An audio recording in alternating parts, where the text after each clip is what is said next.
When I let you go, I just pulled you closer. I can't understand where it came from, but you got it, my got it. It began in the land of the sandstorm. I fought it, though I wanted everything to do with what you give to me. Loosening my grip has pulled you into me. When I let you go, it just pulled you closer. It's a long departure.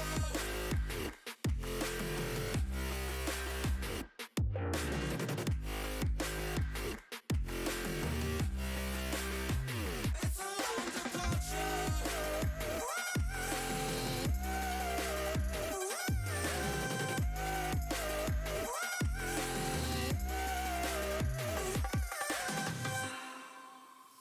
Before I see you again,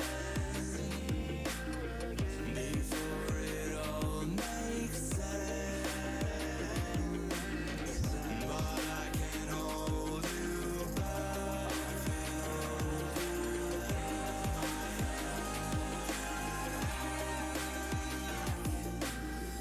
And I still don't understand where it came from, but you're back in with the passion. I'm awake with the flame in a hailstorm. I'm back in, I gotta have it. Everything to do with what you give to me. Loosening my grip has pulled you into me. When I let you go, it just pulled you closer. It's a long departure.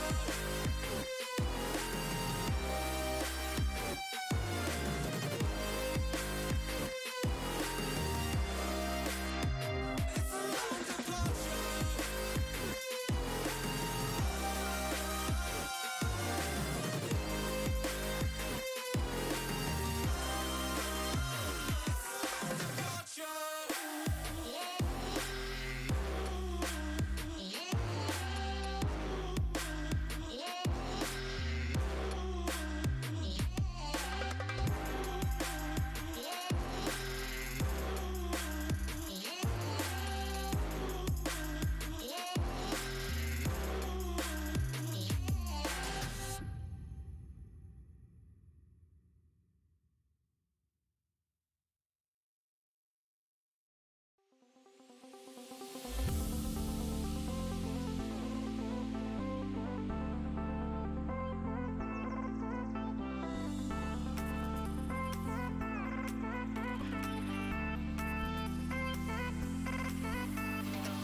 Hello everybody and welcome to Sim Racers World TV and welcome to round 4 of the DynamiXX Endurance Series, and you join myself, Jack Werrell, Ed May alongside me today for the 12 hours of Daytona.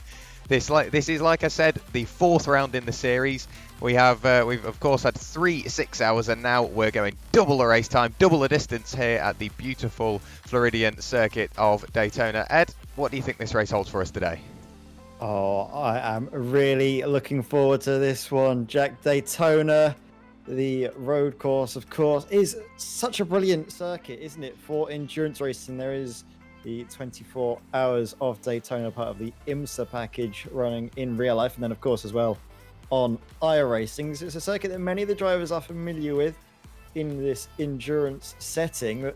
I'm really looking forward to this. You're going to be seeing a lot of slipstream, a lot of times for the drivers to try and work out a bit of strategy, maybe fuel saving on the oval sections, or potentially trying to go for track position into the bus stop or going through the tri-oval. This is a circuit that I'm sure will be very entertaining indeed. Yeah, like you say, it's the host of so many crucial racing rounds throughout their calendars. Of course, we've got NASCAR that come here, the Cup and the Xfinity Series, both on road and on the oval. So like you mentioned, we've got the Daytona 24 Hours. We've also got the Daytona 500. So it's steeped in history, and let's hope we can add to that today, albeit with a slightly minimised grid to what we're expecting, but I'm sure that doesn't mean we won't see any action. We do have one LMP2 currently out on circuit, and the reason why we only have one is because there's only one in the session. Ed, at the moment it's Brian Loynes for SimStickers Racing Blue, and they seem to have got the bit between their teeth in that LMP2 car, haven't they?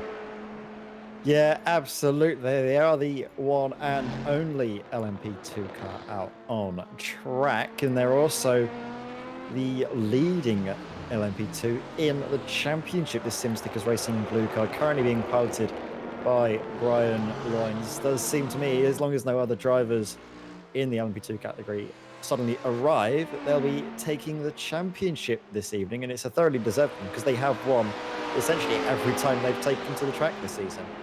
Yeah, they really have got to grips with that LMP2 car, and it's not like it's a slow piece of kit. It's got a 4.2 litre V8 with all that aero, and of course LMP2s, they're constantly going under R&D. They are put in the BOP, whether it be for their various championships like WEC. But they still one hell of a piece of kit, and you can see it's just tearing past anything that it gets anywhere near. Of course, we've got GTEs and GT3s. We've got, like we previously mentioned, the Dallara LMP2. We've got the Ferrari 488 GTE, the 911 RSR, the M8, the BMW GTE, and the Corvette C8 GTE, and only two GT3s, the R8 and the Mercedes AMG.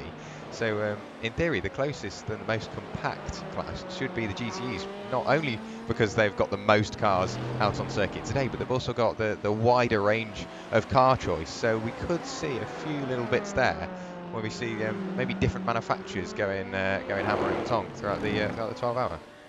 Absolutely, yes. This GTE feel, especially like you were mentioning, different manufacturers all out and about. However, the Ferraris have been seemingly quite strong as of late. I'm not sure if there's been something with the iRacing BOP, but the BMS Esports car, currently being driven by Olivia Bultink, is provisionally on pole with a 1 minute 39.849. See them on your screens now. A lovely livery. We always sort of try and gush, don't we, about how pretty it looks, but it is a very nice machine. I really don't think on a fastest lap, just going on the high side, getting a lot of speed, getting ready to start a flying lap this time around, I believe. And we're going to see exactly what the BMS Esport car can do this time by. Yeah, so across the line, does he improve most now? I don't even think he actually sets that happening. So maybe that was an outlap, as it just flashes slightly white on my screen. I have re-downloaded some of the paints, as a couple of them weren't loading as intended. We do have Jürgen van der Peer, pardon me, for Dynamics Bell Speed. He is on provisional pole position for the GT3 category, a 145.106 posted. And when you look at the lap times, there's not massive differentiation between the GT classes. It's only 4 seconds just under, so it doesn't sound like a major amount on a circuit which is 3.5 miles long. But throughout a race, that gap is just going to grow and grow and grow, and then you've still got the LMP2s, which are 6 seconds quicker than the GTEs, and it's not like the GTEs are slow cars. So it's a race which is going to have so many different complexion changes. We could see GTEs struggling to stay in front of GT3s if they've picked up a bit of damage, and possibly the other way around. If the GT3s, they might be almost setting their marker on the GTEs, because they could be very competitive today and the GTE might have a bit of damage. And if you can do that and you can solidly post GTE times in a GT3, you're going to stand yourself in good stead. And with it being an endurance race, very attritional. It's not more or less, can I post the quickest lap times in and out, and can I just sit at the front? It's more about staying clean, staying consistent, and most importantly crossing the line at the end of the 12 hours. Yeah, absolutely. I take a very similar approach to what you mentioned, just keeping it nice and consistent. You're racing more against a stopwatch than you are the other cars out on circuit. It's all about trying to manage the traffic, making sure that you're not getting held up, not having your lap times drop away. Sometimes it is a little bit quicker to wait a bit behind some traffic and make moves safer down the straight. So hopefully we'll be seeing some drivers taking that initiative. It is a very sort of wide circuit, although in this infield section that we're seeing Stephen Valest going through now, the faster cars will have to show quite a bit of patience, I'll imagine. They're getting a little bit frustrated, but we need to hope that that frustration doesn't boil over into something else. But then again, with this being a league event, a lot of the times you do see driving standards much higher than you'd normally see in officials, as we see now. Fastest lap time in the GT3 category. Thomas Stockmans has a very firm grip, doesn't he, on pole position with a 1:43.745. That's about 1.3 seconds faster than Jürgen van der Peer in second place. So a very quick lap time indeed coming out from this Team MRS car.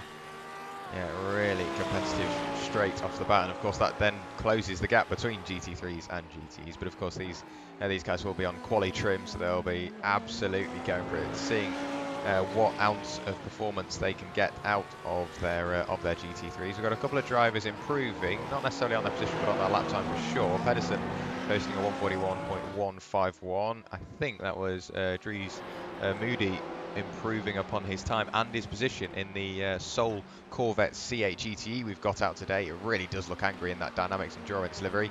Number 77 machine posting a 1:40.023, just knocking on the door of a 1:39, and now it's just really keeping an eye on that timing tower, see who's improving, see who's setting personal and overall fastest sectors within their classes. Valest does improve, a 1:40.542, and that's very sideways for Moody, and I think he just pushing the limits there, seeing what he can get out of the car, and I think he found the very edge of adhesion.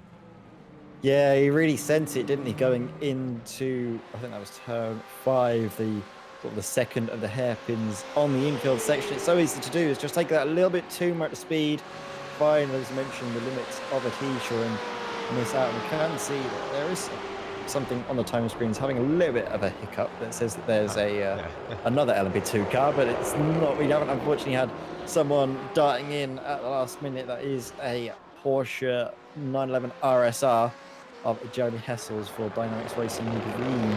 It will be starting, as we can see it fixed now on the second row of the grid as things stand. Having a look there as well. He's just actually coming out of the pits and then parks it. Yeah, not 100% happy with the way he left the pit lane there, clearly, because he's just parked it on the pit exit, and yeah, he's going back out once again, so maybe he just clipped a wall or got some sort of a penalty, so he just returned to the pit lane and he's going to head back out, give it another go. Pedersen does yet improve upon his time again, a 1:41.075. Still quite the gap up to Stephen Valest up the road, half a second to gain before he'll pick up a position. Moody returns to the pit lane. We're seeing lots of drivers in the pit lane, lots of drivers on the pit exit, lots of drivers on their out lap. So clearly, as we close up on the halfway point in this 30-minute qualifying session, we're starting to see what the drivers think, whether they're waiting for the track to rubber in. Of course, there is this cloud cover that's now come over. You can see it's a lot darker, not much sun managing to reach the circuit, so the track might not necessarily warm up anymore, but it won't really cool down, but it won't warm up anymore. And the more drivers that head out on circuit, it's only going to rubber in that tarmac even more, so there could potentially be more grip. If you can get yourself in a situation where you've got a bit of draft assistance from a car ahead, you could end up seeing some chopping and changing on that timing tower as we close up towards the latter stage of the session. Yeah, definitely. It's all about seeing where you can position yourself towards the end, because that's all that counts, is it? It's not about, we led qualifying for sort of 20 minutes. It's all about, isn't it, right at the end, if you can put yourself on pole position, which is what Steph Del News is going to be aiming for. However, I don't think this is a flying lap for the DynamiXX red car. This could just be an out lap. In fact, yes, it is on the right hand side of the screen. Yeah, you can see that they are currently on an out lap. Just keeping it easy on the tyres, not taking too much performance out of them. Still, though, they need the heat in them to really send the car through, as they call it. A little bit loose going through the bus stop there on the entry into it. And that's a scary situation, isn't it? It's not something you want to be experiencing, is the car threatening to swap ends on you, especially through that high-speed section. But Steph Del News, he contains the spin. He contains, not really the spin, but contains the oversteer, shall we say, and is now looking to try and put himself higher up the order. Currently P5, but the margins are ever so close between himself and Jeremy Hessels. Yeah, you can see it's so close, and Oh, on the brakes does. I don't know whether he just snagged a brake one way, turned it in, and maybe that little bit of oversteer that we saw earlier struck again, and this time he couldn't contain it, and he just overcorrected in towards the wall. Here is Ronald Moons in his virtual bell cart livery, it seems, instead of the usual Racemasters Esports livery we see, but I am still a massive fan of that, and I just brought up the weather on the right-hand side of your screen there, Ed, because I'm not sure whether the time will carry over, but as it stands, if it's a 12-hour race, and at the moment it's 5:30 in the evening, we're going to be going into the night and somewhat out of the other side. That's if the time does carry over from qualifying to the race. But if we do, that's another little bit of the race that maybe we hadn't considered. Of course, the track will cool down throughout the night, but of course then that visibility slowly starts to dissipate. But Daytona is one of those circuits that's very well lit, and like you mentioned, it's got the Daytona 24 hours, so some of the more experienced drivers we've got out on the circuit will of course maybe have that race under their belt, so they've got that track knowledge and they've got the nighttime knowledge of this circuit. William Chadwick, while he doesn't improve upon his time, even if that was his fastest time, he'd still be on pole position. Of course, he is now behind the wheel of that BMS eSport GTE number 45 Ferrari. Just seeing who we might have out on a faster lap. Here is Peter Lemkins. He's posted a personal best sector 2, but this is only an outlap. So while it is an outlap, the car will be nice and light, and while it's still getting up to temperature, the fact he's posted a personal best sector 2 already, or sector 1, sorry, it may mean that we see a slight improvement from himself once he gets onto that flying lap. yeah, absolutely. William Chadwick, actually, I think a newcomer to this series. I can't remember seeing him before in the BMS Esports GTE car. He's taken over in qualifying from, I believe, Olivier Bultink in that Ferrari that's currently leading the GTE class. So drivers try to get in a bit of extra help to make it through the 12 hours. And it seems to me that newcomer William Chadwick definitely seems to be up to the task. But is Peter Lemkins up to the task of improving? He's currently on an outlap, so I wouldn't expect him to set any flying times this time around. Instead, just trying to get the heat in the tyres, making sure he's to grips with the car, and then, of course, getting it down, stopped into turn one, not locking up the brakes that we've seen other drivers doing. No, it seems to get it stopped nicely indeed. Takes a lot of speed in, takes too much speed in, though. Oh, my word. Peter Lemkins, unfortunately, making a mistake there and having to pull back into the pit. So all that time doing the outlap, as soon as he gets his first chance to set a flying lap, makes a mistake. Yeah, not the best position for himself. He does return to the pit lane and then back out. And what is it with the? I'm not even having to say anything just by looking at them. Commentators curse strikes. Joe Pinder backwards at the second horseshoe, and now we've got Porsche versus Porsche. You can see the Racemasters Esports car piloted by Ronald Moons just up the road from Steph Delnews in his Dynamics Red number 384 sister 911 RSR.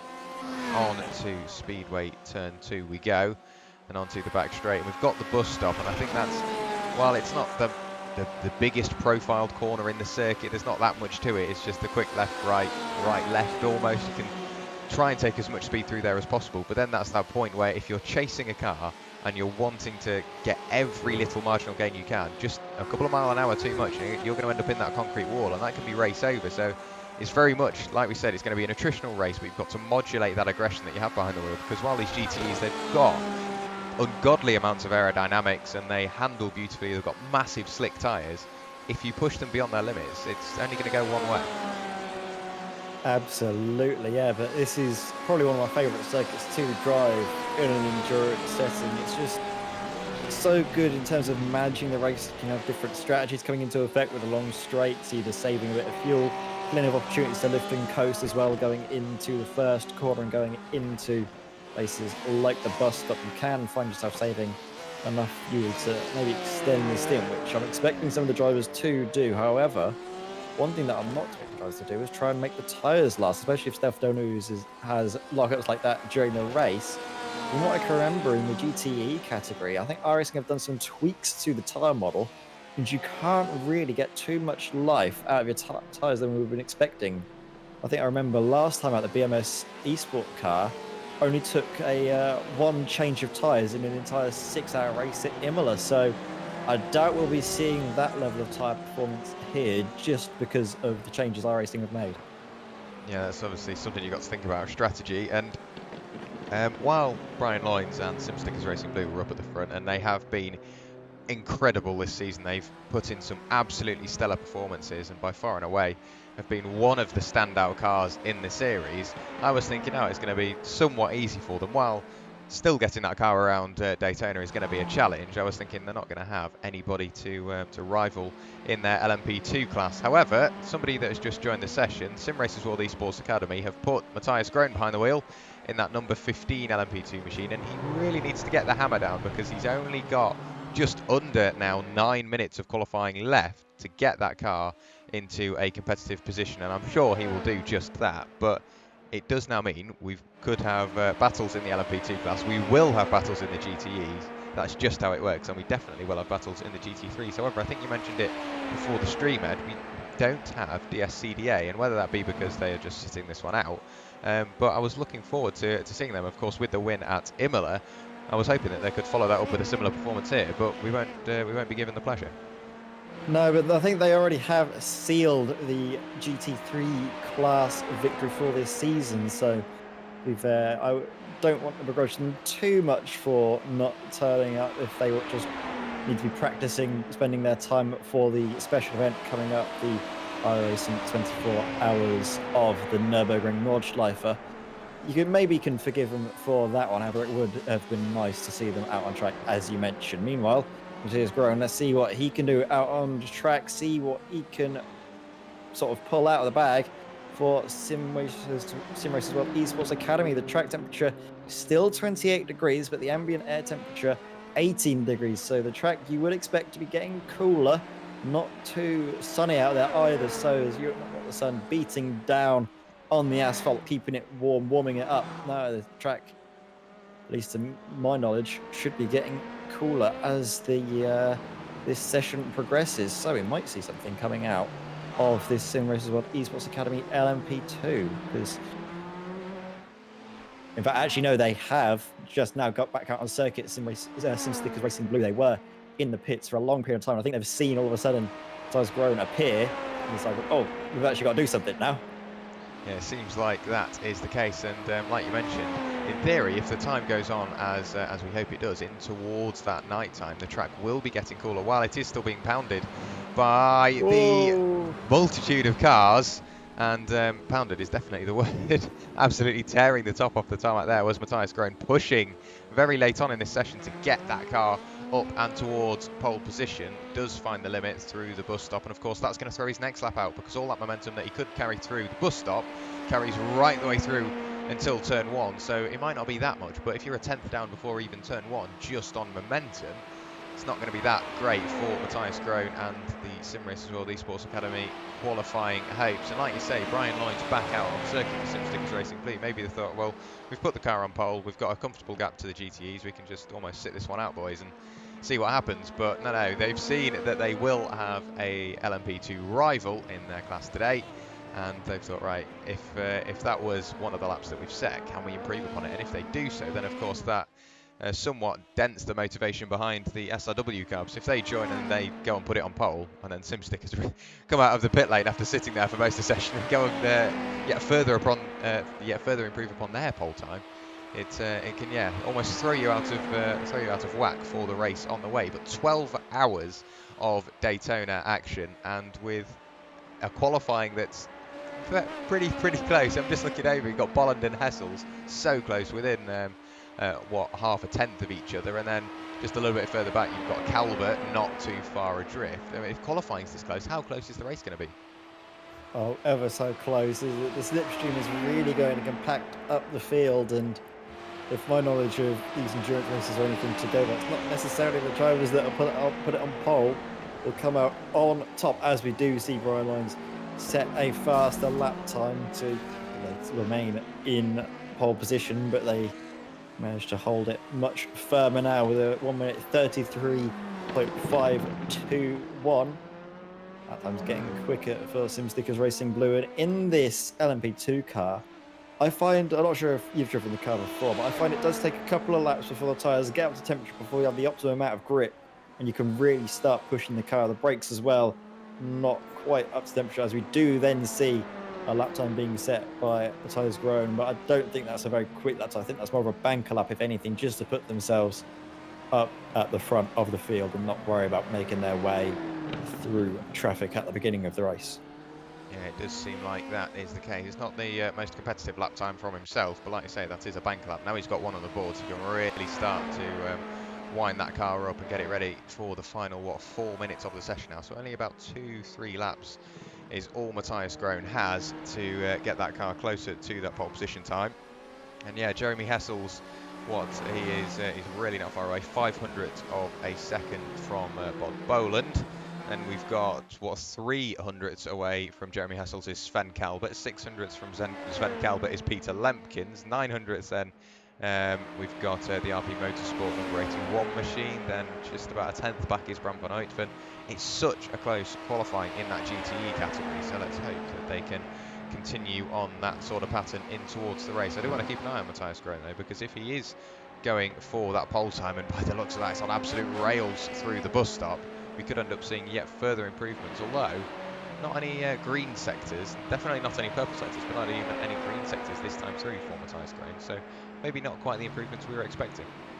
No, it was quite scrappy actually through the bus stop. You could see that the car was wrecked in a bit of a strange way, and they're now making their way into the pits, practicing the pit entry, because of course they joined in the qualifying session. They have not had a chance to practice anything like that, the pit entry or even pit exit. And they've done changes actually since the 24 hours of Daytona, where the pit exit speed limiter line isn't sort of before you come down to the to sort of the first corner. It's actually just a little while after the exit of turn 1. So you're on the limiter all the way down the pit lane for quite a lot of time. So that might be a reason why we see drivers taking a little bit more of the fuel saving approach and making sure they don't have a stop towards the end of the race, just because the pit lane is that little bit longer now and you will lose more speed by taking an extra trip through it. Yeah, and I think that is quite a crucial improvement to the pit exit. While it doesn't completely eradicate the issue, it does somewhat narrow down the amount of times that a car will find that pit exit wall, because I've done it myself. We've all done it if we have been to Daytona, whether it be on the brakes trying to gain every little tenth out of the pit lane, or we're just not concentrating and there you go, slap bang into the concrete. But the fact you're on the pit limiter for much longer, there's not really that much to be gained. So having that pit limiter on a lot further out. Yeah, I'd still find the wall knowing me, even on the pit limiter. But that should hopefully make the race slightly more, or make the pit exit slightly safe. You can see there Victor Blick now behind the wheel of that Sim Racers World 2 Salty machine. I do think that has actually changed, because I thought that was Sim Racers World Academy, and now it's decided to change. So whether the SRW team have just decided to merge together for this one, but it is now a new driver behind the wheel of that number 15 machine. What can he do with a minute and 15? I don't think they're going to get a lap in, so it is just a sighting lap for Victor Blick, see what he can do, and see whether he's comfortable with the setup, because of course there's not much you can do once you're on that grid. Yeah, they have a minute to get up to the line and get ready to set a flying lap. They might just make it, to be fair. They might be able to get to the line, and I think as soon as you cross the line, I can't remember actually if you're able to then finish the lap you are on, or if it just waves the checkered flag, and that is it. It's been a little while since I was last commentating on this series, so I'm sure we'll find out very shortly when Victor Blick makes his way out of the bus stop. There will be enough time to make it up to the line, maybe, just about. Could be touch and go. Actually, I'm having a look. Maybe they won't. Maybe they will, maybe they won't. It's very touch and go, close. Isn't it? Yeah, it's so close. With it being an open qualifying 10 seconds. session, I do think they will be able to start a lap and then therefore complete it. Look at that for Formula 1 strategy. 5 seconds as they cross the line left in the session. So they do start a new fastest lap, but of course then or they do start a new flying lap, sorry, but then of course that does pile the pressure on Victor Blick to make this lap count, because they will not get another chance to get back out on circuit until they are gridding up for the race. And yeah, I do think they will be able to complete this lap. Let's keep an eye out to see whether anybody else improves. We've got De Beek currently going through turn 1. He does improve upon his time, but not his position at 141.465 posted. But I do want to keep an eye on Victor Blick to see what he can do. That car looks very stable through there. The tail isn't really kicking out much. A bit of a slide around, but that is sometimes the way to drive these Dallara P217s. Almost not slide them into the corner, but somewhat slide them on the way out. And that looked like quite a sizable slide from Victor Blick in the number 15 machine. Heading towards the bus stop now, Ed. Very twitchy indeed. That tells us probably that Victor Blick in the Sim Racers World car is not using a high downforce setup whatsoever. They've really trimmed it down to get all of the speed on these straights. So as we come into the bus stop now, what can the number 15 LMP2 machine manage here? Very quick, it seems, through the bus stop there, getting all the way over all of the curbs there, maximizing the line, maximizing the track space taken as possible to carry that speed in and out as they make their way up to the line now just to try oval. They're going to probably hug very tightly to the left-hand side. They come across the line. Is that an improvement for Victor Blick? It is an improvement, but it's not enough to get on pole position. A 472. Not enough to put it on pole, and that is it for qualifying as the drivers now make their way to line up behind the pace car and get ready for the race. Talk us through the qualifying results, Jack.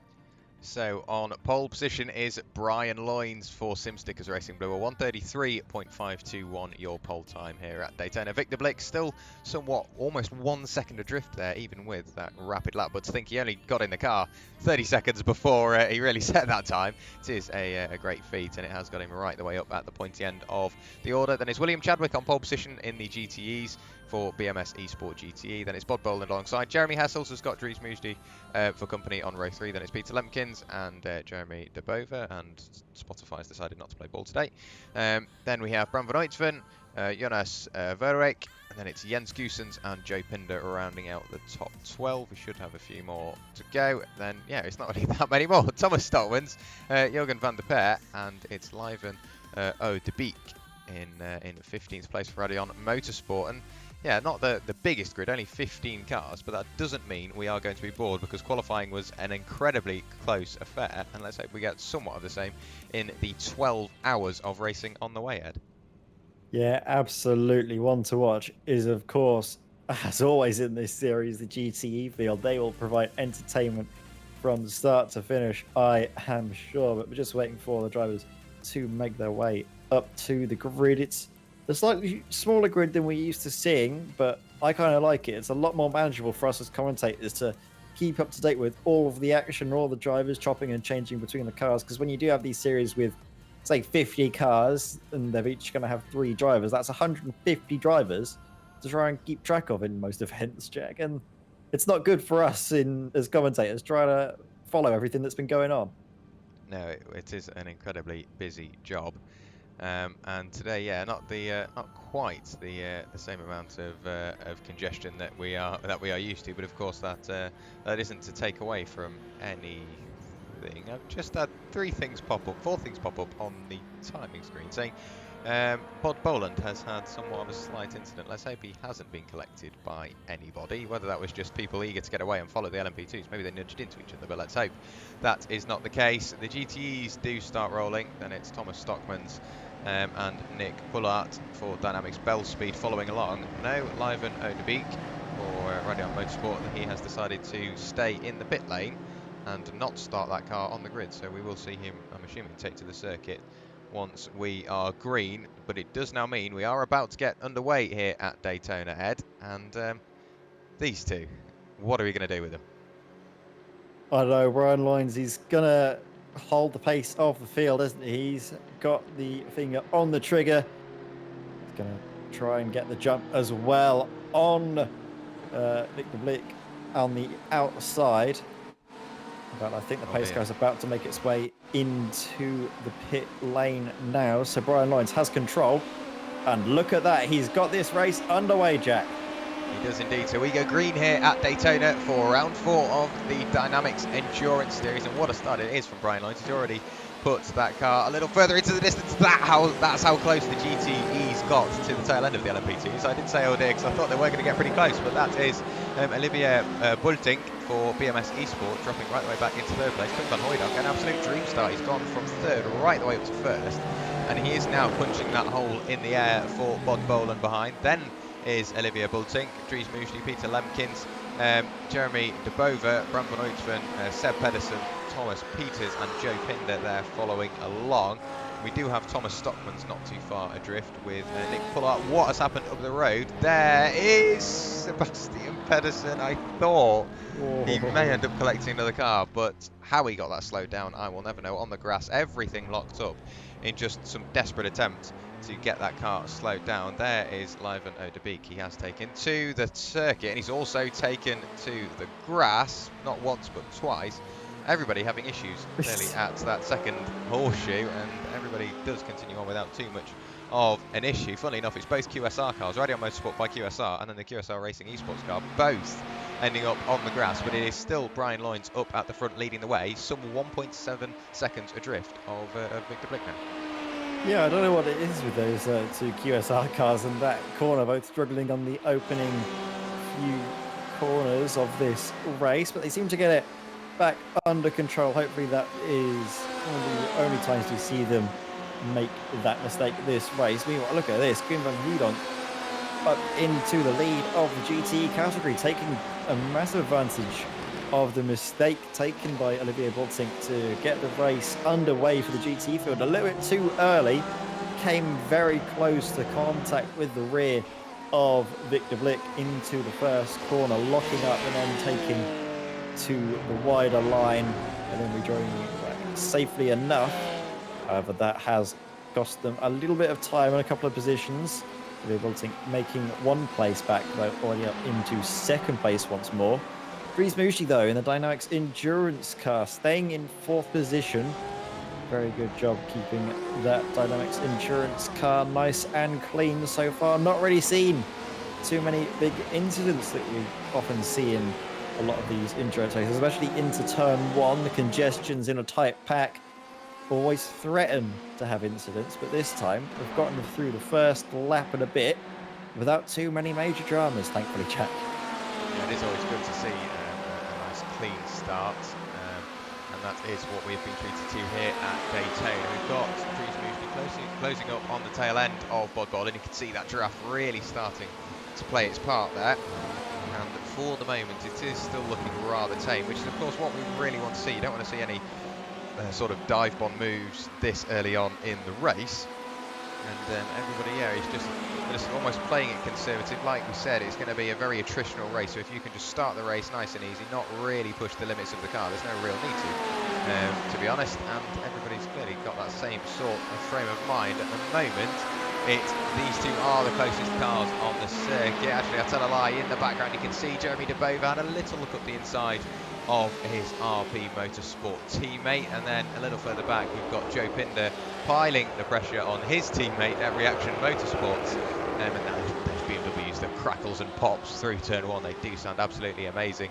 That twin turbo V8 winding its way down before they punch the throttle out of turn one, they do sound really good, almost ear-piercingly loud as they come flying past the camera. But that lead gap in GTE is getting closer. I looked a few seconds ago and they were a second adrift, but maybe a slight lock up for Quinn van Hooydonk, or a slight mistake in the earlier section of the circuit. But it is now Olivier Bultink trying to regain that lead. Exactly, yeah, we're going to see Olivier Bultink closing up behind as they make their way onto the oval section now. Making their way out along the banking of turn 7 and 8. What can they manage this time, though, into the bus stop? Is there going to be a change of position under the brakes, or will we see Olivier Bultink being a bit more cautious? In fact, yeah, we can see a lifting off, saving a bit of fuel perhaps, and maybe as well trying his luck into the first corner as they make their way down through the banking. He's got a lot of speed on the Porsche RSR up in front, but not going for the move. Backing out at this stage. Might be saving a bit of fuel, or instead trying to size up and move later on into turn 1, putting the pressure on perhaps. No, I think to me it seems Olivier Wilting quite content to save a bit of fuel at this early stage. Yeah, if he can sit there, while he might not gain a lap's worth of fuel, if he does gain a little bit here and there, it does mean then when he comes into the pit lane, he will have more fuel in the tank, so he doesn't have to stay stationary for just quite as long. You can see Stockman setting a fastest lap of the race for the GTE category at 1:44.586. We'll just get the class display up so you can see the various leaders throughout the class. Quinn van Hooijdonk still leading this little gaggle of cars, as well as the ones in the background. I'm just looking, Brian Lloyd, he's really opened the taps. However, he's now sat there in second place. I'm not 100% sure what happened there. I will have a look through to see what happened. Here is the pass between Victor Blick and Brian Lloyd. So possibly a slowdown through the chicane. What do you think? Potentially. I'm not sure what's going on there with Brian Loynes' car because I couldn't quite see the replay, Jack. But very slow indeed. Not sure whether it's going to work for you once again. Is there a slowdown actually? That could have been a slowdown here, like you mentioned, coming out of the bus stop chicane. It was very heavy indeed on the slowdown. I think they're back up to racing pace now. Brian Loynes is just a little bit faster than Victor Blick last time by. Although if any more incidents like that, if Brian Loynes keeps trying to push the envelope in this early stage, it might be a little bit worse than a slowdown we see through the bus stop. Yeah, not 100% sure what happened. And, of course, I saw the second place LMP2 start setting purple time, so I thought, right, Victor Blick has really started to find the pace now, and he's opened the taps trying to catch up to the Simpsons car, but it was the other way around. It was Brian Lloyd trying to make up for lost time earlier on, and he is only 1.4 seconds drift now, so he will be closing up on that crucial draft range. Stockman's setting another fastest lap in the GT3 class. The closest cars on circuit were, for a short moment, the DynamiXX Endurance car we're looking at the moment, chasing down Bob Boland in the Racemasters Esports Porsche, and they are once again nose to tail.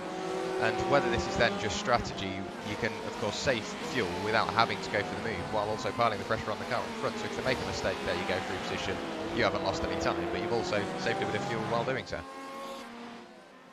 Yeah, definitely. It's all about this early stage of the race, setting yourself up for the end, isn't it? And if you can save fuel, if it helps you in the strategy to save fuel early on, then you'd be silly not to. But of course, the two cars up in front, I think all that Olivier Wilting cares is building the gap to the likes of Bob Boland and Dries Musti.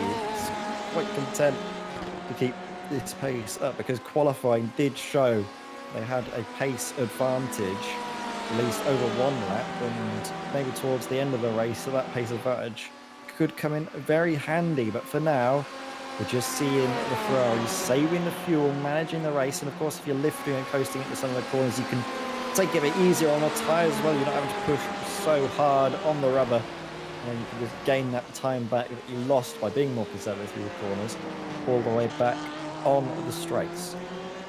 Yeah, so it is down to what Wilting decides to do here. He can just change the complexion of the race completely. He can sit there and just enjoy the fuel saving, and like you say, the tyre saving as well, because you won't be carrying the same sort of speed into the corner if you are lifting and coasting, so you won't be putting the same pressure through the brake. So it is all down to what BMS eSport 1 do. They can just sit there quite happily until the first pit window opens. There is now Dries Moody, number 77 Corvette, trying to, once again, whether it's get by Bob Boland, or they're in a similar sort of position to the leaders, just sat there and turning laps at the moment, and they can sit and save a bit of fuel. However, if they slowly start to lose a bit of time to Jeremy DeBova behind for RP Motorsport Azul, they are somewhat getting closer, but that's the last thing you want. If you're somewhat on the same wavelength with the car in front, that's saving fuel all the way around, and then another car is introduced into the mix, completely flip that battle on its head. But the lead battle is getting closer. The fastest lap of the race posted by Brian Lloyd last time through, 1:33.80, and you can see now he's looking around the outside at the International Horseshoe, now looking for the cutback on the exit. Very opportunistic moves there from Brian Lloyd, still sat behind Victor Blick in the Sim Racers World machine, in towards the second hairpin. You can just see there Brian Lloyd's lifting off and taking the slightly more conservative approach on the way through. You can see the differing lines as well. The tighter line through the corner from Brian Lyons maybe doesn't carry the same momentum as Victor Blick, because that gap has opened up quite a bit. And now as we go on to Speedway Turn 2 and on towards the oval, it's going to really swing the weight of Brian Lyons, because he's going to have that draft assistance all the way until the bus stop. He's got 6/10 to make up. But then, yet of course, it's back to what we've been talking about. Does he just want to sit there and save a bit of fuel? Because if he can do that now, that could come in so crucial to the pit stop window. He knows he's got the pace in hand. So if he goes into the pit lane with an extra bit of fuel save, whether it be an extra lap's worth or, like I say, just that shorter pit stop, he can extend his margin there and then get out and just absolutely fly off into the distance. So he's really down to what sim stickers want to do with their strategy now. Absolutely, a lot of it as well is coming down to the performance on the straights, and to me it seems that Victor Blick isn't as strong on the infield, but then on the straights it's just like a rocket ship, isn't it? The sim race as well, too salty car, very strong in a straight line. Brian Lyons doesn't really have much of an answer for it there, but instead on the infield closes right back up. So essentially you see the sim stickers Racing Blue going for a bit of a charge later on, as Victor Blick has set the fastest lap of the race so far, at least for the Sim Racing World 2 Salty machine, with a 1 minute 34.05. Victor Blick turning up the pace a little bit, maybe feeling the pressure perhaps of Brian Lyons, and decided maybe less about race management and more about pressing on to try and keep the car behind. Yeah, it's literally all down to what the drivers want to do behind the wheel. And for the moment, you can see both cars somewhat sliding their way onto the oval, but Brian Lyons is noticeably closer to the tail end of Victor Blick this time as we go on towards the back straight. Is he going to go high, or is he going to get shown the inside? No, he's got to go high. Victor Blick does defend the inside.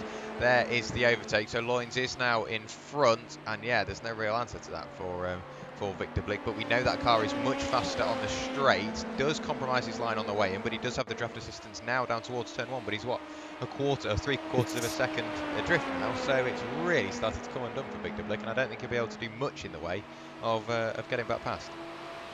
It was just too cautious on the way into the bus stop there. It was, the change of position meant that Victor Blick didn't really feel the need to push too hard, because of course with the cars in such close proximity they can lend themselves to having an incident perhaps. So Victor Blick instead tried to be a bit more safer, managing the pace into it. But then look at that, not managing the pace at this point, really sending it through the first corner, a little bit slidey on the exit, getting eager on the throttle. These LMP2 cars do have a little bit of traction control, but I find oftentimes that it's better to run it without it, because it guts in at very strange points. It actually means that the cars are a lot harder to control than I'm used to. But we can see the track temp is cooling down a little bit now, 25 degrees from the 28 degrees we have seen in qualifying and practice. And as the race gets on, we're currently at 6 o'clock local time. We might start seeing the first signs of sunset very shortly. Yeah, that is one of the main reasons why I brought it up, knowing full well that that we had to look at that, and we are now in somewhat of confirmation that it is, yeah, like I say, 6 o'clock local time in sim. So you can see the sun is very low. The shadows will only get longer. That's one of the reaction cars. That's Joe Pinder off the road in the number 6 BMW. At the bus stop, clearly went through a little too quickly. He was off the road for quite some time. The car does look surprisingly clean. In towards the bus stop, that is the QSR Ferrari, and I think he just overcooked it on the way in. Maybe a bit of dirty air, snagged the barrier, and there you go, round it goes. Thankfully, it was just the tyre barriers there. It wasn't one of these sort of the concrete or the safer barriers that are around us. And those tyres, they're a lot squishier than you might expect, so they don't really have too much of an effect on the car. We're going to have a look there at the point of impact on the car, and I can't see that much, if at all any damage on that section of car. So I think Joe Pinder has gotten away with that one just a little bit. Instead, though, has lost considerable amounts of time to the GT runners. But over the course of a 12-hour race, it's quite easy to claw those margins back if you've got the pace. Yeah, it is indeed, and of course going into the night time like we've seen, we will end up with different strategies. Some drivers will be slightly more attuned to the nighttime. You can see there, that was the second place GT3 car of Nick Puilat for Dynamics Bell Speed, sideways out of the second hairpin. It seems like that's where all the action is. That's definitely the place to watch. Now look at this. This is Bod Boland looking around the outside. That's very ambitious in a Porsche. We know the Porsche isn't necessarily the most balanced car on the brakes, and Daytona T1 is not the easiest corner to get right on the brakes in any car, let alone the Porsche. And Bod Boland deciding maybe that time through isn't the best opportunity for himself. He's lost 2 places since the start, but of course with it being a 12-hour race, we're only 15 minutes in, the complexion of the race will completely change over and over again in the next sort of hour. So being a 12-hour race, there's really no worry for himself to make any positions up in the immediate future. That lead gap's still at a similar margin. We're still Quinn van Hooijdonk leading the way up 2 places from where he started. He is the one punching the hole in the air, doing all the hard work, and not really he's not really got much choice in that, because if he lifts off, he's going to hand the lead to Olivier Boulting. But if he carries on doing it, he will end up increasing that fuel consumption. So it's quite a tricky position for himself. More of a catch-22 for Quinn van Hooijdonk in the number 7 Team T's Dynamics car, and he's slowly started to calm down. We've started to see what the drivers are wanting to do. We know that some drivers are looking for the overtake, some drivers aren't, and the complexion of the race, while the drivers have shown their hand fairly early, it doesn't stop them from just changing their mind in 15 minutes time and going, you know what, yeah, I want the lead now, and Boulting go flying through. Yeah, but Quinn van Hooijdonk is, I think, an honorary tease, because this car is, of course, piloted by Luke Tees and Tees Vandenberg, so I think he might have might be needing to put the word Tees somewhere in his birth certificate to apply for this team, so get on in. But he's doing a very good job, isn't he? I'm sure the pair of them will be very happy with the performance he is showing at this stage. Have a look at how close Olivier Boulting is getting now. Maybe the Ferrari might feel that the time has come to start to put the pressure on a little bit more and start to think about getting up into the lead of the race. The gap between second and third, now 5 seconds. Last time I checked, it was around about 3.5. As we go through there, the second hairpin, a much tighter line being taken by Olivier Boulting. I think, to me, it seems that Ferrari is a little bit quicker, but is choosing to stay behind. Yeah, it looks like he does have that pace in hand, and of course he's got to deal with that draft. So whether he can just sit here at 2/3 throttle and save a bit of fuel along the way, of course you can turn down the fuel map in these GTEs, so he can save a bit of fuel that way as well. So there's so many different tools he can use, and what he's got at his disposal just to save a bit of fuel along the way. And like you say, the tyres will be somewhat affected as well. Driving behind another car, while it will put the temperatures up, if you're not having to put the same stress through the tyres keeping up with the car in front, because you know you're going to make it all back on the oval section of the circuit. Maybe not, but now you can see just a little look there around the outside for Boulting, and decides once again, you can hear the revs drop as he just drops in and out of connection. It doesn't look like he's going to go for the move this time by, and for me, he could have gone for that move and decided this time, yeah, maybe not. And yeah, just biding his time. 19 minutes into the race, there's no real need to go for that overtake. Yeah, there isn't really much of a reason to do so, but I'm having a look and I can see, I'm not sure if it's showing up for you as well, but on my time screens there's been an incident in the LMP2 category, and the gap between Victor Blick and Brian Loynes for me is showing a lot larger. We can see here, that was a moment there through speed on the run into Speedway Turn 2. Victor Blick seemingly having a moment, collecting the car, getting it back up and running again. A lot less erratic than I was expecting when it said that he crashed. I thought he was going to have lots of damage, but instead just spins the car, loops it around, and then has to get it back up and going again. The only thing that was really being hurt are the lap times and, of course, the tyre tread.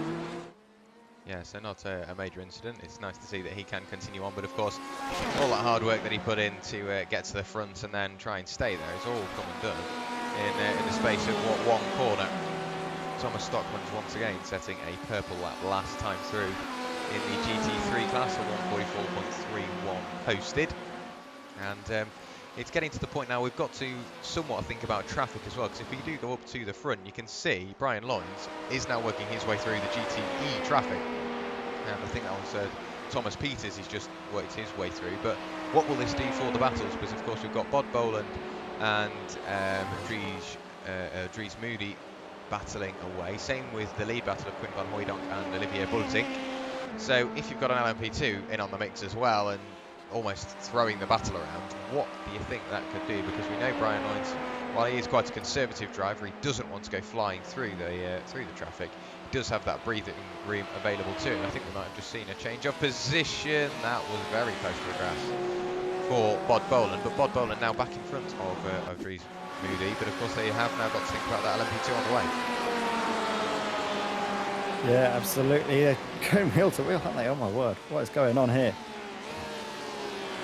Yeah, that was the overtake between Bod Boland and Dries, right the way around the outside at turn 1. There was the 169 Porsche, and he does manage to fend off any further advances from the DynamiXX Endurance Corvette behind. Still Quinn van Hooijdonk leading the way with Olivier Bultink in tow, and you can see he's just sat there having a good old drive. He's enjoying his time behind that Porsche and saving a bit of fuel on the way and enjoying the Floridian sunset. Absolutely, yeah. He's having quite a nice, content time of things, but I can tell you what's not having a content time of things is my inset. Apologies for all of the issues that might be coming through on my microphone with the audio quality. I think hopefully I've got them just about sorted now. I had a couple of blinks here and there, but I think, as I say that, blinking again. No, that is somewhat of an issue. Let's hope you do get that fixed, Ed. But we do still have, of course, the race going on. I do want to have a quick look up to Brian Lyons. He's now got past Bram van Uytven in the Dynamics red machine. Not too far up the road is Peter Lemkins. There he is. So let's see what Brian Lyons does. Just goes high. Yeah, very simple textbook pass from Brian Lyons. And that's what you've got to hope for. If you are one of these GTs, you've got to hope that the LMP2 catches you on an easy part of the circuit, on the back straight, on the oval section of the circuit, because they can just go high and there's no real issue. Because even when they're not in your draft, they will out-drag you very easily with the extra bit of power available to the LMP2s. And you can see now this is where you don't want to get caught by an LMP2. You can somewhat get away with it. That's Jeremy de Bova in the RP Motorsport machine. And there you go, Brian Lyons back past another GTE. There is Dries Moody.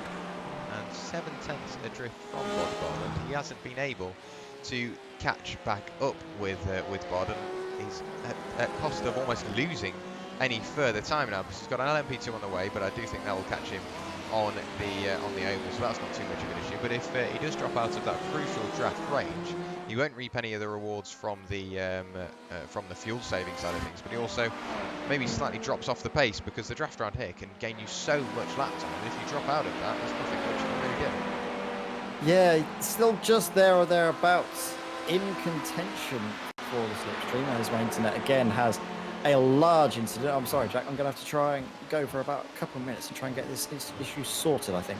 No worries at all, that will take time. We do we think we have had another little incident there. Sebastian Pedersen has had an issue, another one in that QSR machine, and around he goes, heading onto the oval section of the circuit. Very easy to do, of course, with it being a mid-engine car. It will just spin on its axis. It's very bumpy, turn 7, I believe, so seems like that has just caught him out. There is Dries Moody. We have had a change for the lead. Quinn van Hooijdonk is still, I think I did see them swap over. Yeah, they swapped over twice, so keep an eye on Olivier Bultink. He's looking around the outside in that Ferrari, almost contact to start off with, and on the brakes he had a little look around the outside, but of course that now has shown his hand, or he has shown his hand to Quinn van Hooijdonk, so he knows that he is going for that lead. So if Quinn van Hooijdonk plays his cards right, he could almost lift off at certain sections of the circuit. While leading the race this early on, it would be nice. It's not necessarily crucial to your race efforts. And the LMP2 in the background, I think that's Brian Lyons. It is indeed. He will reach these cars on the oval, so it won't really affect the battle too majorly. But of course, then if he does skip back in front of these GTEs, that's going to hand a bit of draft to Van Hooijdonk. So that could then make it just that slightly harder for Bultink to get back in front. And there you go. Like I say, that is the SimStickers Racing blue car dropping down in front of the Porsche, and you can see now Van Hooijdonk considering going defensive. Bultink just sat in the draft. All he needs to do, nice and easy through here, not too much pressure through the bus stop. There is a GT3 there though. That is live and debate, pardon me. Motorsport, Radeon Motorsport by QSR, and you could see there differing lines. Olivia Boulting deciding to get a bit of draft on the GT3, and then of course we'll be able to drop back in behind Quinn van Hooijdonk in the Team T's Dynamics machine. And now what is Boulting going to do? He's going to look around the outside once again. This time he's much further along, almost a little bit of contact once again heading in towards turn 1, and that Porsche with the preferred line on the inside, it's going to be very much a task for Boulting to get through. So it's all down to what Boulting does. He's got to try and find another way past. Then into International Horseshoe, he has a big look up the inside on his way, does grab the apex and does grab the lead. So we have had a change for the lead. That's Boulting now in front, and for the moment it's looking like we are seeing a few of the drivers just slowly start to decide what they're going to do throughout the race. And you can see there, Quinn van Hooijdonk now breaking himself in towards the second hairpin. So now we are starting to see the true complexion of the race. Quinn van Hooijdonk left without much to do, but Boulting, while he saved a bit of fuel, sat behind the Porsche. He's closing up on the halfway point in his stint, so he is now back in front, Ed, and he's leading from the front. Ever since he made that mistake, he's been trying to work his way back through, and now he's done so at the halfway point in his stint. He's saved that fuel, so he's got that fuel already in hand. He does have the tyres ready as well, so all he can do now is drive into the distance and hope he can get rid of the attentions of the Porsche. Yeah, well, drive into the distance he will be hoping to do. I'm not sure, though, if that will be the case or not, because, well, Quinn van Hooijdonk has been showing quite a lot of good pace, hasn't he, at the earlier phases of this race. So keep your eyes open for that Porsche, see where it will come, maybe towards the latter stage of the stint, or if there's going to be a fight back, perhaps, from the Team T's car. Yeah, that's something you've got to think about. Bringing the team names up on the left-hand side, so you can see which team is where, if you're not 100% familiar with the driver names. We are still looking at Olivia Boulting in the number 45 machine now, leading the GTE category. I'm just going to look away for a few moments because we do have Bob Boland and Dries Moody for DynamiXX Endurance in the 77 Corvette. You can see in the background Victor Blick working his way past the GT3 traffic and soon to be the GTE traffic.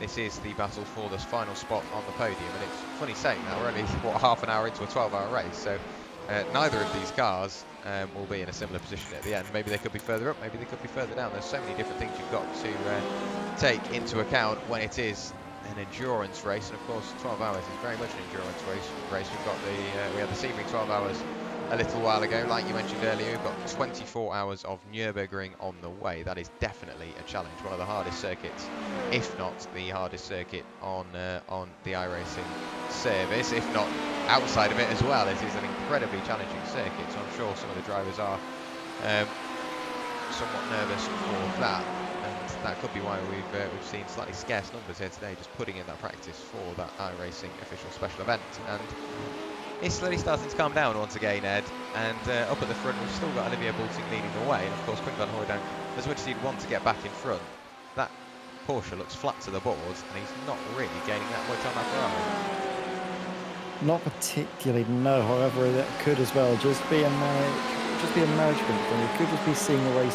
still being managed by Quinn van Hooijdonk, just making sure that they're able to save a little bit of fuel at this time by, and then maybe in the last dying embers of this stint, track position starts to come into effect, and then they're going to start properly fighting with one another, I'm sure.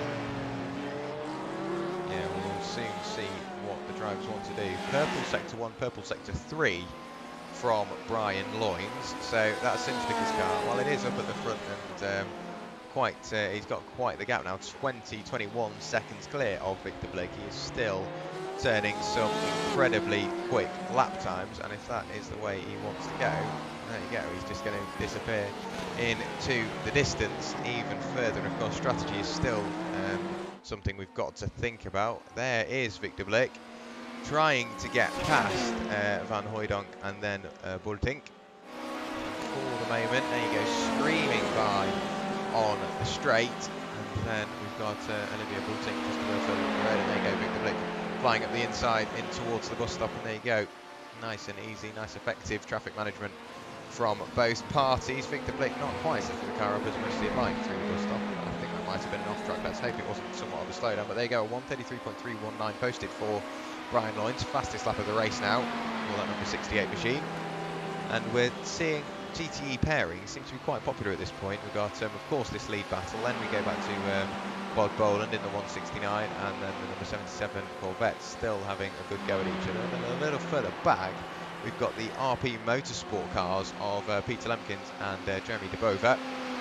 So it's Ferrari on Ferrari, 81 versus the number 8. And of course, with them being teammates, I'm sure they are in some sort of communication. We have had a change for the lead. That is Bulting very far off the usual racing line. What do you think happened here, Ed? I'm not sure whether it's going to be working for you this time through.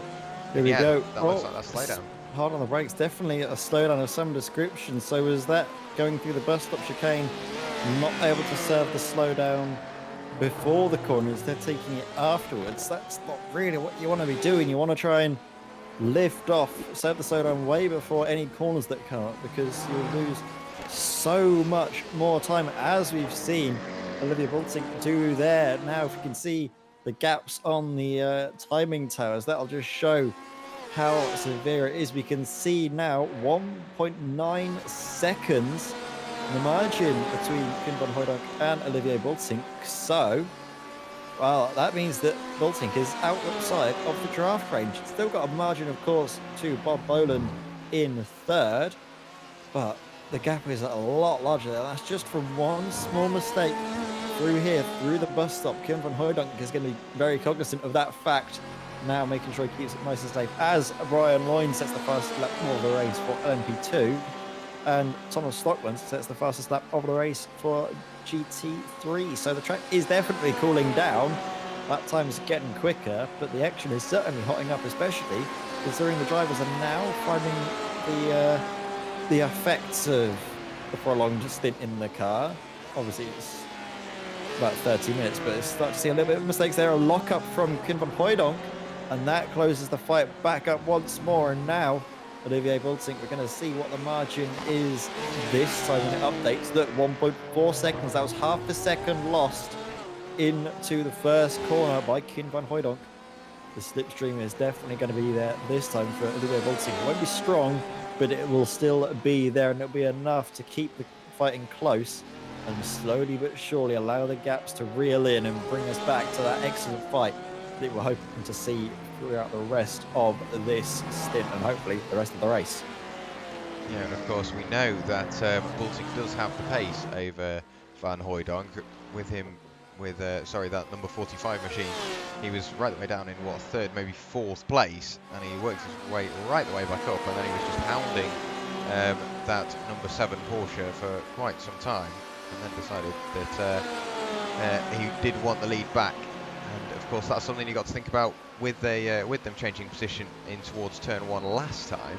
What is he going to do this time? Because Van Hooydonk will be familiar to that move now. He will have that defence ready, and there's not much you can do once somebody is committed to a move. But if you can almost slow them down through the bus stop or play a bit of traffic to your hands, you can see there that's the Mercedes of Nick Pullart, the Dynamics Bell Speed machine, being put a lap under of the GTEs.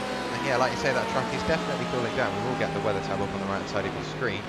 23 degrees track temperature now, and we are, what, 20 past 6 in sim time.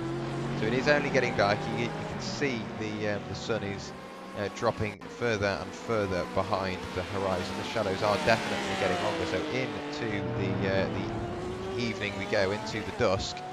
And of course, nighttime. If you get into the car at this point, you're going to get in, and it's going to be fairly bright out. You're going to have plenty of visibility. But then towards the end of your stint, it could be fairly dark out. So you've got to think: is that something that the drivers are going to get ready for, knowing full well they're going to start in one condition and finishing completely different conditions to what they started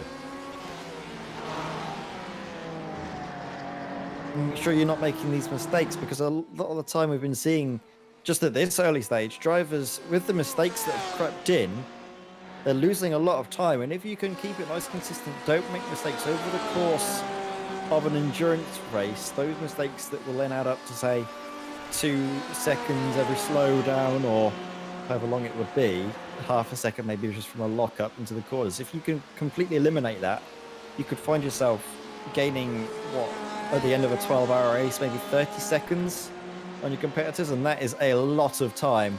So you never know what the drivers will be thinking, but we are seeing now the LMP2 runners make their way for their first pit stops of the race just after the half-hour mark. Yeah, so pulling into the pit lane are both the LMP2s, clearly deciding that they are going to be on somewhat of the same strategy, just running the tanks to dry. I thought I just heard a slight little incident there. Bulting posting the fastest lap of the race in the GTE category, 139.870. And he's definitely closing up on Quinn van Hooijdonk, closing that lead gap now, what, 8/10 the gap between the pair of them, so they are getting much closer together. And of course they have taken that lap back off the LMP2 leader of Brian Loynes and Victor Blick, so of course those two are going to have to work their way back through this lead battle.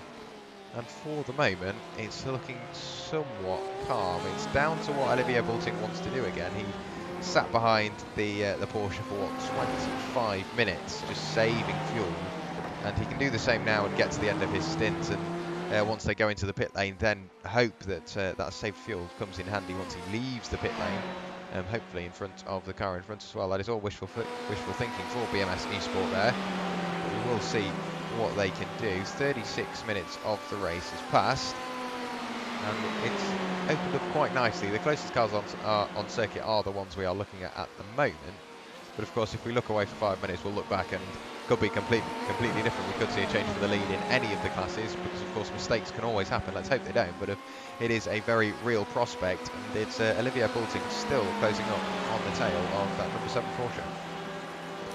Yeah, we're going to see now what exactly Quinn van Hooijdonk is going to have in reply to Olivier Bulting's pace at this point. Look at this, round the outside, round the inside. Ooh, I think that might have just been Olivier Bulting backing out. Imagine the race, maybe the time spent with clearer air. They found out that they weren't able to save quite enough fuel. Now they're just managing it, just trying to save it a little bit more now. Finding out what they can manage into the pit stop phase. But again, a little mistake there from the number 7 Porsche. Just running a little bit too hot into the international horseshoe, meaning they couldn't take a tighter line. Couldn't get on the throttle as early either. Lost them a little bit of time. However, Quinn van Hooijdonk, it seems to be able to pull the get back out under acceleration. That is something that the Porsche is very strong with. It's just the sheer grunt coming out of the corners. The fact that the car is very planted when you put your foot down, whereas the Ferrari is a little bit better, I think, just on the top end factor of things, and also with the management of the race. They've been very good, the Ferrari, in the past with the fuel and the tyres, so expect to see the same coming here to Daytona. What will Olivier Bulting do now though for BMS Esport? Right up behind into the bus stop. Does he get a good run out of it? I think he does. This could be a perfect opportunity to send a move going into the first corner. Yeah, you can see he is closing up to the tail end of that Porsche, getting closer and closer and closer.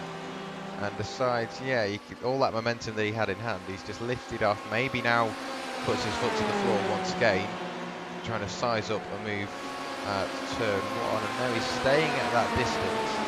So he's more than happy to let Van Hooijdonk punch that hole in the air. And look at that in the background, Brian Loynes carving his way round the outside. And is he going to make that move done? That's the last place you want to go too wide through there, trying to get past the traffic. There is netcode between the pair of them. That was Olivier Bulting trying to hug the apex. Brian Loynes did get collected along the way. Let's see what happened. We'll have a look in slow motion. You can see there is not actual contact, still about 2 feet between the pair of them, but that has put the leader of the race in towards the barrier. Let's see what he does. He just holds the brakes, ends up pointing completely the wrong way, heads towards the grass, waits for the cars to go screaming by, then grabs first gear and gets going once again. How is Bulting getting on? He is continuing on without too much of an issue. No damage on that car. Back to Brian Loynes. No real visible damage on that car. He is still 11 seconds in the lead, and it doesn't look like there's much damage. I think there is a slight bit of crumpling on that rear left quarter, but let's hope that both of them can continue on without too much of an issue. I think the only thing that's really going to be damaged there is tyres and bodywork. Doesn't seem to have taken that much of a hit there, Ed. No, I think it's like the only thing I can see is a slight scraping of paint right on the side between the two wheel arches. So that seems to be the worst of it for Brian Lyons. Instead, he can just focus on getting back up and running. It was a very strange incident, like you're mentioning. I think you were bang on the money with your assessment that that was a net code incident. There was definitely nothing malicious from Olivia Boating. It was far to the left-hand side of the circuit as he could have managed. Can't really just disappear in that situation. It was unfortunate though that it was between the fight for the lead in the GTEs and of course our race leader in LMP2. But well, by the looks of things, as it stands, Brian Lyons, even with incidents like that, if they can continue their run of pace in the SimStickers Racing Blue car, they will be champions of the Dynamics Racing Simulators Endurance Championship. So everything seemingly going SimStickers Racing Blue way, even though they've been having a couple of moments. Yeah, it's not exactly what you like to see, and I think I was saying at the time, that's the last place you want to go too wide. I've tried it, sometimes it's worked, sometimes it hasn't, but it's just, it closes up so much, with it being somewhat of a weavy section of circuit. It's almost like an S's there on the way through. Well, on the way in, it might look fairly easy, you just follow each other through, but it almost narrows down, because of course you've got pit exit to think about, so the track does get a hell of a lot narrower before it gets wider, and I think that's just what caught out the pair of them, like we said, just slightly unlucky in the way of their connection. But there is another battle slowly starting to heat up. It's Bram van Oettgen chasing down the Reaction Motorsports yellow car of Thomas Peters in the number 29 BMW. Another fastest lap of the race for Thomas Stockman's, a 1:43.780. To put that into perspective, that is the same, a very similar lap time to Joe Pinder. We have just seen change of position, I think. I think that was the two RP Motorsport cars swapping for 5th place. So Peter Lemkins, I believe, now up into 5th position. I'm not sure if that was just orchestrated between the pair of them in their TeamSpeak or their Discord, or if that was a genuine fight for position, but what it has resulted in is, of course, Peter Lemkins up the order, Jeremy DeVova sadly falling down. Yeah, with them being teammates, of course, let's hope they are in communication, and yeah, they just somewhat communicated to get that overtake done as cleanly as and efficiently as possible. And of course, closing up towards the pit window now, it has been Jeremy DeBova that has been putting in all that effort, working through that wall of air, while Peter Lemkins has been sat behind. So they've gone, right, yep, time to swap and see what we can do in the way of strategy to help each other work our way up through the order. Still Quinn van Hooijdonk leading the way. There is Brian Lyons now getting back past Boelting and Hooijdonk without too much of an issue, and continuing on. Yeah, that damage clearly only visual and not making any sort of mechanical performance differences between himself and how he started. A little further back, we've still got this little battle raging away between Van Oettgen and Peters. Which way is the Dynamics red machine going to go? He looks towards the outside, but of course that is the longer way around, and then you hit that big wall of air. It's all well and good sitting behind that beast of a BMW M8, and then as soon as you pull out of that draft, there's just a solid wall of air. It must be like driving into water at that point, with all that aerodynamic drag that you've got on these GTEs. As soon as you jump out, there's all that air going to be then pushing down on that car, slowing it back down once again in towards turn 1. What can he do? But that gap's really started to open up. A little further up the road, we've got the RP cars trading places once again. I don't think this is them swapping around for strategy. I think they are going, right, there's nobody around, let's have a bit of a battle. Yeah, because that was definitely not a way to go quicker, was it? They chopped and changed positions that time around. They definitely lost out to the likes of Thomas Peters and Bram van Oettgen, chasing behind by the tune of perhaps 11 seconds. Peter Lemkins, I wonder if he'll be feeling a bit aggrieved by this, because he's been showing good pace. I believe he qualified, correct me if I'm wrong, but I think he qualified higher than Jeremy DeVova, so perhaps they might be feeling that they could be the faster of the two cars, but Who knows? We don't really know what the strategy calls are like in the RP Motorsport camp, so we'll have to hope they can just keep it nice and clean. Yeah, let's hope so. Of course, they are teammates. Last thing they want to do is collect each other. And you can see now a bit of a blink there from Van Hooijdonk. I'm sure that is rather dangerous for Boulting to try and get that overtaken here. I think he knows that too. He's gone very high, right the way up towards that safer barrier, and pushing the limits of that car up at the top of the banking. You can see BMS Esport Ferrari on the inside, and we know that this is the preferred overtaking spot for Boulting. He decides this time, he's going to lift off early, and once again make sure he keeps Van Hooijdonk in the lead. So he is still punching that hole in the air, definitely closing up on that pit window now. I'm sure it's only about 10-15 minutes away. This time the pair of them managed to get through that section of the circuit, both in 2x2. No sort of incident like earlier on between Boulting and Loynes. And once again the positions stay as they are. Van Hooijdonk leading GTE, Boulting just behind in second. So while it looks like Boulting is desperate to get by, a bit of a blink there, luckily no contact. He was on the inside at the time, but while it looks like just from the body language of the car he wants to get by, maybe it's not his number one priority at the moment. No, I don't think the opportunities are properly present themselves. He wants to be able to have an opportunity that is wide open for him, that doesn't run the risk of any contact. Now, we've been seeing a few mistakes, haven't we, on this infield section by Kim Van Hooijdonk, so maybe the time is nigh for a change of position, maybe not into the bus stop as we see a blink this time for Olivier Boulting going into the chicane, getting on the power as early as he can to maximise the run out, and then all the way through onto the banking, through the triangle and into the first corner. Really close now to the rear bumper, getting ever closer as we see now as well. The LMP2s getting in the mix as well as the GT3, all three classes all together on the same piece of track. A blink there for Boulting. That's a little bit scary, especially considering that he's got Victor Blick right up behind him. I think everyone is aware of that fact. And again, another lock up there and a change of position, because now Olivier Boulting up into leader east. But that's the second time in successive laps Kim Van Hooijdonk has made that mistake into turn one. Yeah, and that has now cost him that class lead. And of course, he does have still Victor Blick to get past. And I mean, Vic he's a clever driver. He knows what he needs to do. He can't just sit there and wait, knowing full well there is that oval on the way, but another huge lockup on the way into the second hairpin. You can see that the car just went in a straight line, so that is really going to hurt the tyre performance of that Porsche. And of course, you can normally stretch 2 stints out of those tyres, but if Van Hooijdonk keeps going the way he is, there's not going to be much tyre left to go for those 2 stints. So let's hope that he can find the braking performance that he needs. And of course, doing that lap after lap after lap, it's going to not just wear that tyre down, it's going to superheat it. So you're not going to you've got to try and cool that down, which then means you're going to have to almost not slow down, just be a hell of a lot smoother, which sometimes can make you quicker, but it can sometimes slow you down, having to just be slightly smoother with your inputs in towards the corners.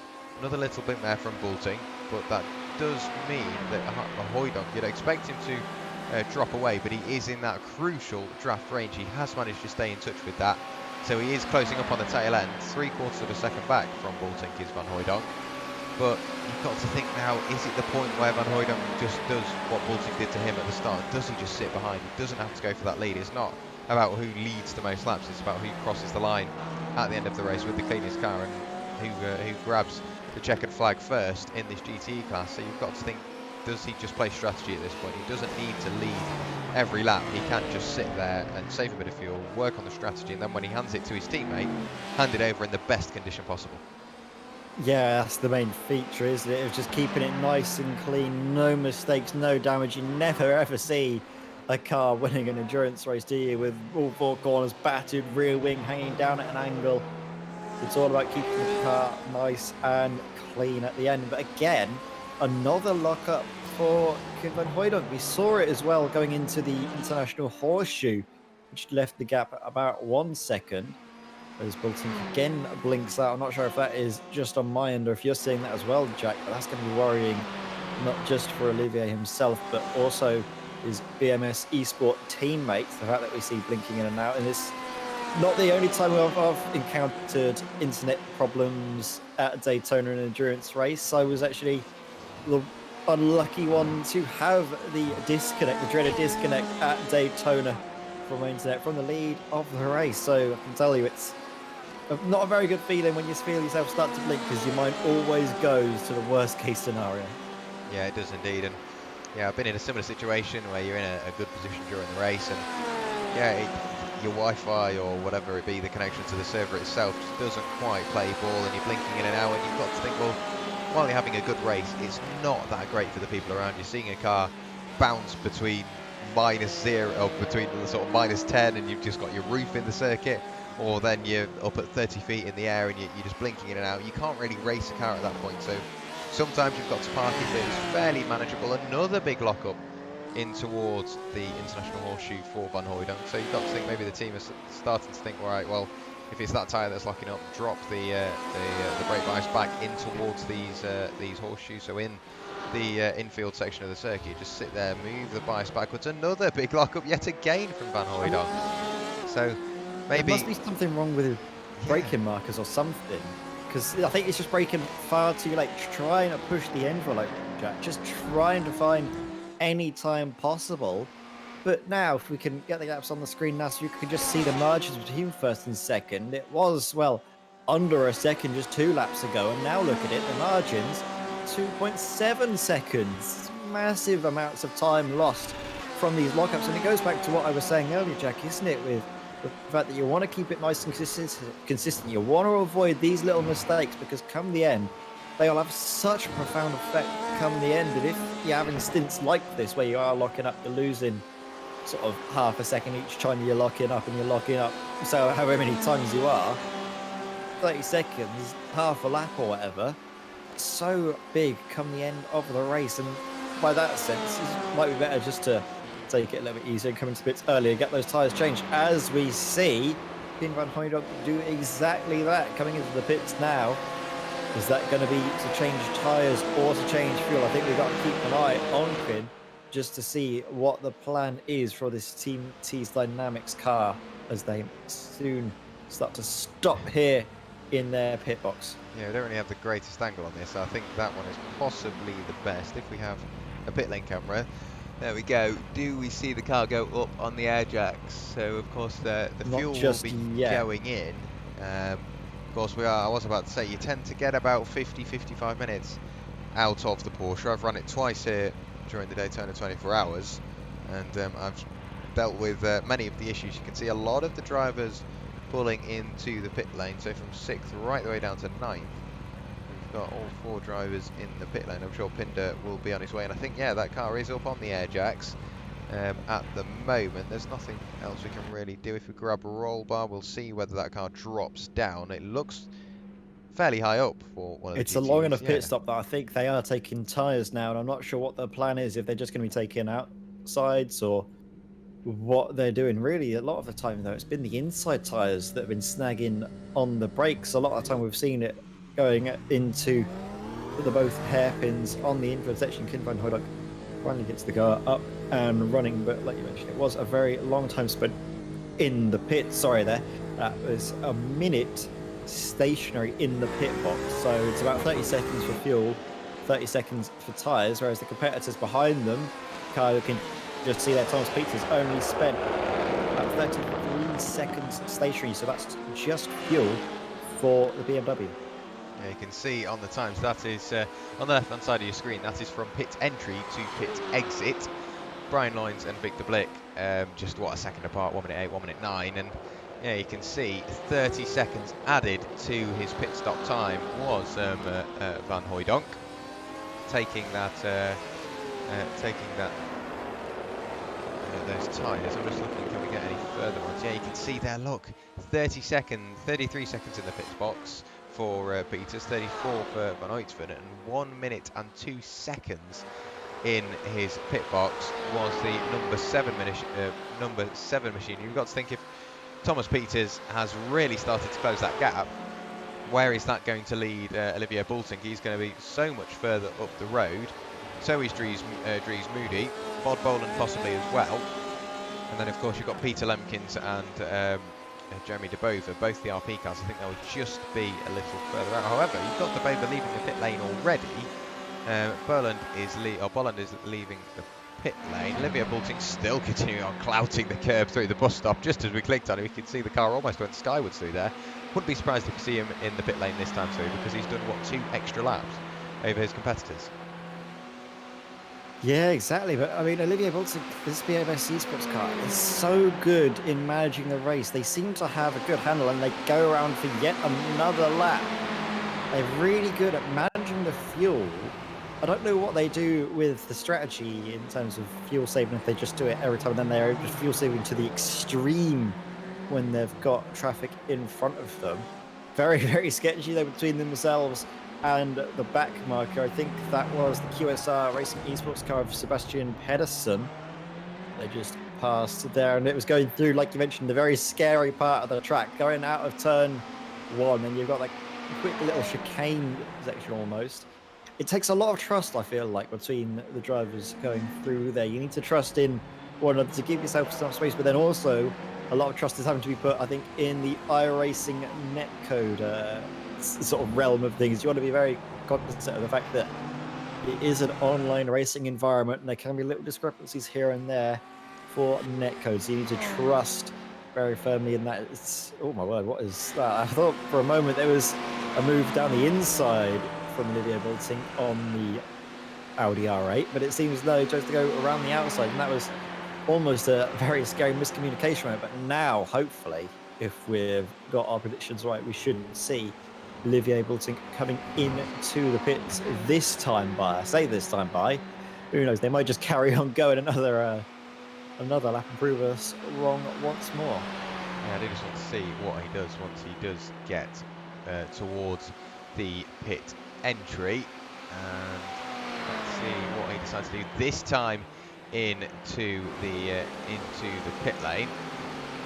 And PC deciding that he's going to have a bit of a moment there, blinking all the noises at me. Quite not happy with what was going on there. And I just want to have a look back to Bod Boland. He's only just heading on to the oval section of the circuit, so he's got a massive gap, does Olivier Boulting. Back to Quinn van Hooijdonk now. He's in a little world of his own. He's got 3.7 seconds back to Thomas Peters. You can see there Peter Lemkins going screaming by in that Ferrari, who's lost touch with his teammates. 7 seconds up the road is now Jeremy DeBover.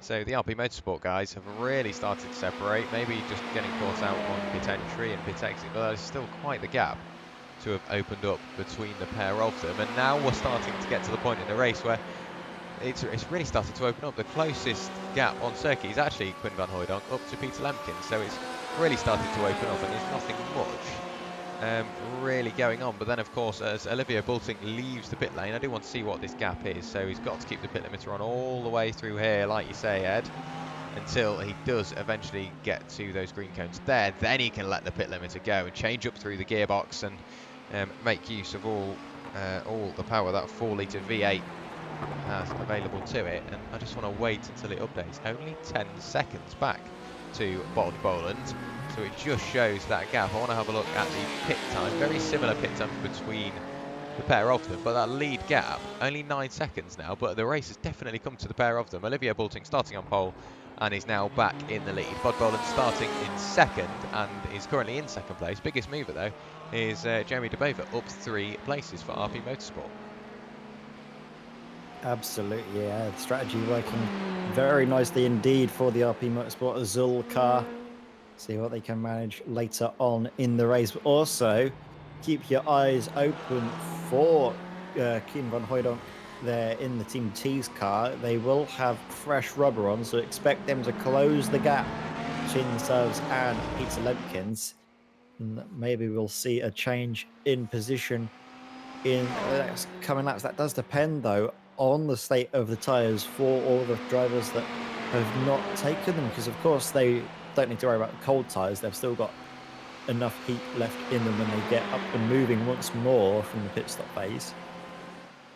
And I don't know, what is the track temperature at the moment? Because you can manage these tyres on a double stint. Yeah, you can see 22 degrees, getting very cold indeed. Actually, if memory serves right, is that I think the GTs are slightly better than GT3s on the tyres, and in the actual Daytona 24 hours, me and my teammates were able to make the tyres last for 3 stints in a GT3 car overnight. So we might be seeing triple stints potentially for some of these runners. We've already seen it once from the BMS esports team before, and that was the big advantage and the big reason why they took the race victory in such a dominant fashion. Can they repeat it this time by? And do you reckon other teams might be trying to copy it, or does your experience prove otherwise? Is it just going to be double stints all the way through?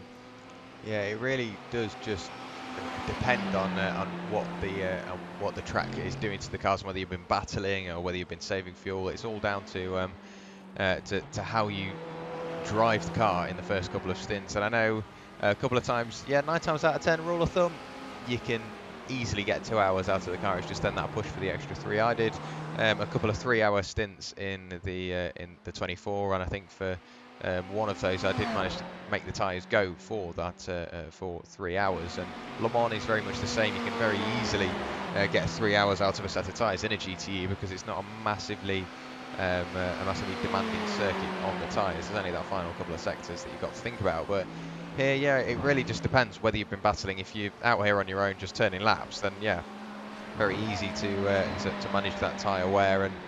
And yeah, of course, like we've seen what a tyre change can do. It can drop you from 2nd place right the way down into 5th place, and you get 30 seconds added on. And if you can minimise the amount of times you've got to stop, great. If you can minimise the amount of times during those stops you take tyres, even better. That's only going to better your chances to get to the end and get to that good result. So now Olivier Boulton and BMS Esports, all they have to do, manage that strategy, manage their tyres, and just keep the drivers in check, hope that they can turn these laps, keep the car on the road, and who knows, 11 hours time we will finally figure out who has really done that, because it's not necessarily the races won on the track. Sometimes the race is won in the pit lane.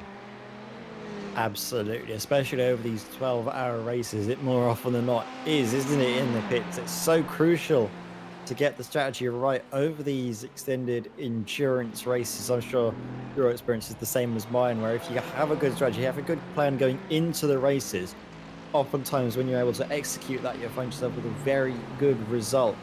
So we're going to see exactly what these drivers can manage. Definitely favourites at the moment as it stands are Olivier Boulton in the BMS esports machine. But things can change in endurance racing, can't they? Teams can look very dominant in the early phases, but then little things can happen in the night or as the race progresses, and maybe some cars pick up a little bit of damage. Maybe the other drivers, when they get into the car, aren't as quick as other drivers. We see difference in pace there.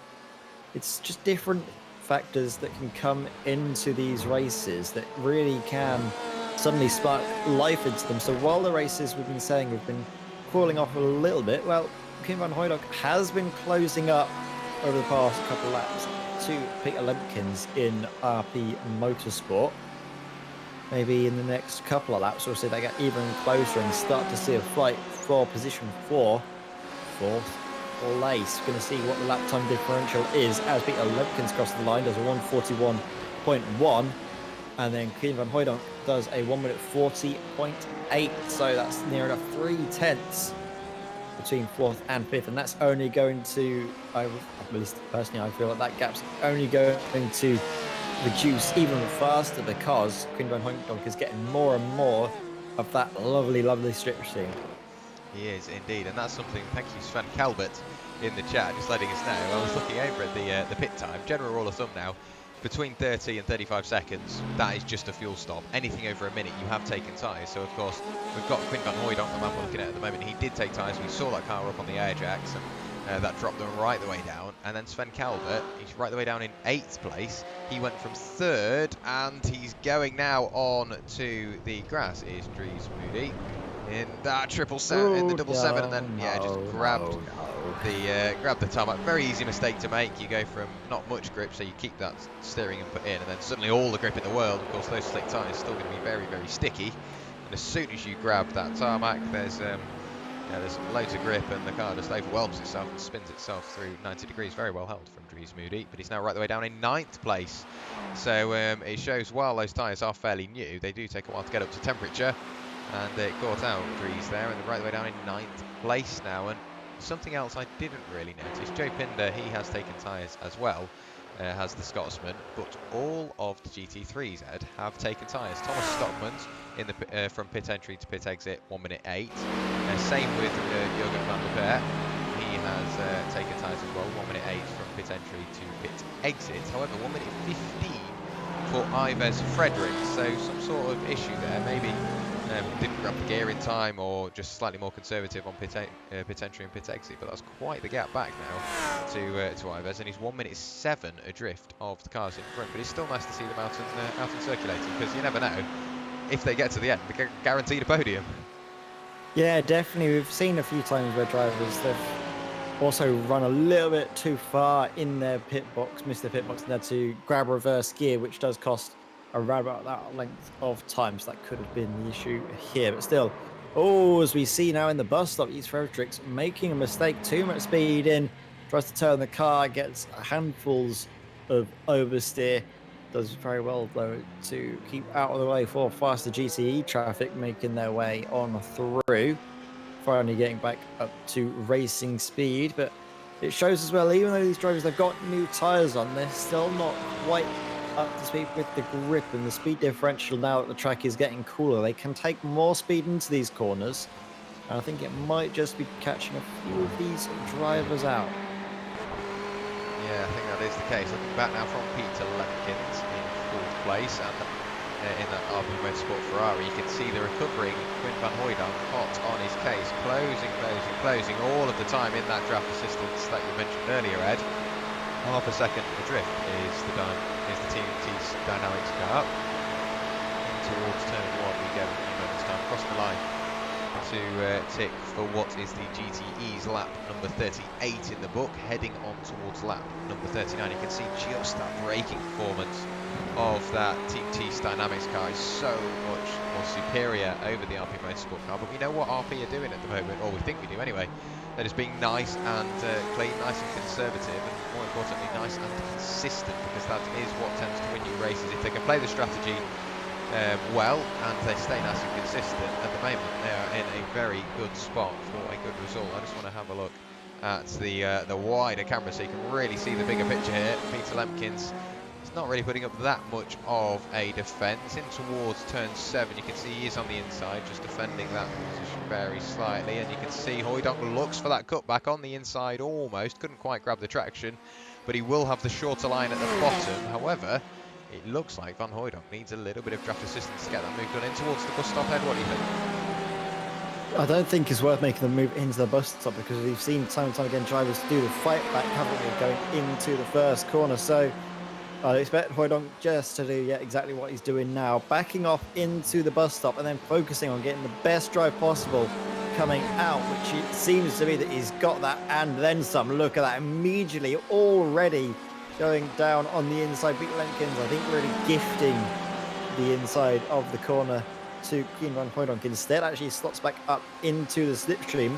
This could be a perfect chance for the Ferrari to try and fight back into the first corner to make way through the triangle, but no, it doesn't seem so. Peter Lemkins staying in 5th position for the moment. Quinn van Hooydonk up into 5th, and what is the margin here between Thomas Peters and Bram van Uytven there? This is a fight for 6th between Dynamics Red and Reaction Motorsports Yellow.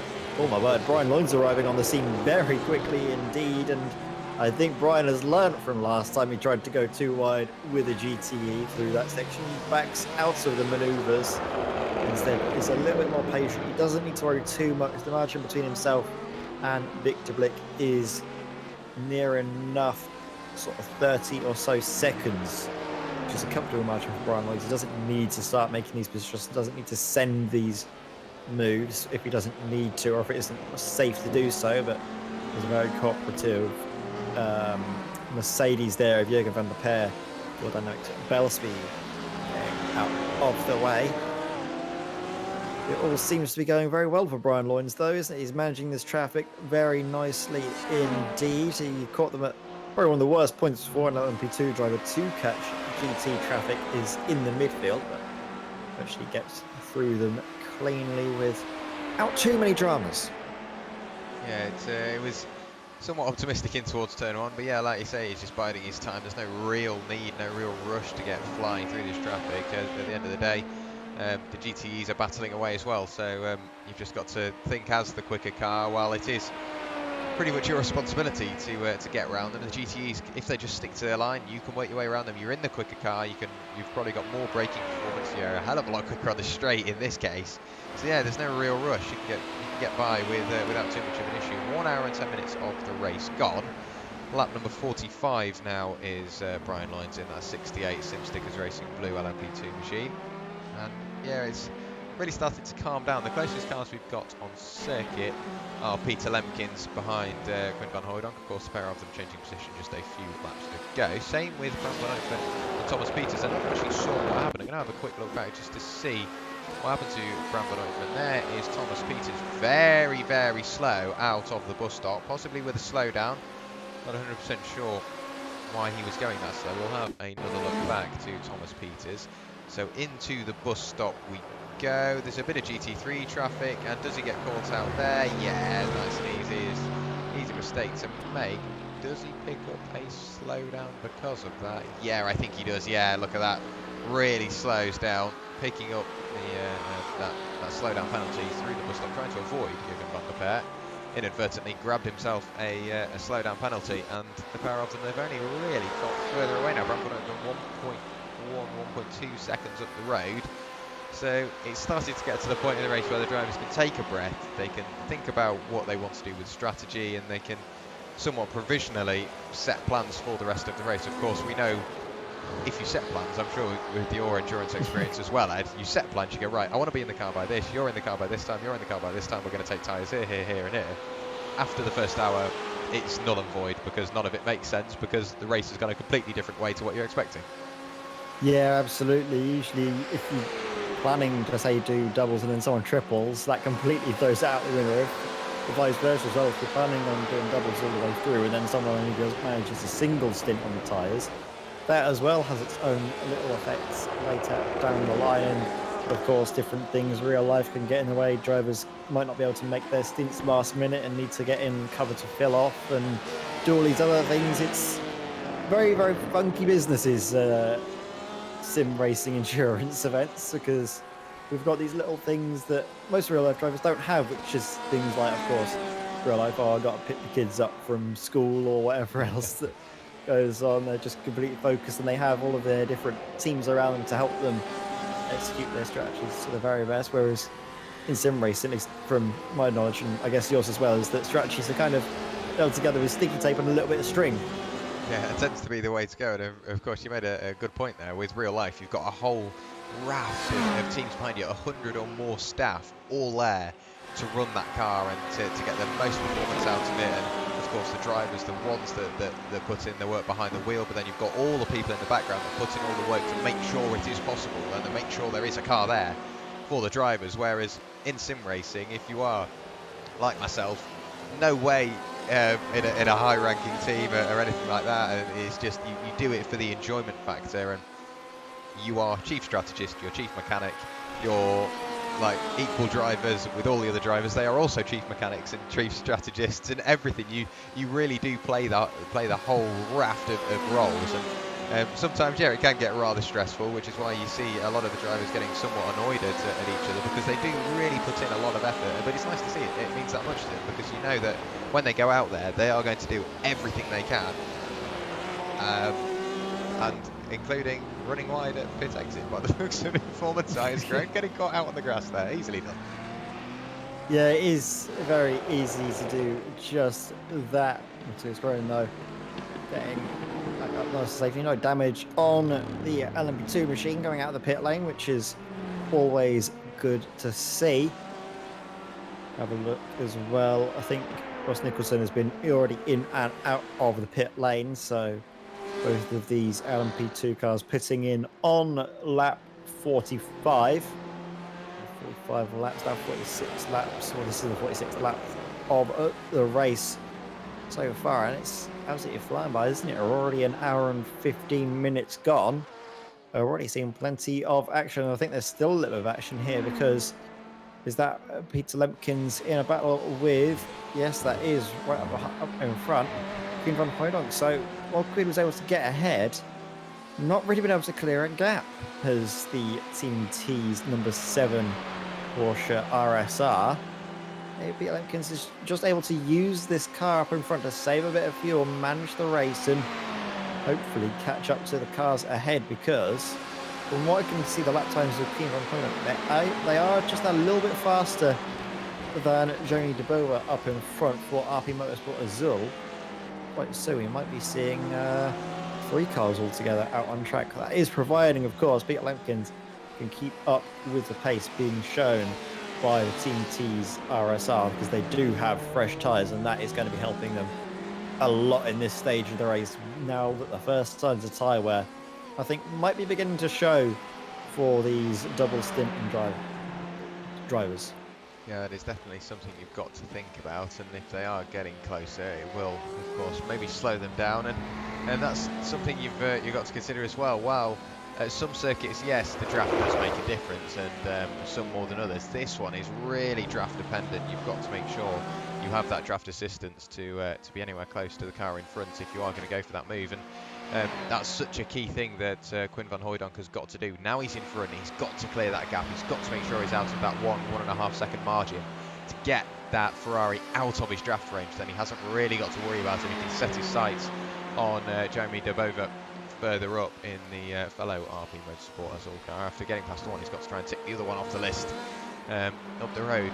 But yeah, that is so key. If you do get in front, get that draft cleared, and then just get your head down and see what it can do. And we have had a driver change in that Sim Racers World car. It's Matthias Graham, so taking over from Victor Blick, and with it being a shorter strategy in these LMP2s, at just over the half an hour mark, about 35 minutes, 40 minutes you can get out of these LMP2s. So Victor Blick doing the standard 2 stints. That tends to be the way you go. Do 2 stints, 2 full tanks of fuel, then hand over to another driver and see what they can do. Whereas 2 full tanks of fuel in these LMP2s is just over an hour. 2 full tanks of fuel in a GTE or a GT3, that tends to be just under 2 hours. And some of these drivers, they could be doing what's 3 full tanks of fuel. So that's what, 2.5 to 2 hours 45 minutes just behind the wheel.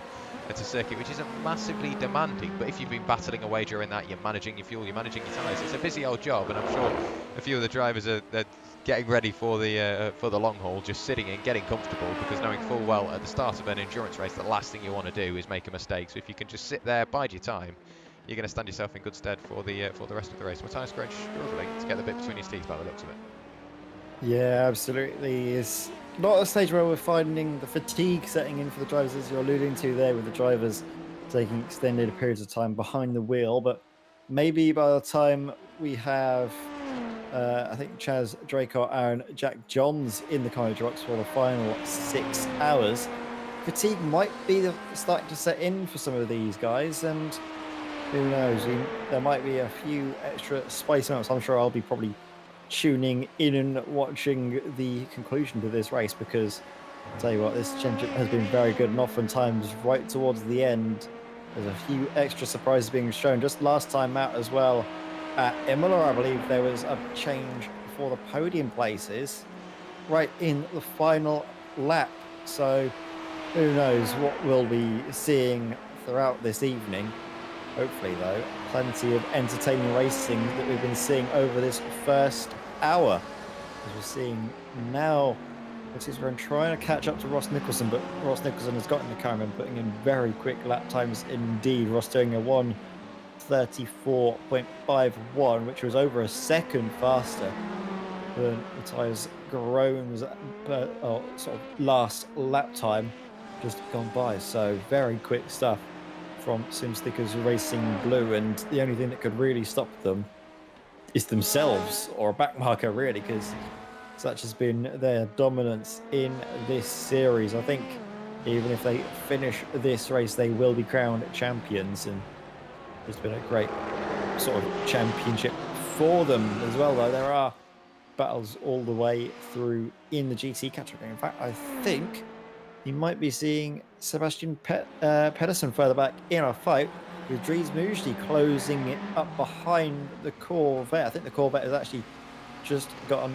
past, if my memory serves right, because we did see Dries Mujdi have that mistake going through the corner. We just saw them going through the second hairpin. In fact, here we do. Here's the replay. Thank you very much, Jack. Always on the button, as always. That's sweeping the car around the outside into turn one. Needs to have his spotter giving him the best information he could so that he wasn't coming across the nose of what would have been, I'm sure, a very disgruntled Ferrari if that was the case, but they kept it nice and clean. And Dries Mujdi now up into 8th place with fresh tyres as well, don't forget, so keep an eye on their pace and see what they can do charging up the field. Yeah, so quite a crucial change of position there. We know that that double 7 machine has lost time in the pit lane after taking tyres, and they're now side by side. And of course, it was that Ferrari that had the overspeed in the draft, but he was then elbowed towards the outside. He's got to go the long way around. That Corvette went very close to the grass on the brakes there.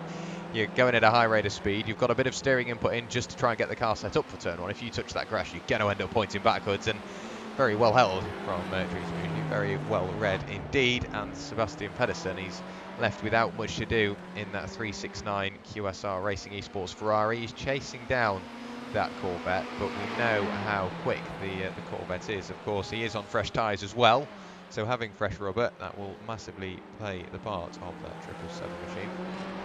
And I think, the 777 machine, sorry, I think Seb Pedersen is also on fresh tyres as well in that Ferrari.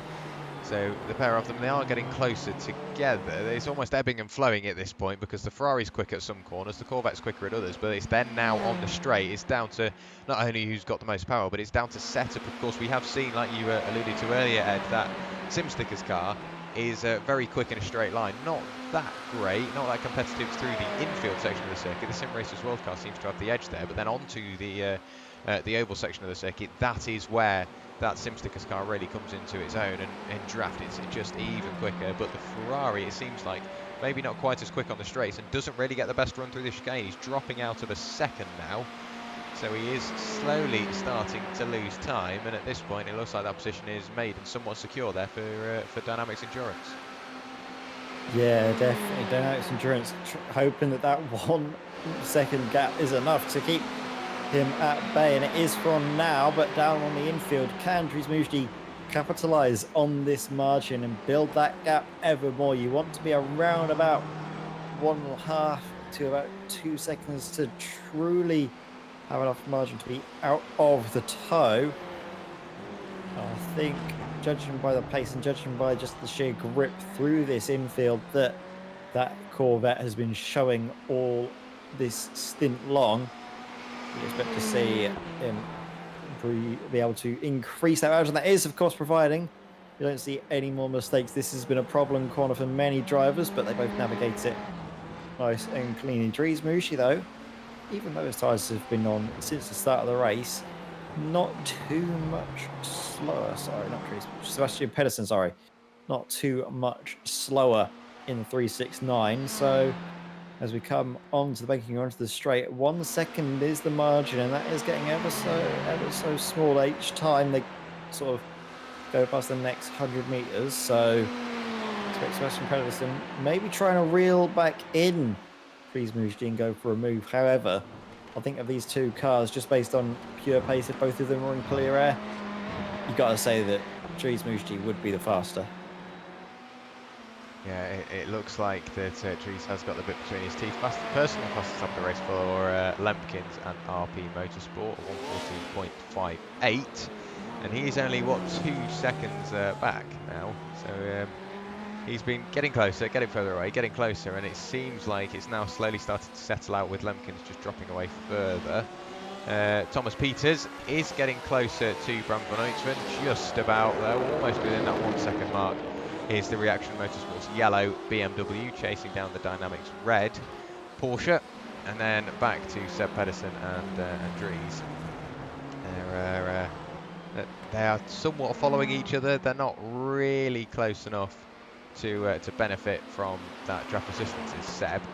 Of course, we saw the swap of position a little further, a little while ago. The Ferrari's definitely more competitive on the brakes. I'm just looking at the delta there, and you could see it was really dropping down on the brakes. And then as soon as the Corvette put his foot to the floor out of the second horseshoe, it just absolutely drove away. And the closest cars on circuit are in fact those two of Dries Muesli and Seb Pedersen. I do want to have a quick check in on our leader, see how he's getting on.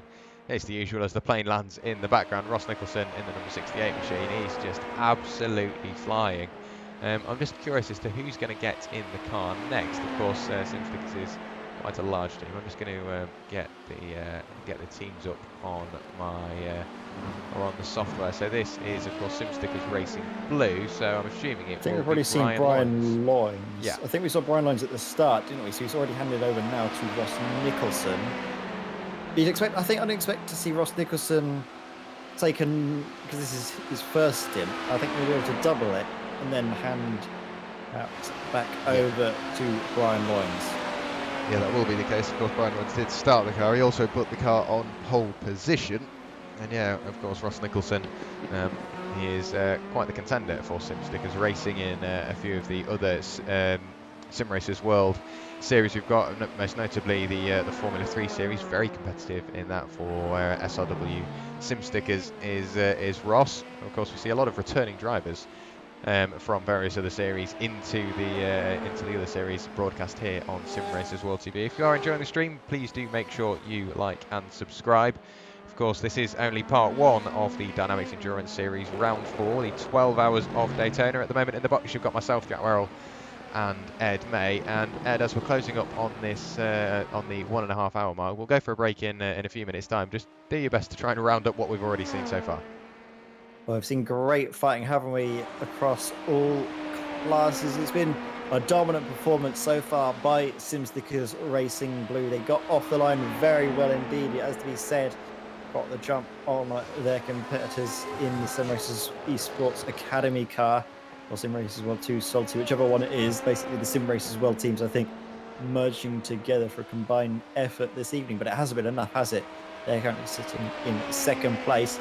Meanwhile, up in the GTE field, at the start of the race, it was BMS Esport on pole position, as we're actually going to put a pin in that thought and have a look to see Matthias Groen loop the car around, and that is a trademark LMP2 spin going through these slow speed corners. They don't have the air pushing over the cars to provide the downforce. They suddenly lose it all at once, and it catches out the drivers a little bit, as we've just seen what's happened there to Matthias Groen. Going back though to the GTE class, this race has been a good performance so far by BMS Esports. They put it on pole, but they've not had it their own way, that's for certain. They got the race underway very early on indeed, left a big gap to the leaders, and then put their foot to the floor right at the get-go, trying to get the jump on their competitors, and it almost worked out. However, a bit of a mistake perhaps by Olivier into the first corner meant that he dropped back a few places, had to fight his way back, and then had a great battle, didn't he, between himself and the number 7 Porsche RSR. That was the story for much of the race up until the pit stop phases, where maybe a slight mistake in strategy or something, but with the number 7, but they decided to take tyres and have found themselves dropped down the order and have been fighting their way back up using their tyres to great effect, and they're closing up now as it stands to Jeremy Debova for 3rd position in class.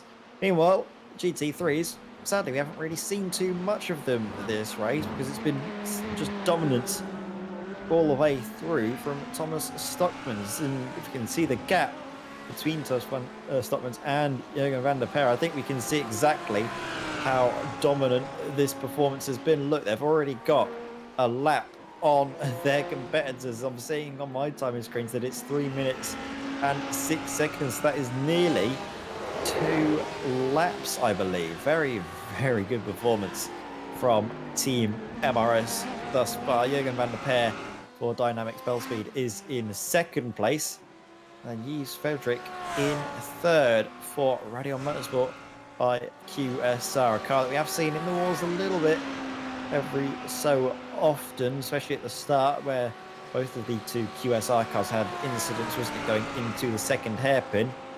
But aside from that, we haven't seen any drivers retiring, which is good to note. We haven't really seen incidents that involve damage either. There's no cars that are, you could say, are walking wounded. So far, the first hour, very clean indeed.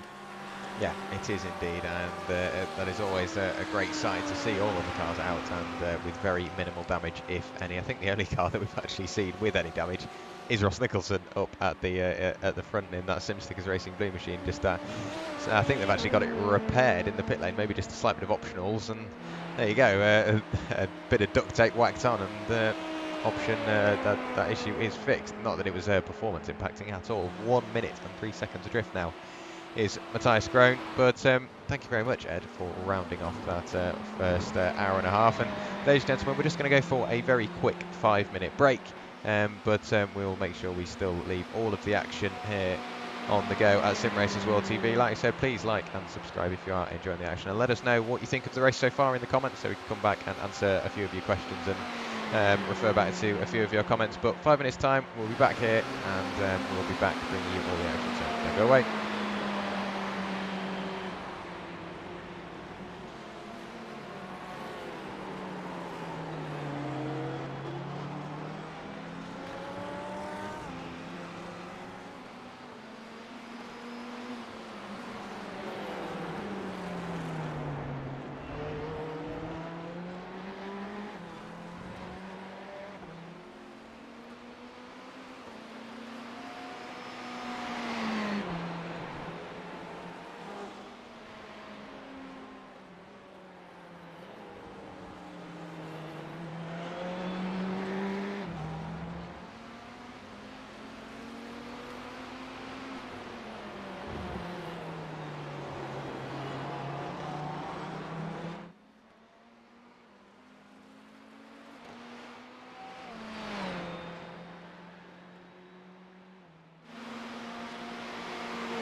and gentlemen, welcome back to Sim Racers World TV and welcome back to round 4 of the DynamiXX Racing Simulators Endurance Series. And we are here for the 12 hours of Daytona. 61 laps completed so far by our leader, SimStickers Racing Blue. Currently behind the wheel is Ross Nicholson, right the way up at the front end of the order now. 1 minute and 7 seconds clear of Matthias Groen, and that is knocking on the door of a lap over their fellow LMP2 driver, or LMP2 entry of Sim Racers World Esports Academy, and Matthias Groen. Only 20 seconds up the road is Matthias Groen, that one there. Ross Nicholson just going through Speedway Turn 2 now, so there's only really the bus stop between them, and it's really started to close up now. Yeah, absolutely. And this is to put a lap on their nearest rivals, their only rivals really for the race victory this race. SimStickers Racing Blue, as we've been saying, have been the dominant force in the LMP2 category all season long. Probably so dominant that a lot of their competitors might not have been bothered to show up. Such have been their performances as of late. They were so good from the season get-go at Catalunya right the way through, and well, they're continuing it here at Daytona, that is for sure. Ross Nicholson currently behind the wheel of their Dallara P217. Very good indeed. Lap times very quick. Last time by was a 1 minute 33.46. Again, a second of a lap faster than Matthias Groen, so incredibly quick lap times being set by Ross Nicholson. Yeah, it is indeed really starting to open the taps on that car. While we were away, we had a few little incidents, so let's have a quick catch up on those. Jurgen van der Peer had a little bit of an off track. Let's hope nothing too major. Just outbraking himself on the way into the international horseshoe, maybe running wide on the exit. There you go, just rattling over the grass, and then finds himself on the tarmac once again, foot to the floor, up to the gears. Peter Lepkins had a bit of a moment as well. Off the track 5 seconds in towards turn 1, goes in a bit too hot maybe, yeah, and onto the grass. Does he keep it out the barrier? Yes, very well done, Peter Lemkins and RP Motorsport. It's very hard to keep that car out of the barrier once it's on the grass and heading towards the barrier. Of course, that grass does dip downhill, so very well driven from Peter. And then we did have what was described as a crash in SDK. Yeah, Quinn van Hooydonk just rotating the car through 180 degrees at the International Horseshoe, with the Porsche, of course, being what is in theory mid-engine, having to make room for that rear diffuser. It was going to be rear, but it had to be shifted forward a little bit. So it is now a mid-engine flat 6 Porsche, and that has just rotated on its axis through 180 degrees. And well, we said Ross Nicholson has found the rhythm. 133.076. That would have stood him still easily in pole position in qualifying, and he's gone and done that in the race. Ross Nicholson is on an absolute mission. 1 minute 10 clear of Matthias Groen, and you've got to think, with it being a 1 minute 33 lap in these LMP2s, literally what, 23 seconds up the road is Matthias Groen, and with a pit stop getting ever closer, you've got to think, is the pit stop going to be the deciding factor between Ross Nicholson once again putting another lap on the car in front, or putting the first lap on the car behind, sorry. That was very close to rotating the car through what was 90, almost 180 degrees. There, sliding his way through the second horseshoe, sliding his way onto the oval. I think maybe he's on the verge of overdriving that car now. Yeah, cooking his tyres, just a little bit of finding they've got a bit of too much heat in them as he's trying to put the power down. The car's not quite responding in the way he was hoping, but well, I'm sure he's going to be able to keep a handle on the car. He's been showing it all season long what he can manage. I don't think it's more than just a little bit of a blip in what will be a very good race for Ross Nicholson and everyone at SimStickers Racing Blue.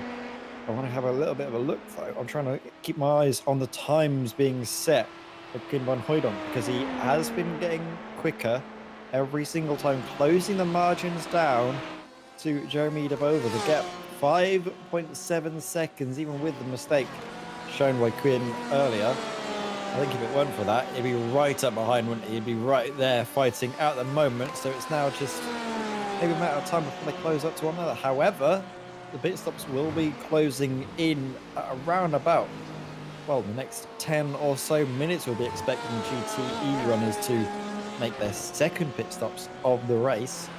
So Kim van Hooijdonk is probably going to stay on this set of tyres, I would imagine, with the track temp being the way it is. They did come in for tyres on their first stop, so I think it'd be a little bit silly for them to take tyres when the track is around about 20 degrees now, and the sun is really starting to set here, isn't it, Jack? Track temperature cooling off, lap time's getting quicker.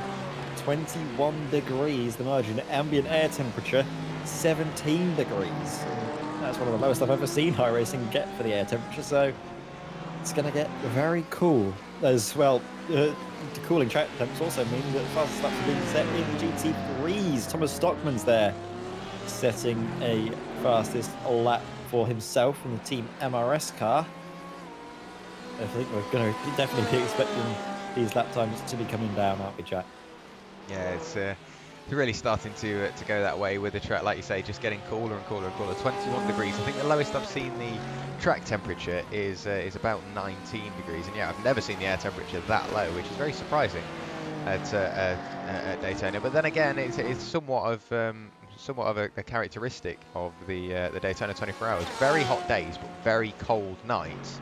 And of course, that is it's going to help the cars. They can run better in the cooler conditions, in the cooler air, so no real danger of overheating unless you're tucked underneath another car. But even then, you've still got bits of cool air going through the radiators. And yeah, with the track getting cooler, it's only going to get grippier and grippier and grippier. But then, of course, you've got to think that the visibility is going to go away. But we've mentioned that again, Daytona, it is a lit circuit for the first and second sectors with the infield section, and then you do get onto the speedway, which is fairly well lit as well. So it's really starting to play out quite nicely for the drivers. They've got a cool track, cool air, and they're only going to go quicker at this point. And of course, with them closing up on the second pit stop, they've got to think about a strategy as well. And if they play that right, they could set themselves up in towards the night section of the race. Jeremy Debova in the pit lane for RP Motorsports, Hazel in the number 81 Ferrari, somewhat off colour for the strategy, going against the grain air. Kurt van Hanakke gets in that car. They have lost positions to Bram van Uytsford and Thomas Peters. And speaking of Thomas Peters, that Reaction Motorsports yellow car, it finished in third place at Imola in round 3, so not too long ago. And with them being right the way down in 6th place at the moment, of course, only 1 hour and 1 hour 45 minutes of the race gone. Still plenty of time for the race to change round. But BMS Esports, they won at Imola. They're going for something of the same here at Daytona. Racemasters Esports, they came second at Imola.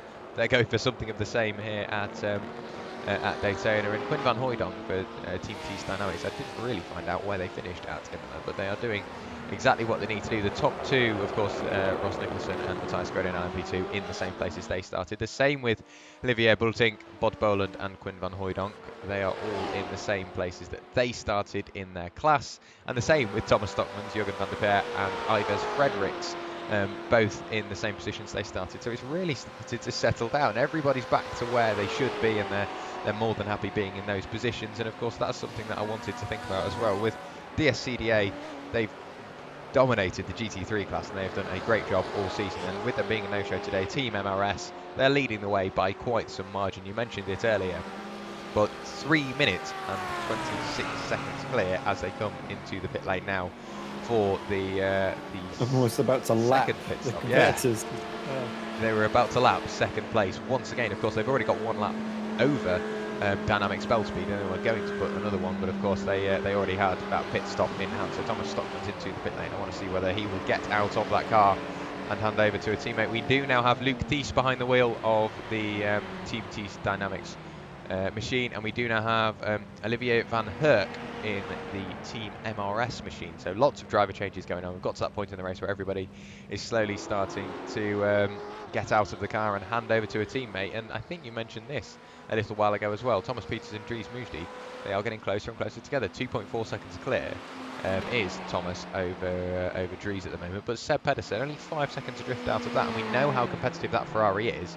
And that QSR Racing Esports car, it's only going faster, not necessarily faster than than Dries in front, but definitely faster than Thomas Peters. So we could end up with a nice little battle on the way.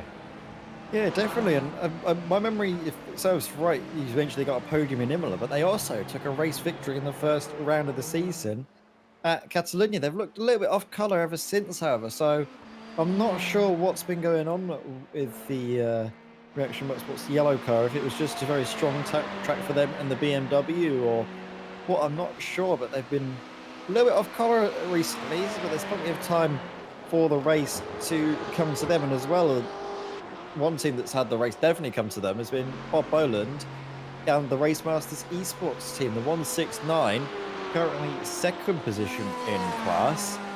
And, well, the Race Masters Esports, they always seem to have the race come to them. They may not qualify blisteringly quickly, but then towards the end, they put themselves in the best position. They manage the race, they manage the tyres, all the fuel, all that stuff in the background.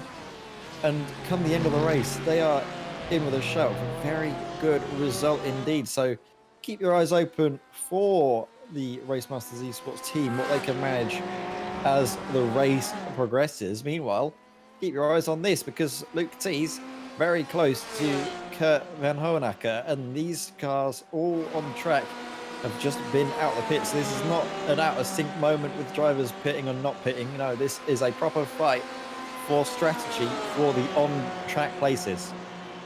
Yeah, so this is, like you say, a battle for position developing here in the GTE category.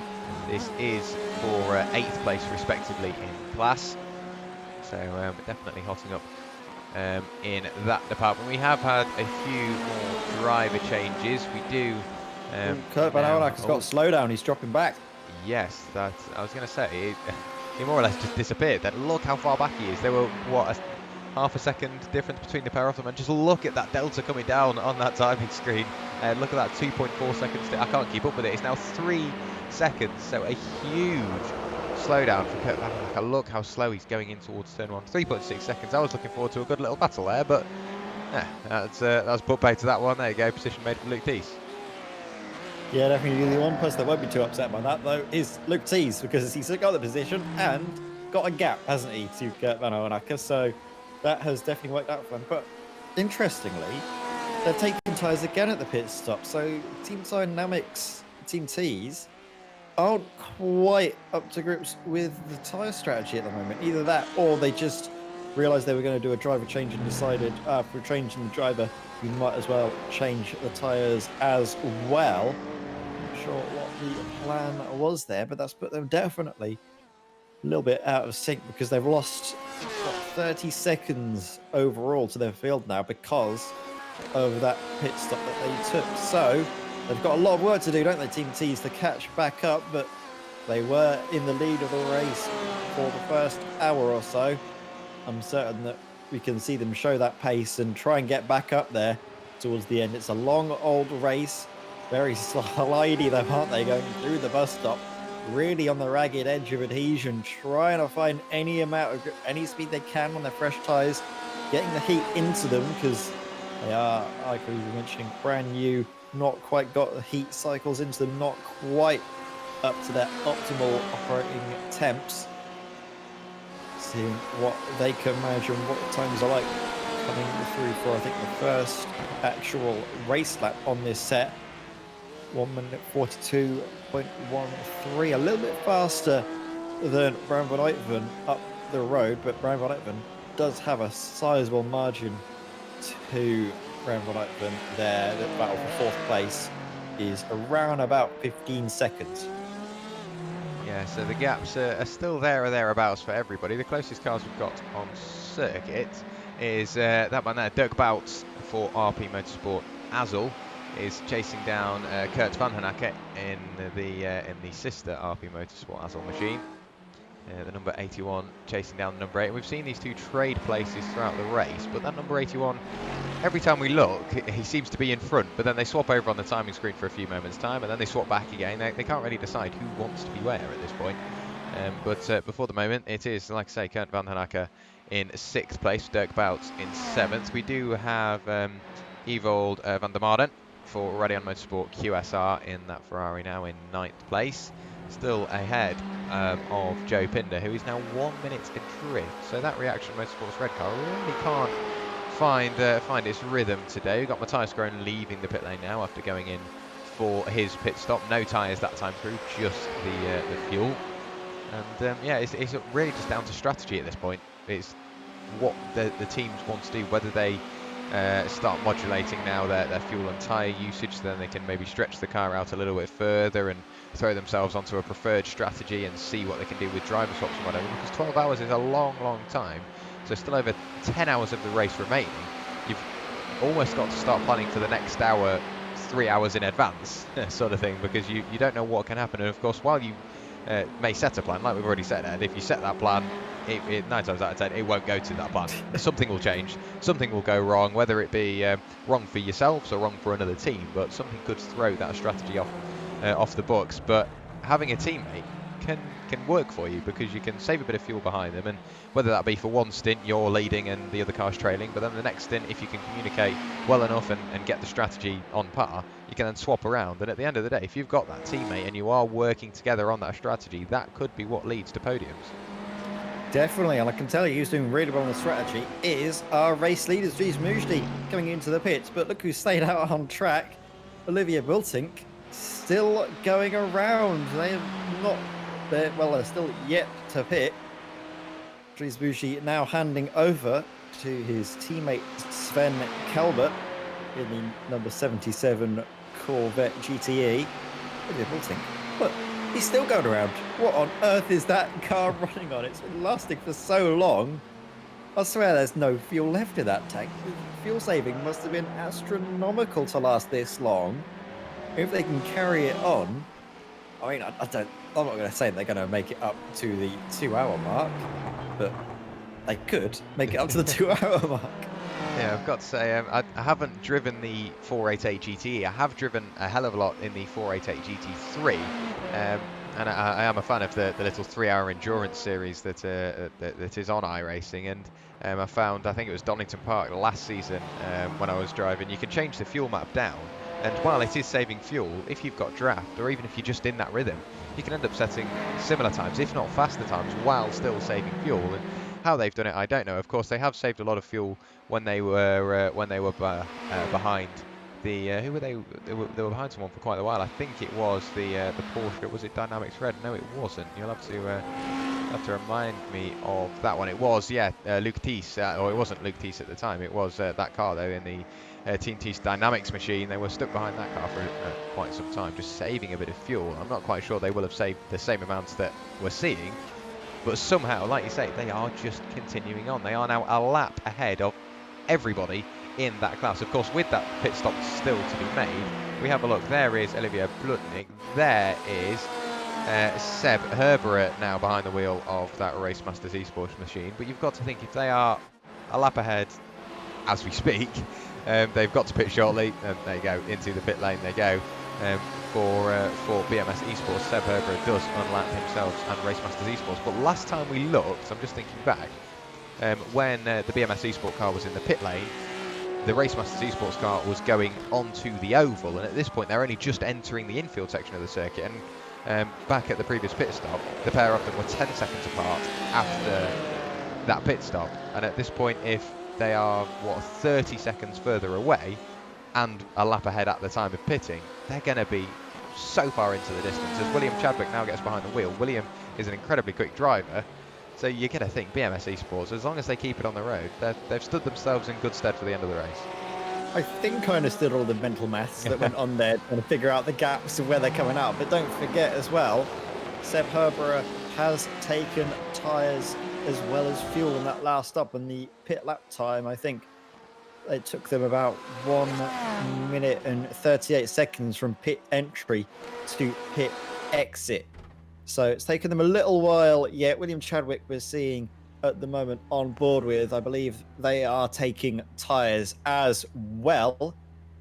Yeah, If they're doing the changes, indeed. it would make sense to change tyres. Yep, they come down off of the air jacks and up and running. And a little interesting fact I noticed is that you can actually cut the pit exit a little bit. As soon as you come out, you can kind of almost phase through the Porsche pace car and stay on the left, just the other side of the white line. It saves you a little bit of time. It flashes up that you have a slowdown, but because you're on the pit limiter, it says 0.8, but then it vanishes almost immediately. And it's those little gains that you start to see drivers trying to take. So I haven't seen any people do it so far this race, but it is something you can get away with on iRacing. Yeah, it's all about those little marginal gains. While being out on circuit, turning the laps and staying consistent does get you the biggest of gains, and then of course you've got the strategy. But little gains like that, you never know when you're going to need a half a second or a second or two throughout the race, because like you said, at Imola we had a change of the podium, so if you can gain a couple of seconds just on pit exit alone throughout the race, and if other people aren't doing it, yeah, those couple of seconds, they can really start to add up when you get to the end of a 12-hour race. So if any of the teams are watching, we may end up seeing a little bit of that, see what they can get away with. Closest cars we have on circuit are still the RP Motorsport cars, Kurt Van Honacker, pardon me, and Dirk Bout, both in the RP Motorsport Azul Ferraris, and they seem, yeah, they've surely got to be in contact with each other, because they're just sat there turning laps, doing what they can, and that you can't really wish for anything else at this point. You're closing up on the 2-hour mark, so still over 10 hours of the race remaining. If you've got somebody playing rear gunner and you've got somebody pushing through the air for you, you can work this to your advantage. A little bit of a lock-up there for Dirk Bowles. Does get the car slowed down. But yeah, if you've got somebody to support you throughout the race and you've got a teammate with you, 9 times out of 10, if you meet someone, one car will make the gap, you can follow them through. If you're punching the hole in the air, your teammate behind is going to reap the rewards from that, and then you can swap throughout. So I almost can't imagine how helpful a teammate is at this point. You can see them there, nice and easy, swapping positions. Yep, definitely working with one another, not working against one another. Good teamwork on display there. Dirk Bouts, I think you could see with the lockup that he was getting maybe a little bit held up, maybe having to adjust his braking, not able to go as quickly as he was hoping in traffic. But now that he's got clear air, the two cars can start to work together, can't they? Can slipstream off of one another. But here we can see Ewald van der Meren. And does he have a mare? Yes, he does. Going through the bus stop, unfortunately, into the wall, reversing back onto the circuit. I thought for a moment there was going to be a bit of a calamity because I saw the Audi arriving on the scene, but I think they had the awareness there to get out of the way and get up and running. Luke T's here having a big lockup and big crunch into the tyre barriers. It stopped dead in its tracks. Want to see if there was any damage left on the front of that car. And liven up the bake.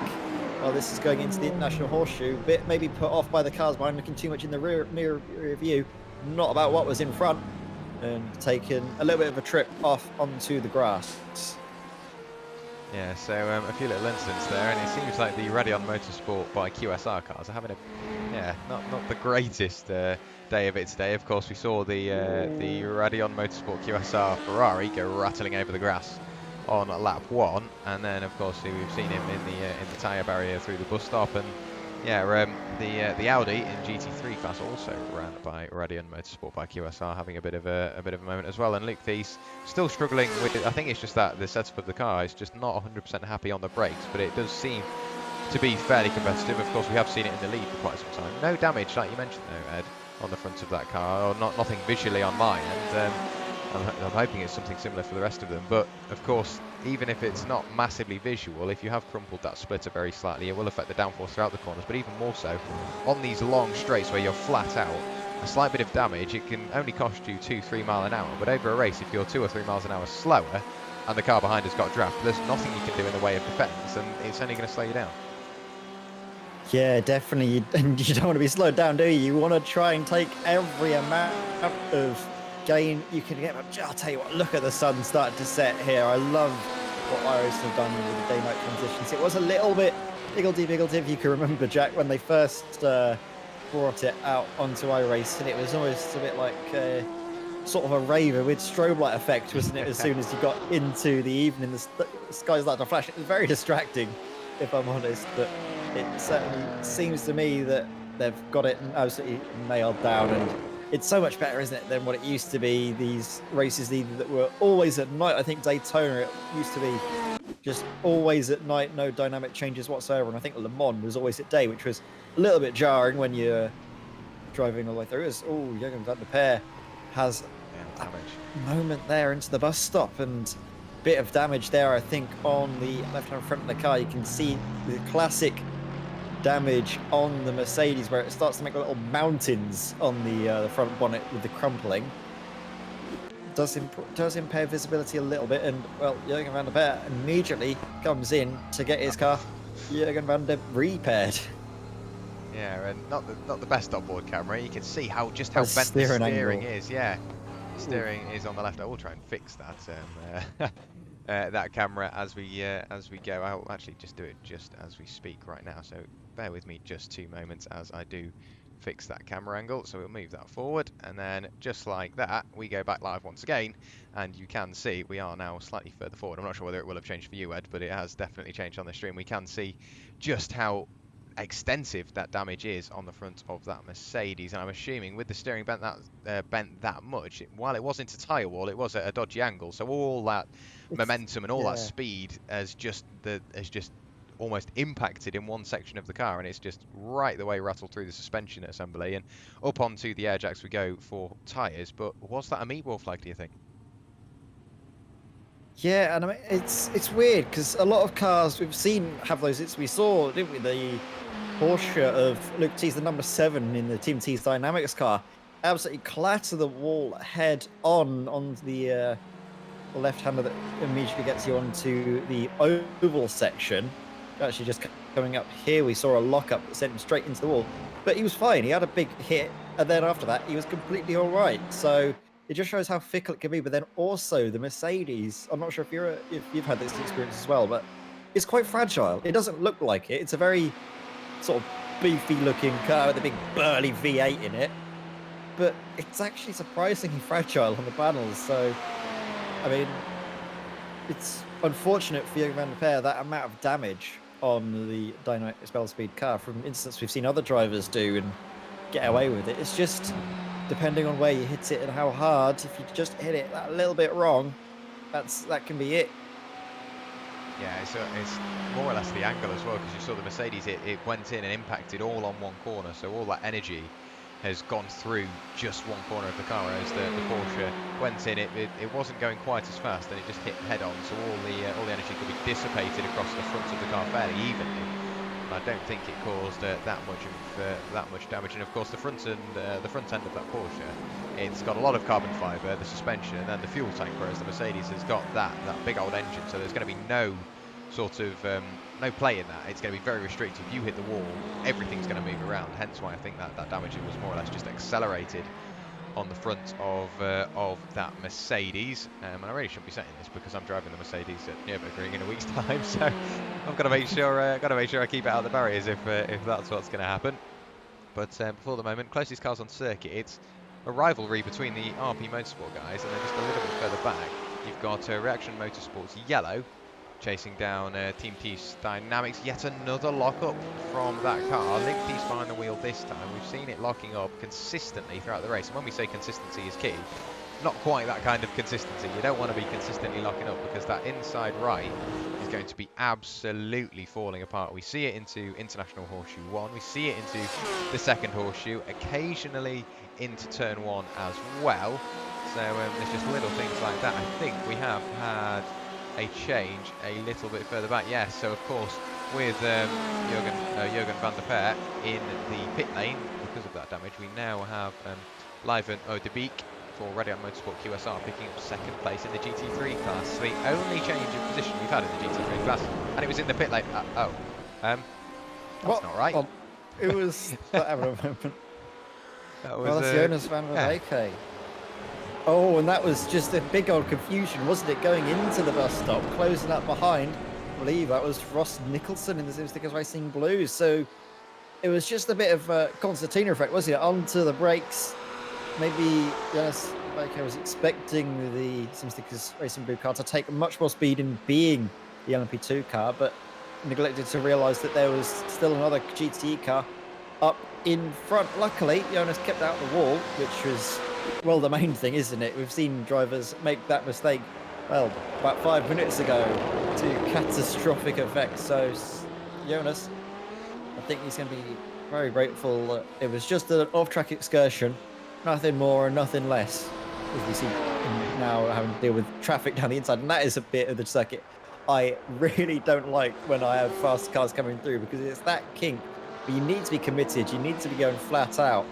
And in the GTEs, at least to my knowledge, you're on the ragged edge when you're going flat out, whereas in those higher downforce cars, it's almost like nothing. But when you do have a car suddenly down your inside, it does throw you off your line a little bit, and you can easily just overstep the mark, dip a wheel out onto the grass, and then all of a sudden you can't slow the car down. You're going straight on at the hairpin, finding yourself approaching the wall very, very quickly.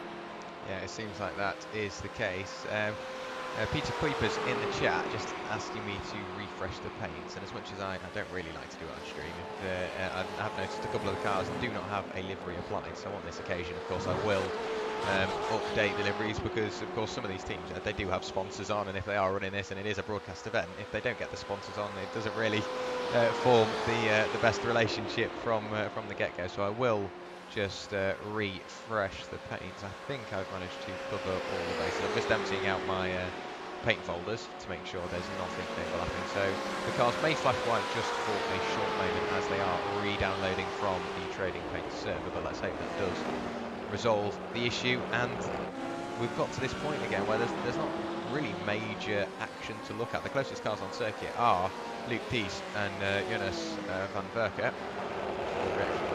Yellow, and he's just sat rotating that, and that seems to be what everybody's doing at the moment. A little bit further up, we've still got the RP Motorsport Azel cars continuing, Dirt Bounce and Kurt van den Akker, and yeah, there's nothing really major to look at. So this is when it more or less becomes a talk show with a bit of racing in the background.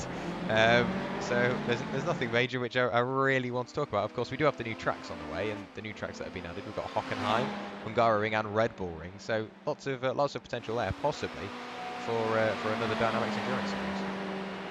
Yeah, definitely. And I mean, I've driven the Hockenheim Ring a fair bit recently, actually. Even driving it in the GT4, the new GT4, so the new McLaren on the new Hockenheim circuit. And I'll tell you what, they're both really excellent additions to iRacing. Hockenheim Ring, brilliant circuit to drive. If people haven't already gotten it, you need to, because it is a brilliant circuit, provides excellent racing, plenty of chances to throw some moves potentially down the insides after the long straights. And then also the McLaren, the GT4. I'm not usually the biggest fan of GT4s, at least in iRacing. I wasn't the best fan of the Porsche when it came out. It just felt a little bit too weird and twitchy for a GT4 car to my liking. And then the BMW felt like a barge and was, well, not the most drivable machine, shall we say. And then I've gone into this McLaren. Wow, it is brilliant indeed. It's just so fun. It's so exciting to drive. I don't know if you've had a chance to, Jack, but it just feels great.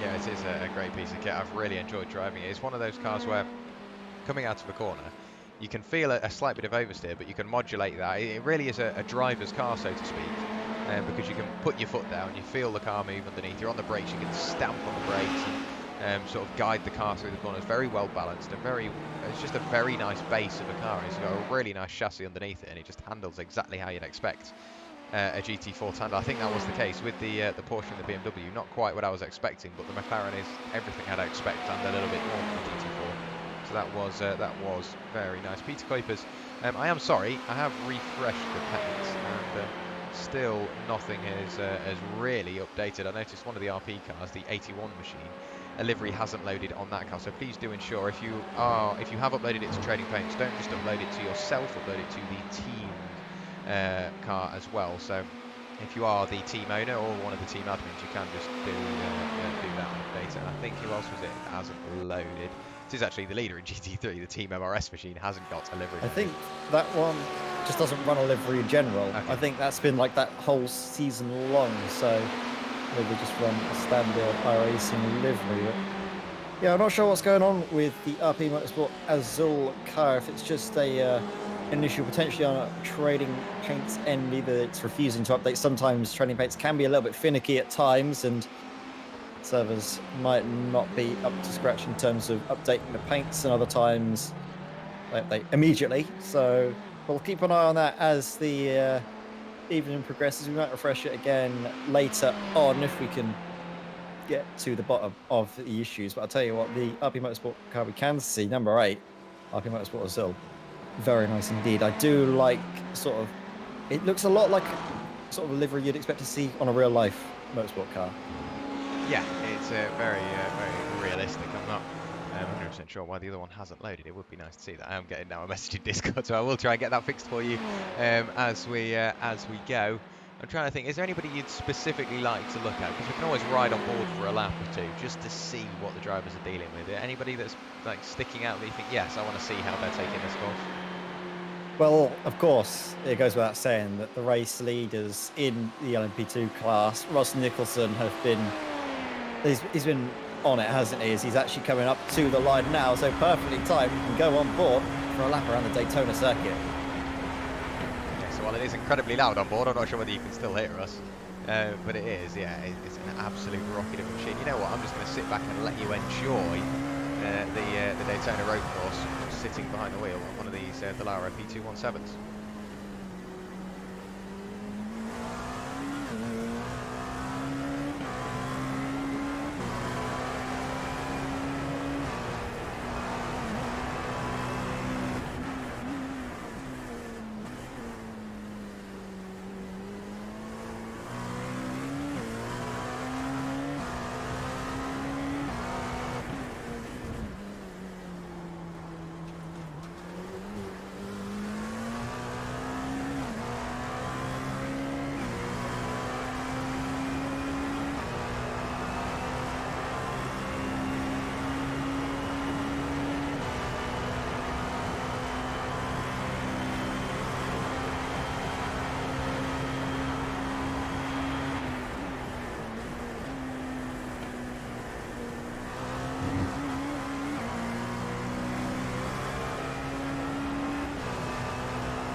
Something else behind the wheel of these LMP2 cars. So balanced, and it's just so quick. And we've seen Ross Nicholson go off the road at some point.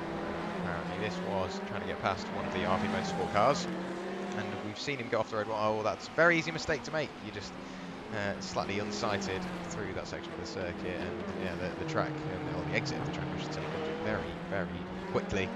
And we've seen a fair few off-tracks. Well, Jamie McEwen has had a bit of an issue in the Reaction Motorsports red machine. Flicks one way, flicks the other. Once again, easy mistake to make. It's a very heavy car. Once that pendulum starts swinging, it goes one way, goes the other. You have got very little chance in saving it. However, Luke Thies for Team Thies Dynamics has had a slightly sizable off-track. Is it that locking up of the inside? It is indeed. Lots of smoke into the barrier. Yes, that's a very hard hit into the barrier that time. He bounced off it, and that wasn't quite as straight in as last time. However, the car looks factory fresh. Somehow that Porsche is built incredibly strongly, built like a tank, that thing, and we have had an issue for Matthias Groen. Apparently a crash, round he goes, and yeah, typical. It's one of those things, it's very hard to avoid in those LMP2 cars, of course, with the engine being so far back. As soon as it starts to go, it's just going to rotate on its axis. Very easy mistake to make, and I'm sure we've all done it, and I'm sure if you've done it once, you'll do it again.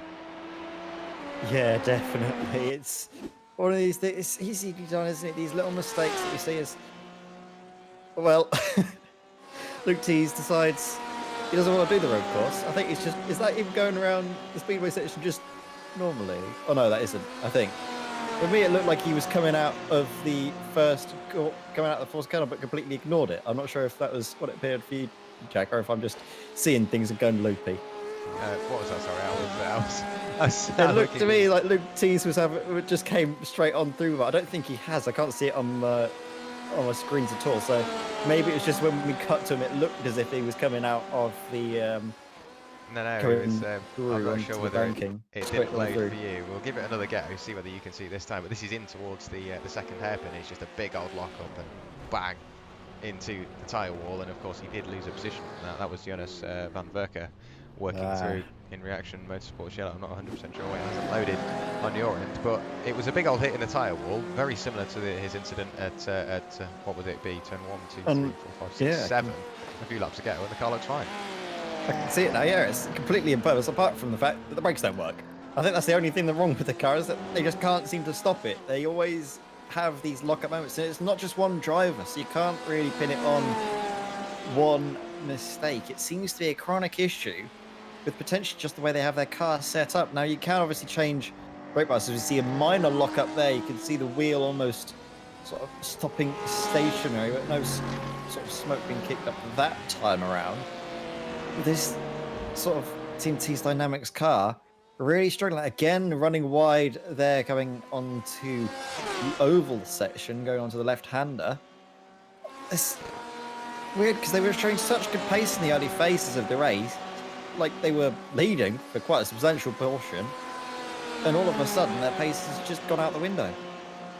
Yeah, it seems like that is the case, and yeah, it's just one of those things. It's very difficult to manage once you've got that setup on the car, and there's nothing really you can do throughout the race once you've found that issue. And the only time you really start to find these issues is when you are dragging them around for a substantial amount of time. I have started to see a little bit of damage on that front left wing. You can see almost where it rolls over the wheels. You can see that slightly crumpled there. So not really where we've seen an incident, but that's where the damage has been placed. It's not massively affecting performance by the looks of it, but there's still that lockup, which seems to be characteristic of that setup at the moment. And it's just something you've got to drive around. You've got to move the bias backwards as much as you dare, but we know what these Porsches are like with them being mid-engined. You move the bias back so far in towards turn 1 where you've got the compression, you bounce off the oval onto the road course. It's very easy for the Porsche to swap ends, so I think they're willing just to shred that front right tyre and risk a few lockups here and there just to keep the car pointing in the same direction. And that's another little thing of endurance racing. You don't really find the issues until you're out there, and once you've found an issue, you've just got to drive around it. There's nothing you can do. You've got to put up with it for the next however long.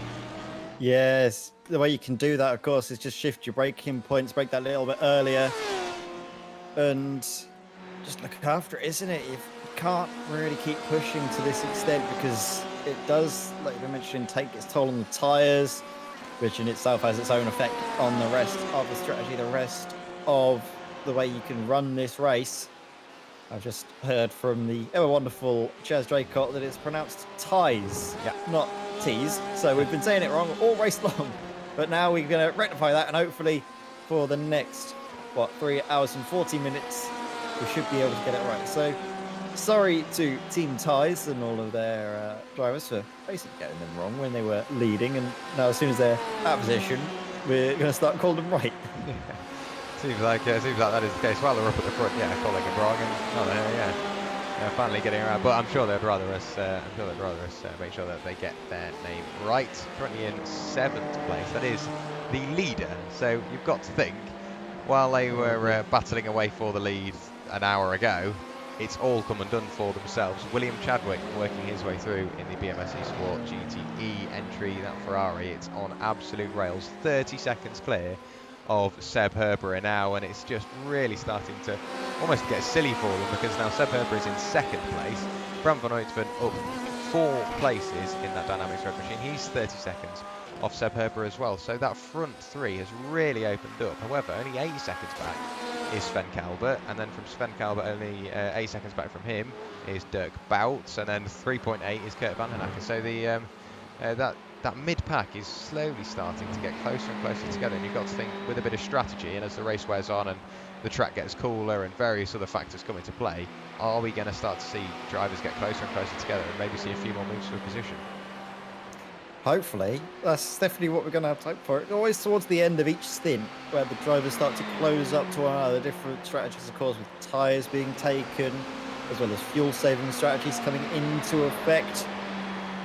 It's all these different factors that are coming on in that we can see. There's actually a little bit of smoke kicked up at turn 1. Has there been an incident? Yes, there is. That's Jamie McEwen. There's a car facing the wrong way, and that is Jamie McEwen. He's had an incident going into the first corner. Just takes too much into the corner, loops the car around. A lot of smoke, and then we can see that, well, the RP Motorsport cars having to take evasive action. Jamie McEwen can't seem to get the car facing the right way, still stuck off on the grass, waiting for, I'm sure, feels like absolute years to let the rest of the field by, but then does the right thing and safely rejoins the circuit without hampering any other drivers, without causing any incidents. So, very good awareness there from Jamie McEwen to get through, but it's unfortunately cost them a lot of time.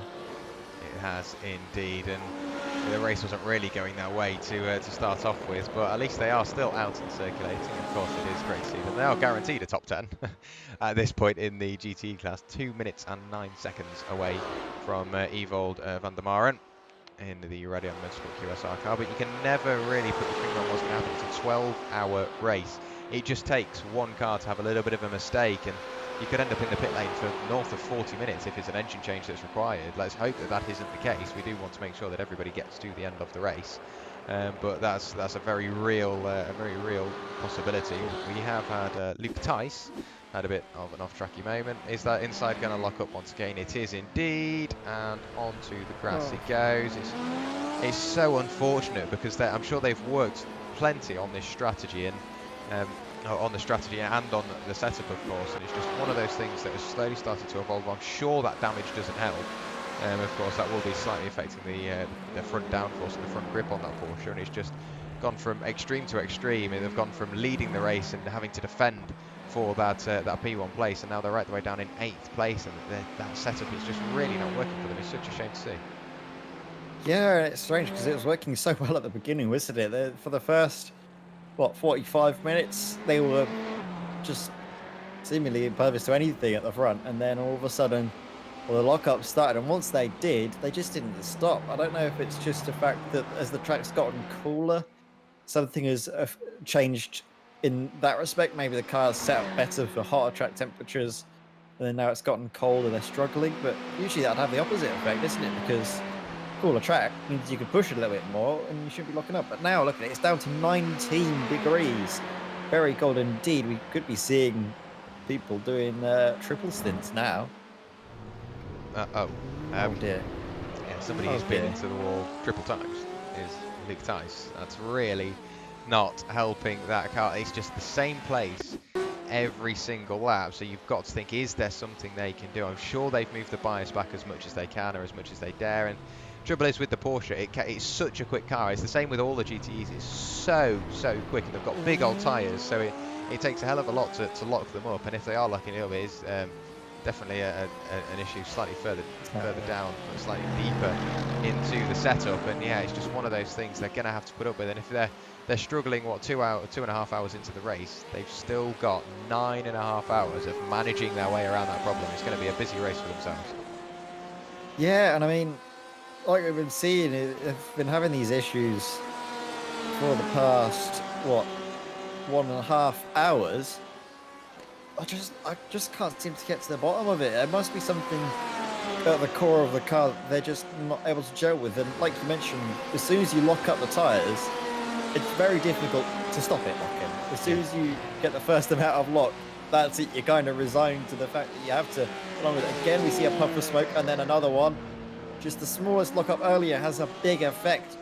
The car is just not suiting them whatsoever. And it's just really upsetting to see because they've been so good. And again, this is hard to watch, isn't it, Jack? I can't quite get to the bottom of what is going on to this Team Ty's machine. But is it going to happen again? Place your bets. Are they going to? We're going away from it. I don't know. See.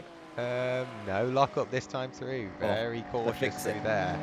This time was Luke Tice. And yeah, you've got to think that I've been in a similar situation, and I'm sure we all have on iRacing, where you have a lock up one lap and you think, okay, well, let's not do that again. You do it the next lap and you think, right, okay, what am I doing wrong? And you do it another lap and it just throws you out of your little consistency band.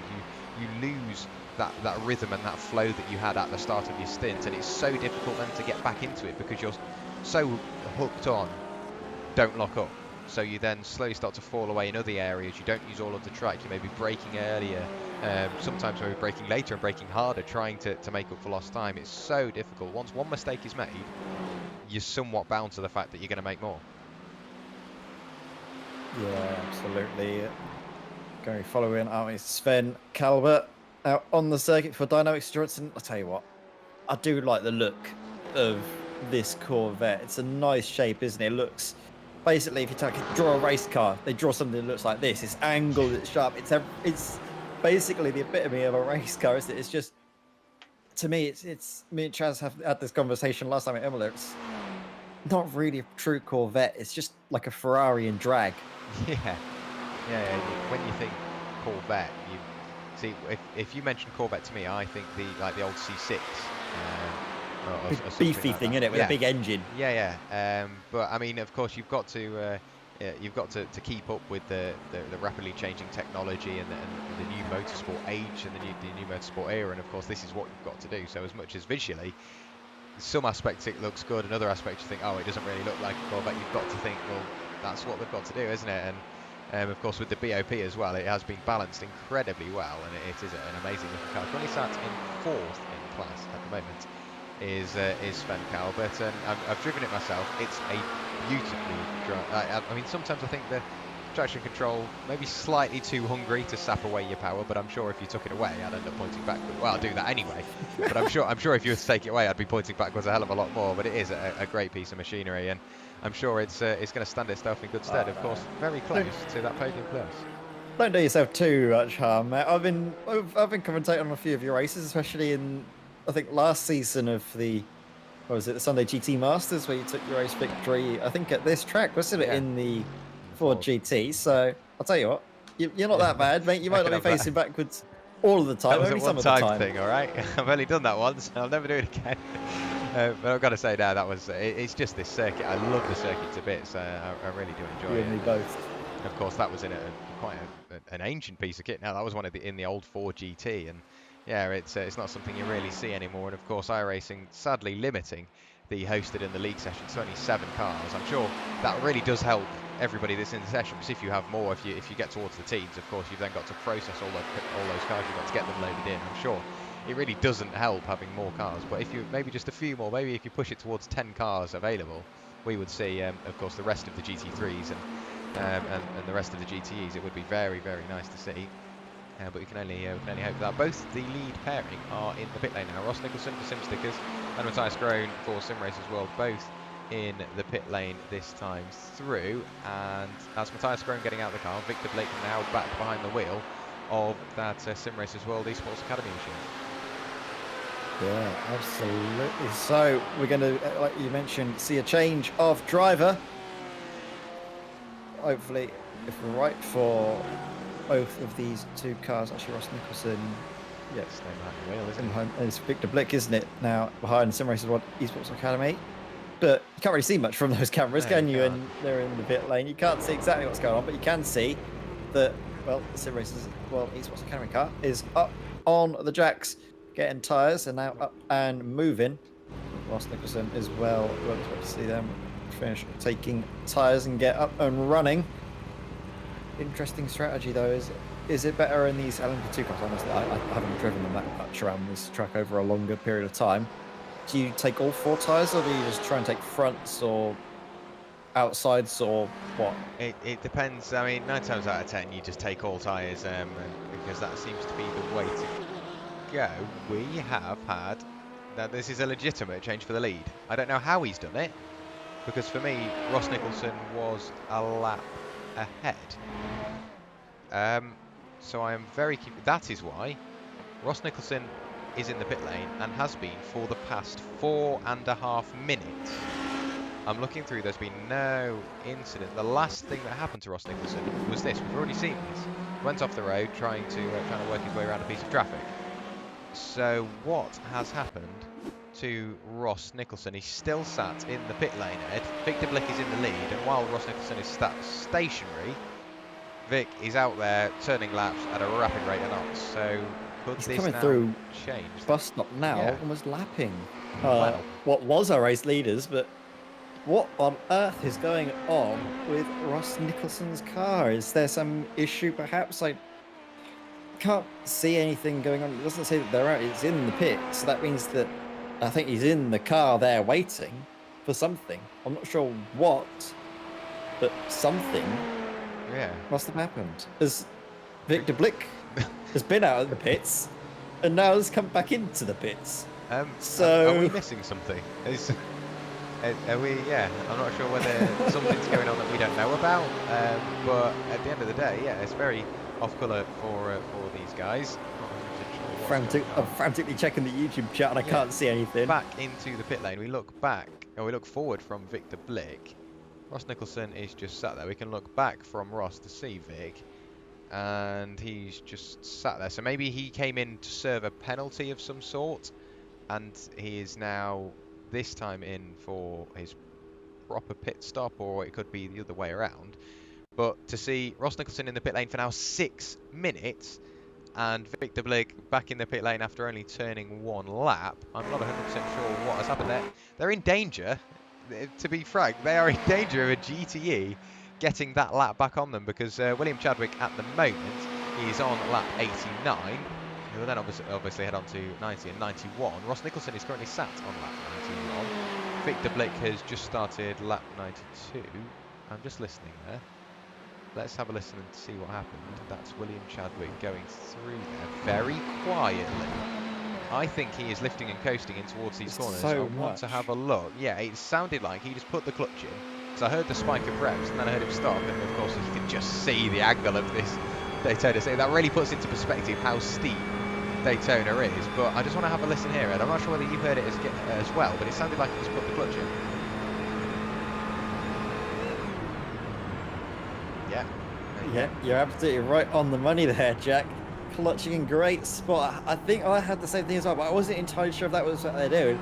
But that is how they've been able to save so much fuel. It could be a combination of maybe using fuel maps perhaps on this infield section to save a little bit of fuel, and then when you get onto the straights, they're changing a different strategy, turn the fuel map back up and instead saving fuel based on just lifting and coasting, because iRacing doesn't quite calculate fuel in what I guess you and I would say was the normal way. Instead they do it based on sort of your foot position, basically your throttle position, to determine how much fuel you were using. So maybe this is what the BMS Esports GT car has done to get this amount of performance, this amount of sort of, I guess, stint length out of their fuel tanks. I want to listen to it now going into the bus stop, because they really seem to lift. They lift almost to the point where they're not even like needing to slow down on the brakes. They lift so early. Yeah, it seems like that is the case. We do have an explanation to the LMP2 calamities. I just want to listen to this first. There you go, on the brakes, or on the clutch we go, and then down through the gears, through the bus stop at the normal sort of speed. So they are doing a great job for the BMS Esports to save all of that fuel and continue on in the lead of the race. Ross Nicholson in chat saying, unfortunately, a 12-hour race is a very long race, and to only have 2 LMP2 cars, it's too fair to race for just like turning laps. So they will come back at the end to take the checkered flag. And to be fair, I can see the thinking behind it, because then that means that gives the GTE guys an opportunity to win the race outright, and that is something that yeah. That would be great. Say I was in a multi-class race, and you can see there William Chadwick now up into 2nd place overall, still first in class of course. He has now put a lap over on Ross Nicholson, and the next time by, I think he will take Victor Blick, who is in fact out of the race. He has left the session. I'm sure he will join back, or Matthias Groen will, to take the flag at the end of the race. And I can see the thinking behind it. But would I do it? I'm not 100% sure. But then again, I'm not in their situation. You can hear that BMS Esport car in on the clutch as well, changing fuel, saving fuel, sorry, into the bus stop. What do you think? What's your sort of perspective on the LMP2 guys? I mean, credit to them. I don't know if I'd be doing it.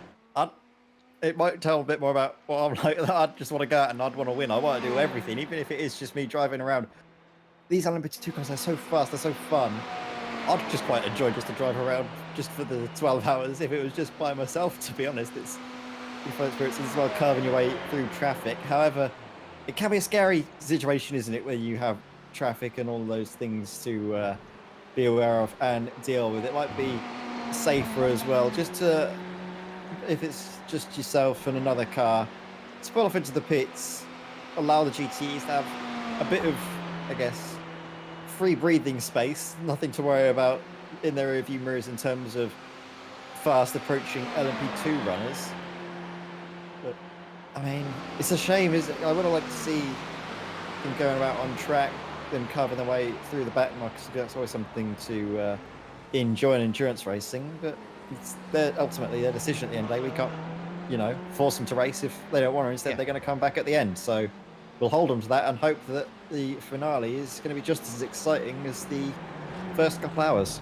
Yeah, and of course that's one thing that I'm glad you mentioned it. While these drivers are out on circuit and some of them may be battling for position, they now no longer have to worry about those LMP2 cars, so they can focus on their race, and that could then mean we see drivers race a lot closer and not having to watch their mirrors. You can see again, you can just hear it. I thought I heard it once, and yeah, I now can't stop hearing it. That BMS Esports car just lifting off the throttle and then on the clutch all the way into the corners. I think we might have to next time by. I do just want to ride on board for a full lap, Ed, just to see where they're doing it. Absolutely. So we'll go on board and listen through, try and find all the points. They're saving the fuel. Yeah, let's just grab the gyro camera, which seems to have disappeared. There we go. Grab it. There you go. And clutch all the way into the bus stop, and then back onto the oval we go, and yeah, back to normal for a few hundred meters, and then as soon as we hit that start finish line, I think the clutch is in even before that. So if they're doing this lap after lap after lap after lap, that's going to throw them not necessarily off strategy, but it will throw them against the grain of the rest of the class. So it could stand them in good stead for the rest of the race. Absolutely. Just listen to that. They lift so early. They lift well before the start-finish line. But because they clutch in, they're not losing the speed, are they? They're carrying the speed in from when they clutch it in. So, I mean, it works for them, doesn't it? They've got the lead of the race. If it looks a bit silly, but it was working out for them, then it's not silly at all, is it, Jack? No, not at all. It really is working, and if they are saving this fuel and they are in the lead of the race, they're definitely doing something right. And it's only going to extend that lead margin as soon as we get to strategy. Once again, literally just as at that left-hand kink in towards the second horseshoe, they're already on the clutch in towards turn 7. Are they going to do it? Probably. If you're saving fuel everywhere else, may as well. Yeah, look at that clutch in once again. So they've clearly got something in mind, and it's not like they're slow. Look, they're gaining on the. Here is, I think that's Evold van der Marden up the road. Let's have a quick look. Yeah, it is indeed. That is another Ferrari. That's the Radeon Motorsport by QSR2 entry, and they are gaining on it even while saving fuel. So great stuff from the BMS Esports guys. I see. Look at that car though. Look at the BMS Esports car. Lovely spec map, isn't it? And on sim race as well, we love a spec map, don't we? We love to go through the paints and have a little look at them. I'll tell you what, that especially with the LEDs, the green, it blends so well, doesn't it, with the rest of the paint? They seem to have got it colours absolutely right on the money. Looks very nice indeed. Yeah, I've got to say I am a massive fan of the BMS Esports livery, and ever since nearing the back, you hear the clutch in, the rev spike just as the throttle bleeds out and almost collecting the tail end. Contact Radeon Motorsport car. This is when you don't really want to fuel save, because if you're lifting off early, the car behind might not know you're doing that and then end up collecting the tail end of you. So now maybe just give it a couple of laps while you're back up to pace, build that gap up and then continue saving fuel. But ever since the virtual bell car event months ago now, I think that's the most viewed video on the channel, over 10,000 views now, so thank you everybody if you are one of the people that watched it. If you haven't, make sure you go and watch it after today's event. I think it is just called Virtual Bell Car, but what a day it was. They had a Formula 3 support race and then a multi-class race. It was absolutely brilliant, and BMS Esports had a few cars that entered into that, and seeing them on a 911 Cup car and seeing them on GT3s and Audi RS3 TCRs, it's just a livery that works on everything. And as they're picking up more sponsors, for example, they've got Vibe on this Ferrari, and I think they've got a couple of little 3M logos here and there. It is, if you were walking through a GT3 paddock or a GTE paddock in real life and you saw that, you wouldn't look twice in the fact that it looks out of place, but you would look twice because it looks absolutely amazing. Oh yeah, it really does. I love liveries like that, especially like I've been saying with the spec map using, I'm not sure what it is, it's like a sort of like a satin almost effect on it with a nice sort of shining silver on it. It looks so good, and then it pops out very nice with the green, a little bit of black as well. You can see on the side of the car and then the roof trailing into the back. just a very good job with it all around, and especially as it gets into the night with the headlights and, well, the floodlights shining off of it as well. Very nice indeed. But there's quite a lot of nice liveries as well. Of course, you can't see them out on track, but the SimStickers Racing blue car is a rather nice paint job. But then also, that we've just seen at the front of the shot, Jürgen van der Peer. I am quite fond of that Dynamics Bell Speed Mercedes, sort of a matte black and orange. Goes quite nicely together. Yeah, it does indeed. It's very Sim Racers World-esque, and I do quite like a livery like that because it's not simplistic is the wrong word. It's almost functional. It does what a livery needs to do. It stands out. You recognise it straight away, but it gets the message across. You can see Dynamics is on the car, so I'm sure they'll be really happy with that car. And you can see it's got Mount Mercedes on the bonnet at the moment after that previous knock into the barriers. But yeah, very simplistic. I don't really want to call it simplistic because in some ways it is, but in some ways it isn't. It is a very functional livery. I think that is going to have to be the way to go. But yeah, I am a fan of that one. We do have Luke Tice in the pit lane and stopping in his pit stall. We'll see whether he gets out and hands the car over to anybody else. But we do have Steph Del News now behind the wheel of that Dynamics red machine, and that Porsche in that livery, it's had quite a good history here on Sim Racers World TV. For example, it was in GT Evo, I believe. That was last year when that was the second race of the week. Normally you'd have GT Pro on a Wednesday night and GT Evo on the Thursday night. And I've got to say that car went incredibly well. Dynamics definitely showed up in force throughout that series, and they did incredibly well while doing so. Luke Tice does stay behind the wheel of that Porsche. It's still got William Chadwick in that lead Ferrari, Seb Herbera in the Porsche. You know what, we'll do a full rundown of the order. So William Chadwick, number 45 in the BMS Esports GTE Ferrari, sat there in the lead.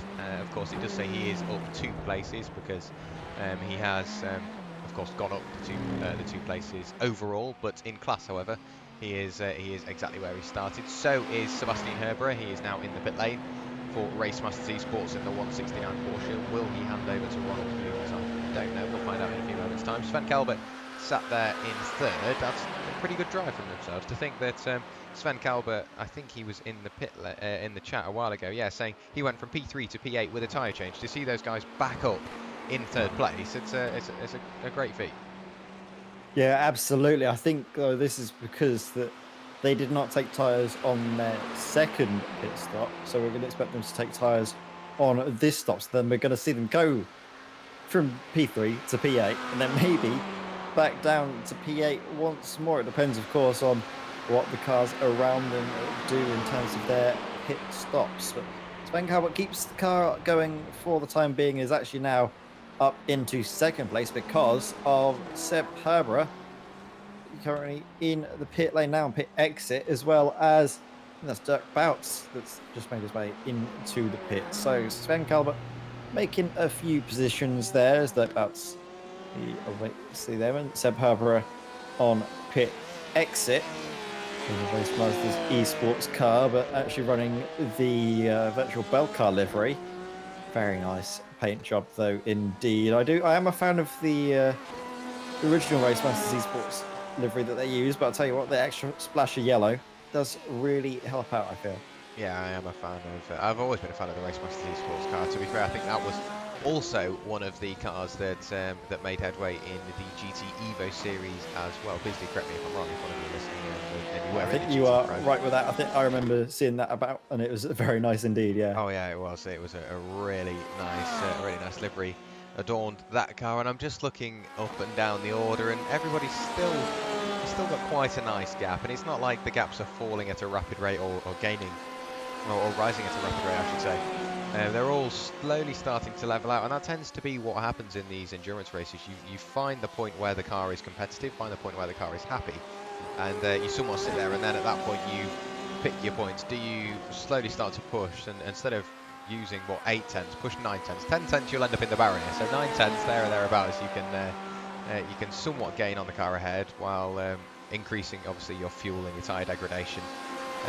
But yeah, everybody's levelled out to a nice little bit where they're happy. They've got a bit of circuit to their own, They're just still out there and turning laps. And I'm glad we mentioned Sven Kalber, because of course, like you say, he's been up to P3, P2, P8, P2, P8. I'm assuming that's how he's going to go. But if he plays it right, and if Dynamics Endurance do play that strategy right, if they are swapping between P2 and P8, they just need to make sure at the 12th hour they are in P2.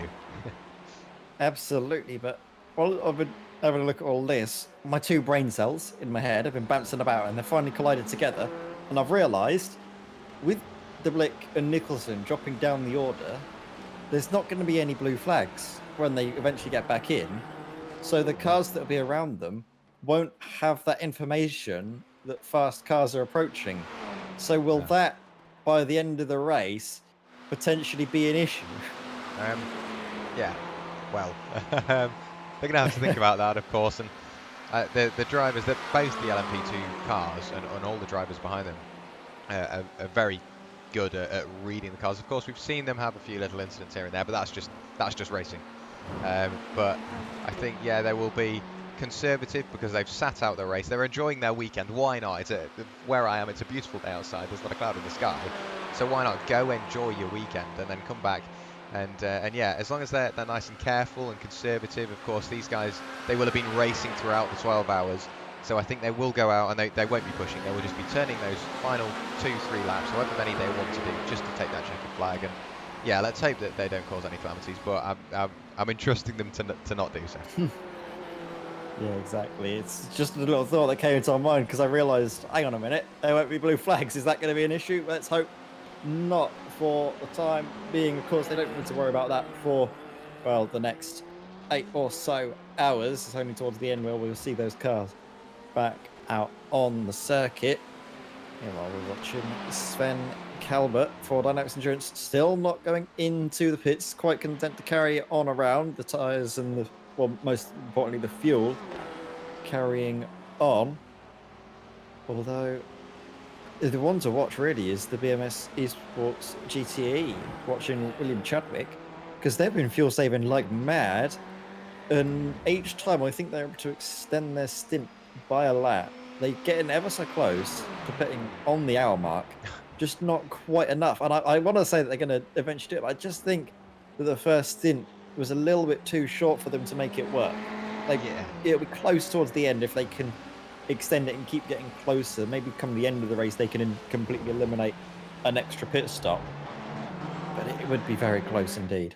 Yeah, if they can do it, props to them. That's great driving from everybody in that team. And of course, you've got to think, if they are lifting and coasting and putting that clutch in, they're saving all that fuel, but then of course they're not having to jump on the brakes and risk a lockup, so they're saving tyres because of that. They took tyres on the last stop. You can hear the fuel saving once again. The car just sat at idle. Track temperature 19 degrees, so as you mentioned, some of them will be double or maybe triple stinting. If they're triple stinting, extending their stint time over an hour, by the end of the race, if they play this right, they could be laps in front of the rest of the field. At the moment, the only people they haven't lapped is P2 and P3. Sven Kalbert's in the pit lane, taking his third stop.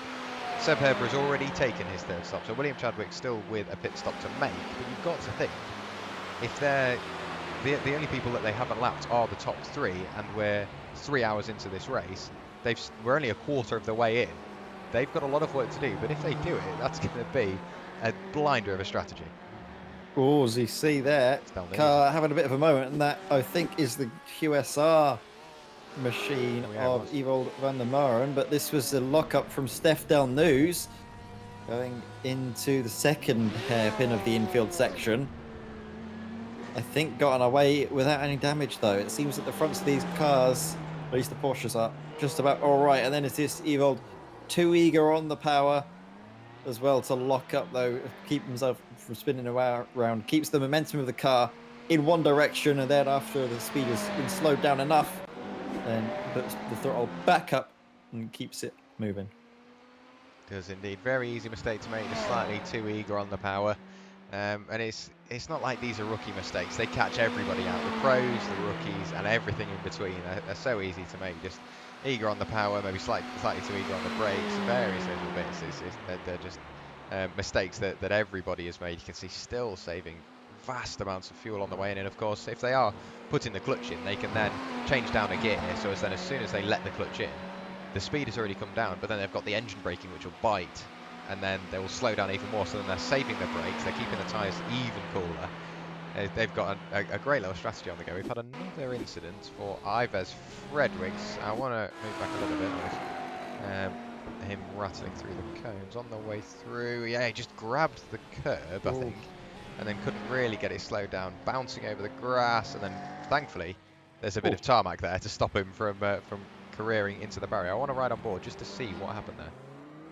It was a very scary. I think he misjudged the turning in point for the left-hand kink. You can see it there. Just runs a little bit wide, snags the wheel onto the grass. Yep, loses it. Already on the brake, slows it down. Speed is definitely so. And then, of course, like you mentioned, tarmac is there, slows him down enough. They can then get up and moving once more. But we come back. And he's found a different patch of grass to go to. It doesn't want to be an Audi GT3 car. It'd rather be a rallycross car. But maybe that was a little bit of a sketchy moment because he was too busy looking behind and maybe a little bit worried about. I think that was Jonas Vaveke in the reaction box. It was the yellow car that was quickly approaching. Yeah, it's an easy mistake to make once again. It catches everybody out. You think, oh, there's a quicker car coming up behind, looking at the mirrors, and by the time you looked up and then looked back down, your braking point's 20 metres behind you. So you jump on the brakes and you think, right, okay, there's only one way I'm going, and that's over the grass. And sometimes over the grass is probably the best way. Instead of thinking, all the brakes, all the steering, sometimes you think, right, I'll take the 1X, I'll take the off track and possibly a slowdown. Because then you know full well that if you can keep it in a straight line and get it off the grass, you can continue on without too much of an issue. But if you try and make the corner and you're doing 30 miles an hour too quickly, you can end up in the barrier or taking another car out, and there's so many different things that can go wrong. So, to be fair, Ives did the right thing there for me. I probably would have done the same and just rattled across the grass and continued on. It's still nice to see them out and circulating, currently second in their GT3 class.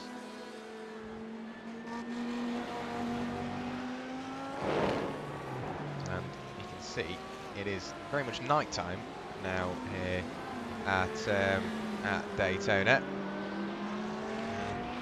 Sorry, my mic was muted. I forgot to unmute myself there, but yeah, like you said, it's getting definitely into the latter stages of the night. We've been going for about 3 hours, so that definitely means that we should be able to see a little bit of morning. We should have the finish at the crack of dawn, hopefully. That'll be a sight to see, I am sure. We've had a nice little bit of sunset. Now, of course, we're going into the night, which presents its own challenges, of course, with the track temperatures coming down still at 19 degrees, but there's plenty of chances for that to come back down now that we are into the night. No sun beaming down on the asphalt. Ambient air temperatures still down at 17 degrees. And very cold indeed, but that also means it's getting very quick as well. And I still haven't seen William Chadwick come into the pits yet. Amazed to say that because they'll be going around for what feels like an absolute age. But maybe they'll be going in sooner rather than later. We'll see whereabouts they are on the circuit. But where is BMS Esports? We'll just have a quick look. Sorry, I was just making a few slight changes to a few of the paint. I do think I have managed to solve the issue. There he is, and right on cue, into the pit lane, Ed. Oh.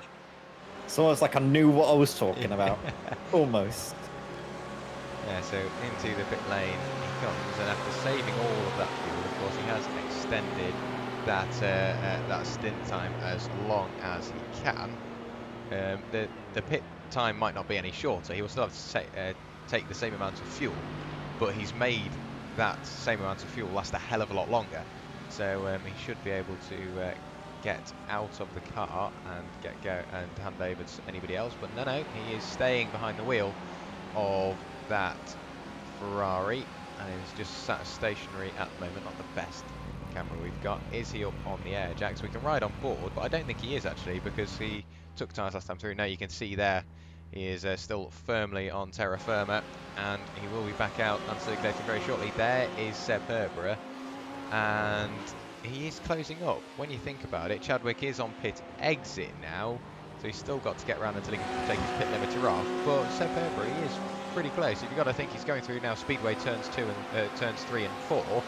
and William Chadwick is there, all this fuel saving, is it costing them more time than what they're saving? I think the only thing that can really tell us is when we wait a little while and start to see what the lap times are doing, realistically. I think they're still managing the race very well indeed. We'll find out sooner rather than later what the actual gap is when they come across the line and next time by. I think it's saying on my time screens that it's around about 26 to 30 seconds between first and second place. But looking at intervals on the screen, we might be able to have that for us. We can clearly see what the margins are all across the field and see if there's anything exciting. You can see now interval. So you have Chadwick in the lead. Yep, Seb Harborough 25 seconds back. Sven Calvert then, I think 48 seconds actually back from Seb Harborough. So big margins, isn't there, between second and third? But Sven Calvert done very well to keep that Corvette up in the podium places. Yeah, absolutely. I do want to ride on board with the BMSC Sport car once again, just to see whether they are saving fuel and see whether they are just sticking to the strategy that they have already somewhat applied themselves to in the first part of the race. They're lifting and coasting about now. They are indeed. They are staying back on that strategy, Ed. So they are still saving fuel. So evidently, still time out there that they're happy to close up and very close to that tyre wall there, finding all of the circuit and a little bit more. And if they are happy just to sit there and save fuel, why not? If they're gaining all this time and they're extending those stints, they're evidently quite happy while doing so. Yeah, absolutely. Saving the fuel, it's all about doing that. If you find yourself doing consistent lap times, that's what you need to do, is just do consistently decent lap times. You don't need to set the turning boards aligned every time by. It's just saving fuel. It does help, doesn't it, with consistency, because you're not pushing too hard.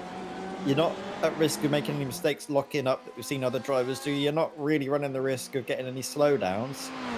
Like I mentioned, other drivers that maybe fuel saving a little bit less or not fuel saving at all, more prone to those little mistakes. We've been seeing that with the Team Ty's car, haven't we? The number 7 Porsche RSR have sort of, well, litany of mistakes all race long just because they've been pushing. But now I think we haven't seen too many incidents. I think they've started to back off into the night.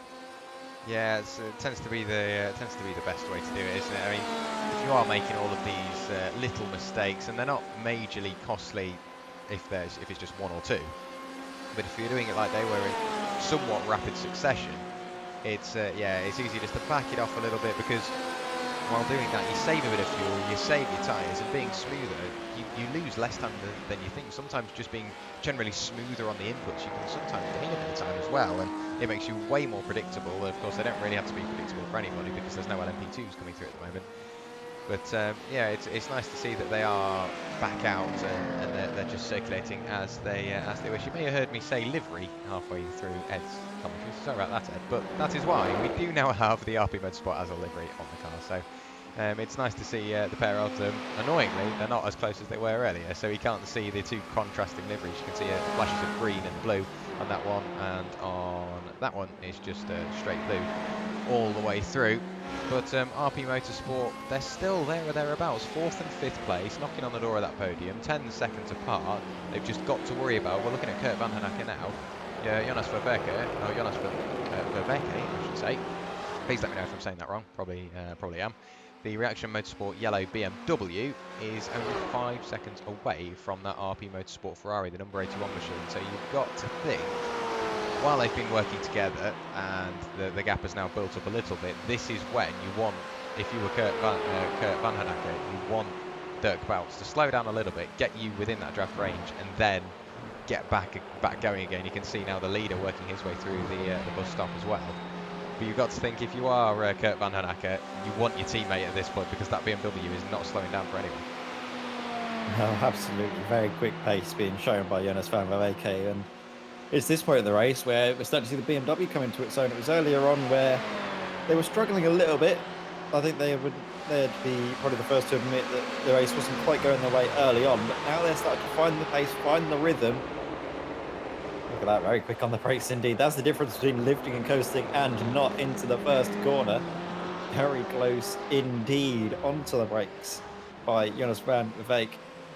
But that means as well that they're not getting the best run out of the corners. So William Chadwick, while it's slow in, it's fast out, which is, well, rule number one of racing, isn't it? Really slow in, fast out. Yeah. Obviously go out to no end, and William Chadwick is really using the basics, but to an excellent degree.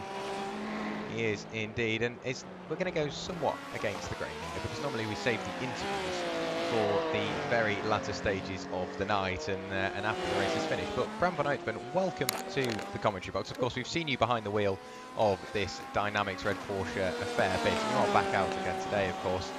Currently in 7th place, and we've seen it was Team Ties and your fellow Dynamics competitors have been struggling with the brakes. How are you finding it out there at the moment? We don't have the pace today, but we are gentle on the tires. That's why I triple stinted the tires. So we hope that brings any luck to the rest of the race if we triple stint sometimes. Well, we've got to say it is looking very controlled from yourself and Steph so far. What is the end goal for you? Because of course you're sat in 7th place, but you're not too far adrift from anybody in front of you. 20 seconds up the road is the Reaction Motorsports BMW. 4 seconds in front of him is the Ferrari, and then only 10 seconds is up to Dirk. So the people are there, and are you thinking just keep it safe, keep it clean for the next sort of 3 hours, and then start to think about it, or just wait until the end and see what happens? The main goal is just finish safe. But the only competitors in the championship who can jump over us are DynamiXX Endurance and BMS Esports, but they will, I think, do it anyway if they don't have any issues. So we will see what it will bring. Yeah, of course, it's just one of the things you've got to deal with. It is just endurance racing. And one thing I wanted to bring up, LMP2s, while they were here at the start, they have decided that they're just going to sit out and take the flag at the end because there's only 2 of them.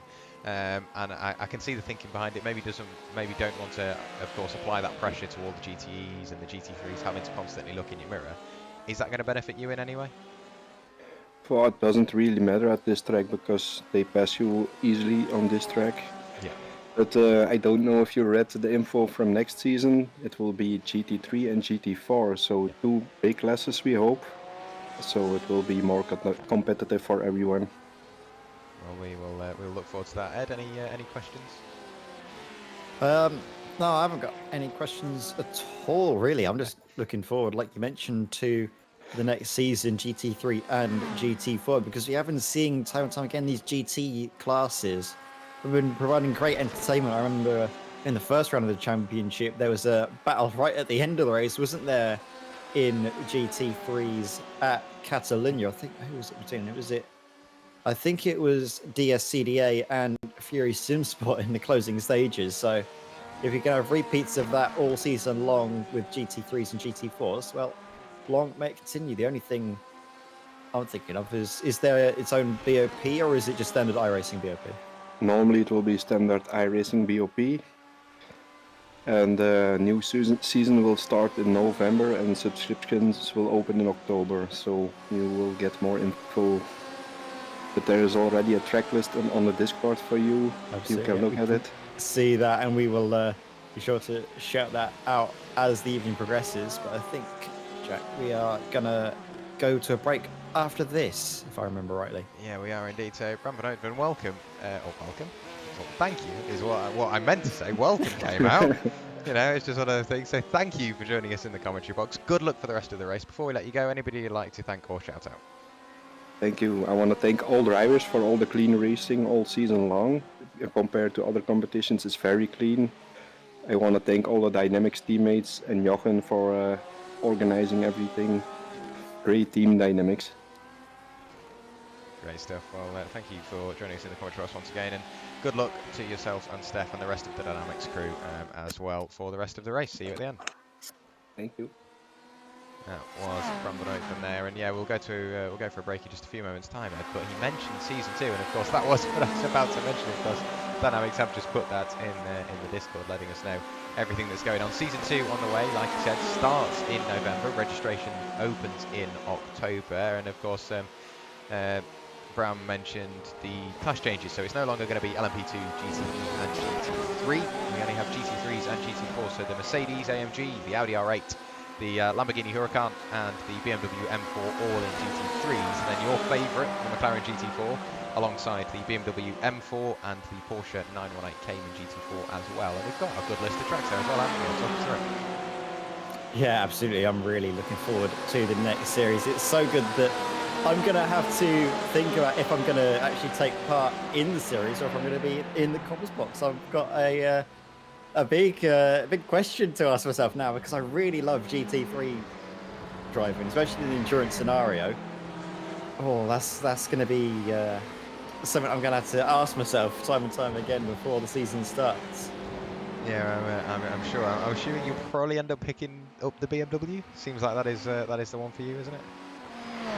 Yeah, I might pick up in the BMW. That's the car that obviously I took part in for the sim races, well, BMW trophy. Grabbed myself a couple of wins early on in the season and then kind of just fell apart towards the end, but let's ignore that. Let's just focus on the fact that I started the season off well and I was leading the championship for about 3 of the 8 rounds.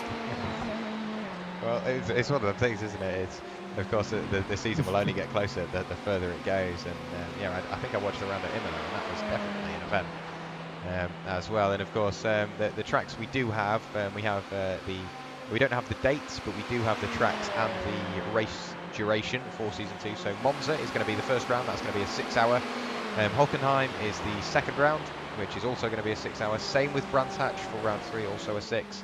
Then it's Zandvoort and Gilles Villeneuve, round 4 and 5, both 6 hours as well. And then we round the season off at Spa for a 12-hour event, much like today's 12-hour at Daytona. So a very good-looking season shaping up. So season 2 of the DynamiXX Endurance Series on the way, coming in November. Make sure you register in October when it arrives as well. I'm sure there will be links posted throughout social media and in the Discord as well. But it's been quite a while since we took the last break, an hour and a half. God, where has the time gone? But Ed, we will be back in a few moments' time. Thank you very much for watching, everybody. Please make sure you like and subscribe if you're enjoying the content. And in 5 minutes' time, same place, we'll be back with you. Don't go away.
So, ladies and gentlemen, welcome back to Sim Racers World TV, and welcome back to round 4 of the DynamiXX Endurance Series. We are here, of course, for the 12 hours of Daytona. Myself, Jack Werrell, in the commentary box, Ed May alongside. And I think we may have missed a couple of little incidents. I may be wrong, but I think this was not too long back. This is Jamie McEwen on the number 6 machine, easily done. We've seen that a couple of times. Does he collect the wall? Yes, he does. The nose profile of that BMW doesn't look like it's taken too much of a hit, and then apparently he went off the road once again. Oh, it's just replayed it twice. Sorry about that. Then it's Luke Tice has had an incident. Oh, sideways, and does keep it out of the wall. Annoyingly, I don't think we can really wind it back too much. I don't really like doing this because it's not very realistic at all. Then in towards the chicane. Let's see what happened. Oh, sideways on the way in. Yeah, I think he's just desperate to try and get up the inside of those GT3s, Ed. What do you think? Yeah, it was just, he got up the inside, but was carrying far too much speed to know what to do with it, really. What he did do with it was loop it around, but kept it out of the wall, so it was bad for the initial incident, but there's only a small silver lining, and that was the fact that he didn't get any damage on his car. And, well, over these courses of this long race, any damage you can get, you want to try and avoid as much as you can do, because you carry it through for the remaining 12 hours. And the drivers, they do have, I believe, a fast repair, so it isn't the end of the world if they pick up damage, but it's only the one fast repair, so, you know, they want to try and avoid it by taking that for as long as possible. Yeah, you've got to make sure you save that and have it in the bag. And of course, there's always that thing where we've all been there in endurance racing, me more than most, and specifically here at Daytona. Blew an engine in the last hour, and of course you don't get a fast repair in the iRacing officials. You did end up taking the checkered flag in the end. We had about 40 minutes of repairs or something, but you think, if I save it and save it and save it and save it and save it, I'll never use it. So you think, oh, it's the last pit stop, I'll just use it anyway, just so I've got a nice fresh car, I can go out and absolutely shred it. And then you make a mistake, heavy damage, and you've already used your fast repair. So I would rather, I think some of the drivers as well, I know I would rather just finish the race with the fast repair still in hand, because it means I've got to the end without too much damage. But there's always that thing where you think, well, I've got it, I may as well use it. But you never know. If you use that fast repair, it takes 10 seconds to have a big mistake and cause 1 hour worth of damage. Yeah, exactly. There's no sense, is it, taking those unnecessary risks and using the fast repair when you don't need to. It's there for a reason, but when you need it, it's that extra safety net. There's no point, you know, thinking, oh, I've done this several. It's you know, if you're a trapeze artist, oh, I've done this trick several times, I don't need the safety net underneath. Let's go, and then all of a sudden, you do it one final time, you miss it. Oh dear, you wish you had the safety net in the end. So, yeah, I can understand why people would think it, because if it's there, you can take advantage of it. But as soon as you don't have it there, that's probably the time when the racing gods will be like, ha ha ha, time for you to just get stuffed, basically, in certain terms. So, yeah, it's one of those things. I think the drivers, though, they're aware of that fact. I don't think we'll be seeing any people unnecessarily taking fast repairs. And to be fair, I don't think we've even seen people needing to take the fast repairs. Anyway, it's been a very clean affair, hasn't it, this evening? And long may it continue. We obviously like entertaining racing, and we've been given that. And it's been clean as well. Yeah, I think the only time we've ever seen some sort of a major incident was it Nick Poylart in the Dynamics Bell Speed Mercedes, and that wasn't really the biggest incident in the world, but it was enough to bend that steering. I do want to have a look at the that steering. It is, yeah, it's still not straight. There is still a slight bend in that steering, so annoyingly they won't be able to fix that. What we'll do is we'll just ride on board with them through Speedway Turn 2.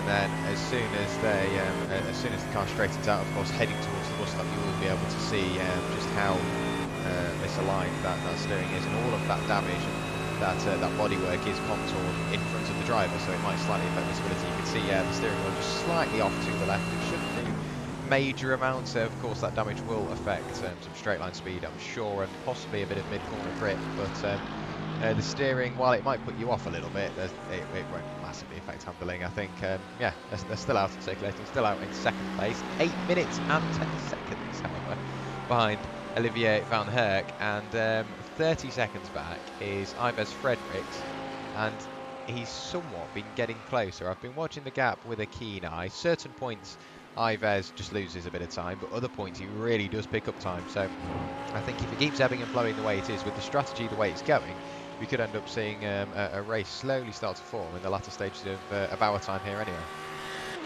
Yeah, definitely. Yves Fredericks is a little bit quicker, just on balance, than Nick Pouliot. But like I say, it's only a little bit. So it's these little marches. It needs to be consistent. He's able to make those gains lap after lap. And one driver that has been consistent has been this man, Sven Kalbert, in the DynamiXX Endurance Corvette. And now, correct me if I'm wrong, but I think this could be... Is this the second stint in his tyres or the third? Because, from what I remember, I think this car is definitely on a used set of tyres. They spent 30 seconds in the pit stop stationary. I think they might have had the same just before as well. I'm not sure if I'm 100% right on that. I could just be completely off the mark. Yeah, but I know obviously Sven Kalbert is in the car at the moment, but if his teammate, I can't 100% think who it is at the moment. But if you want to let us know what the strategy are, if you are watching and you are one of the drivers or you are in contact with any of the teams, let us know what. It's not ideal to let us know what your strategy is, but let us know what you're making of it, what you're planning on doing with tyres and fuel and various little bits and little bits of the race you're looking forward to. Of course, we do love to hear from the drivers, and if you want to hop in for an interview, by all means, you are always welcome. Just to talk us through what you think, and of course, if we get you in, you always get that chance to thank sponsors and anybody you'd like as well. So please make sure if you are available, you just jump in the interview waiting room in the Sim Racers World TV Discord, and I'm sure we will get you in. But for the moment, the race is really tame. The smallest gap at the moment is between Sven Kalbert and Dirk Bout, and that's 9.5 seconds. Absolutely. So let's see. Dirk Bout's. What lap times is Dirk setting at the moment? Last time by was a 41.2. Sven Kalbert did a 1 minute 40.8. So Sven Kalbert is slowly but surely extending that much, at least last time by. You're able to see this time when they come up to the line, Sven Kalbert coming to the line now. What lap times is Sven setting in the 77 Corvette? Crosses the line and sets a 1 minute 41.162. Dirk Bout now comes up to the line and in response sets a 1 minute 40.757. So times are definitely chopping and changing. One goes quicker, the other one goes slower, then the other one goes quicker, then the other one goes slower. So it's all changing around in response to one another.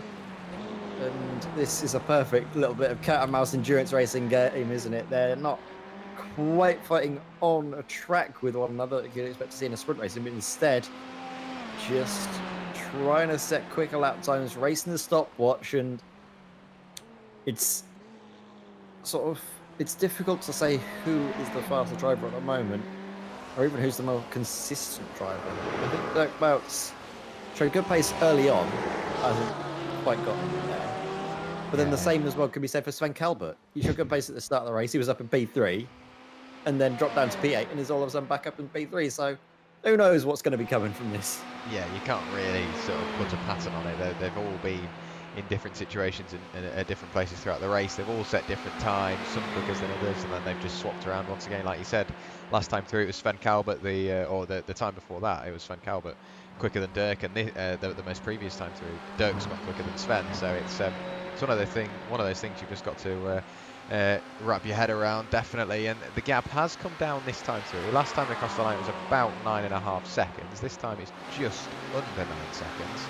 So Sven Kalbert crosses the line now. The time he posts is a 141.175. So fairly consistent from himself, which is of course what you want in endurance racing. But Dirk Bout, is he consistent? But more importantly, is he consistently quicker? Crosses the line, he is indeed very consistent from himself. Last time through a 140.757, this time a 140.720. So he is going at a quicker rate, but he's also consistently going at that quicker rate. So I've got to say, I think we're going to end up with a battle on our hands fairly shortly, and that is of course for RP Motorsport Azul. And they've had their teammate not too far adrift from them this entire race, but I did say one of them, I didn't know which one at the time, but one of them is knocking on the door of a podium, and at the moment Dirk Bout, he's looking good for that. Yeah, absolutely. So we're going to see exactly what he can manage. Lap time is still quick, a little bit quicker as well than Sven Calvert. It's like we've been saying though, it's getting to the point of the race where the battles aren't really closing down. It is the closest on-track fight between Sven Calvert and Bout, so it's a bit like a podcast with some racing on in the background where we could just talk about anything in racing in general. And like you mentioned, we didn't actually get a chance to focus on it because the race did suddenly start to flash back into life. But about the new tracks coming to iRacing as well, you mentioned, of course, the Hungaroring and the Red Bull Ring. And if I'm going to be honest, I'm not the biggest fan of the Hungaroring. I've driven it a couple of times in different sims, and I just don't quite gel with it as much as I've gelled with somewhere like the Red Bull Ring. I'm not sure if you're in the same boat or if you have preference one way or the other. Yeah, very much so. I think there's different parts of Hungaroring I really get on with. We're just looking at Jimmy McEwen now, seeing what happens here. Oh, flicks one way, flicks the other. Does he find a barrier? Almost. But does continue on. I want to see whether we can get another slightly better camera angle. This one will really show what happened. Does he touch the curb? Yeah, it goes one way and then just flicks towards the barrier. Over the grass it goes and continues on without too much of an issue. But Hungaroring, yeah, it's one of those things. I don't mind the circuit. The first sector I can get on with quite nicely, but the rest of it I really can't find a rhythm. It seems like it's deciding between slow and fast corners, but it's just gone right. We'll just go in the middle then, and that's really what it's fun. But Red Bull Ring, I absolutely adore it. For me, it flows so nicely, and while it does have the hairpin at turn, what is in theory 3, I'd call it turn 2, with the uphill braking zone. I love that corner because you can brake late because you're going uphill. You can have a big old lunge at the inside, and I am a fan of a dive bomb. And I love the middle sector as well, fast sweeping, absolutely. The left, right, and then into the final sector as well. If you nail that with the double right and the compression through the final corner, it's such a good circuit. I really do like it. And of course, Knock Hill. It's been scanned. Whoa! Wow. Sven Calvert, massive incident there. As soon as we start talking about other things, like I say, the race springs up into life, and Sven Calvert, seemingly out of nowhere, we talk about how consistently he's been going. Well, all of a sudden that consistency is well out the window there with a massive hit into the wall. Luckily it was at the bus stop, so it's a short run to the pit lane, but Sven Calvert, massive damage, and that is Dirk Bouts up into third place as Sven Calvert comes into the pits. He does have the fast repair in hand, but that's a lap behind. Well, this is a lot behind the incident, I think, but we're annoyingly still going to have a replay. Going to go a little bit quicker. Start talking very quickly. I know we can see him going into the bus stop now. We're going to slow it back down now. No, this is completely far away. Oh my god, this is going to be an entire lap. Yeah. Oh, I'm not going to keep this up whatsoever. It's annoyingly, it is. We don't have a replay. Apparently, it didn't register it as a crash. So annoyingly, we are just going to have to go quiet for a short amount of time. Obviously, with no in-game audio, but you can see here it's now Dries Moujdi behind the wheel, as Sven Calvert had quite a large incident, the biggest incident we've seen all race. I did exactly the same at the Daytona 24-hour this year in the Porsche, and a very easy mistake to make, although I did it in the final sort of 3 hours, so it really didn't go well. Here we go, Dries Moujdi on the way through. We've got to decide now, do we want it in slow-mo or do we want it at normal speed? Let's have a look in slow-mo quickly. Let's go and just see, because it gets over the curb here. All seems well enough. But then it's this curve, I think. This is where it happens, yeah. It's probably, yeah, it is the next lap, is it? No, it is this lap. Wow. Just touched that grass and bang, into the wall. Very big hit. You can see the smoke from the engine. He's blown the engine. And let's hope that fast repair does come in handy. They are still sat in the pit lane. And I think they're on pit exit now. They are. Wow, fast repair. And that has put them back out in the running. Of course, they've now gone from 3rd to 7th, but they did that when they took tyres, so this has now thrown them completely off strategy. They've taken fuel. I'm sure they've taken tyres as well with the 1 minute 30 pit stop. So it could work for them. It could go against the grain. It could go with the grain, but you never know. I think this has meant they've pitted 20 minutes earlier than they expected. So this has definitely thrown their strategy out of the window towards the end and could leave them vulnerable to a splash and dash come the end of the race. It all depends on fuel saving and if they can manage it now till the end. I don't think they might be able to manage it. So this could have big ramifications later on in the race as well for the podium places, which we will definitely be keeping our eyes on as this race progresses. But yeah, it's just that one little mistake from Sven Kalbert. It goes so well. And then just through this bus stop chicane, it looked all fine, and then just one little incident, touch of the grass, and we're talking, what, inches out of step. That's all it takes, though, isn't it, sometimes? If you do misjudge it just by a couple of inches, you'll find yourself onto the grass and then into the wall. Hefty damage. We were talking as well earlier about that safety net. That is gone. They cannot afford any more mistakes this race. I wouldn't want to be in the DynamiXX Endurance team, that is for sure.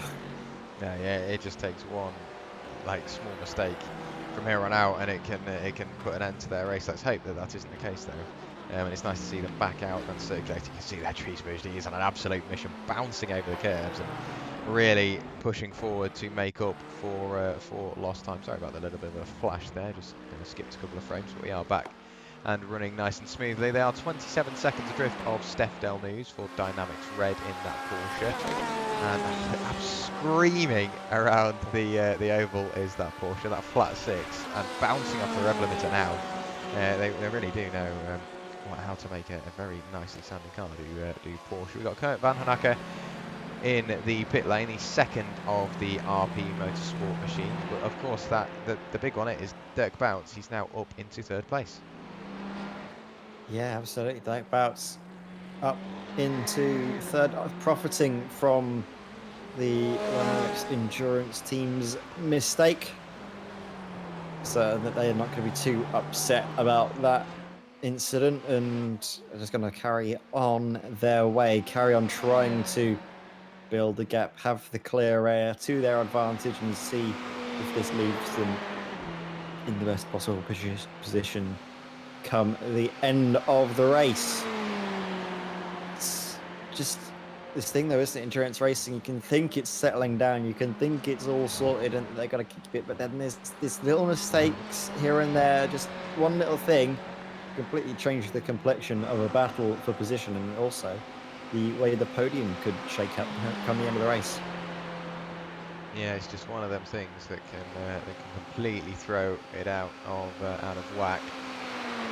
But for the moment, once again, it's really started to calm down. The closest battle we have, well, I say the closest battle, the closest cars we've got on circuit are Steph Delnews and Jonas van Verker for Reaction Motorsports Yellow. 9 seconds adrift, 8.9 in theory. And yeah, it's not really got much closer than that. However, I do want to have a look back up to the front. 22 seconds is the lead. Has come down from 25, which I think it was at the very start of Williams' second stint in the car. Is he still saving fuel? I didn't quite hear it that time through in towards the international horseshoe. Then firing out of there onto this little back straight through the infield section of the circuit. The left kick, does he put the clutch in? No. Yes, eventually. So he is still saving fuel, but not quite to the same extent as he was earlier. We will go back to a TV camera, as I do think we have had yet more incidents. Is this the one from earlier on? Yeah.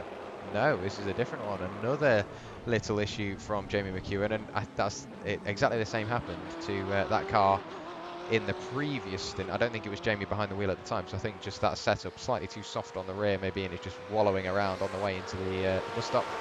And it's spun around. Talk us through these next two incidents, please.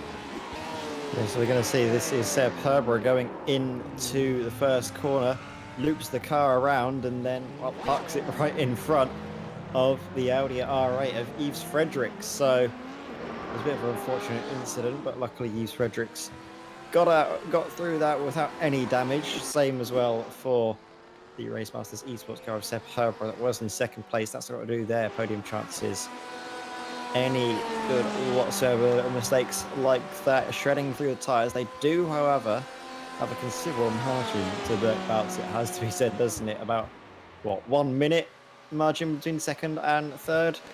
Very commanding performance by Race Masters Esports. But we were saying earlier, weren't we, coming out of the pits, the gap between BMS Esports and Racemasters Esports was around about, what, 25 seconds? Well, I can tell you now, that gap is 32.5 seconds, even with all of their fuel saving. BMS Esports and William Chadwick been able to save so much fuel. It boggles the mind how they've been able to do that and keep their lap times as quick as they have been.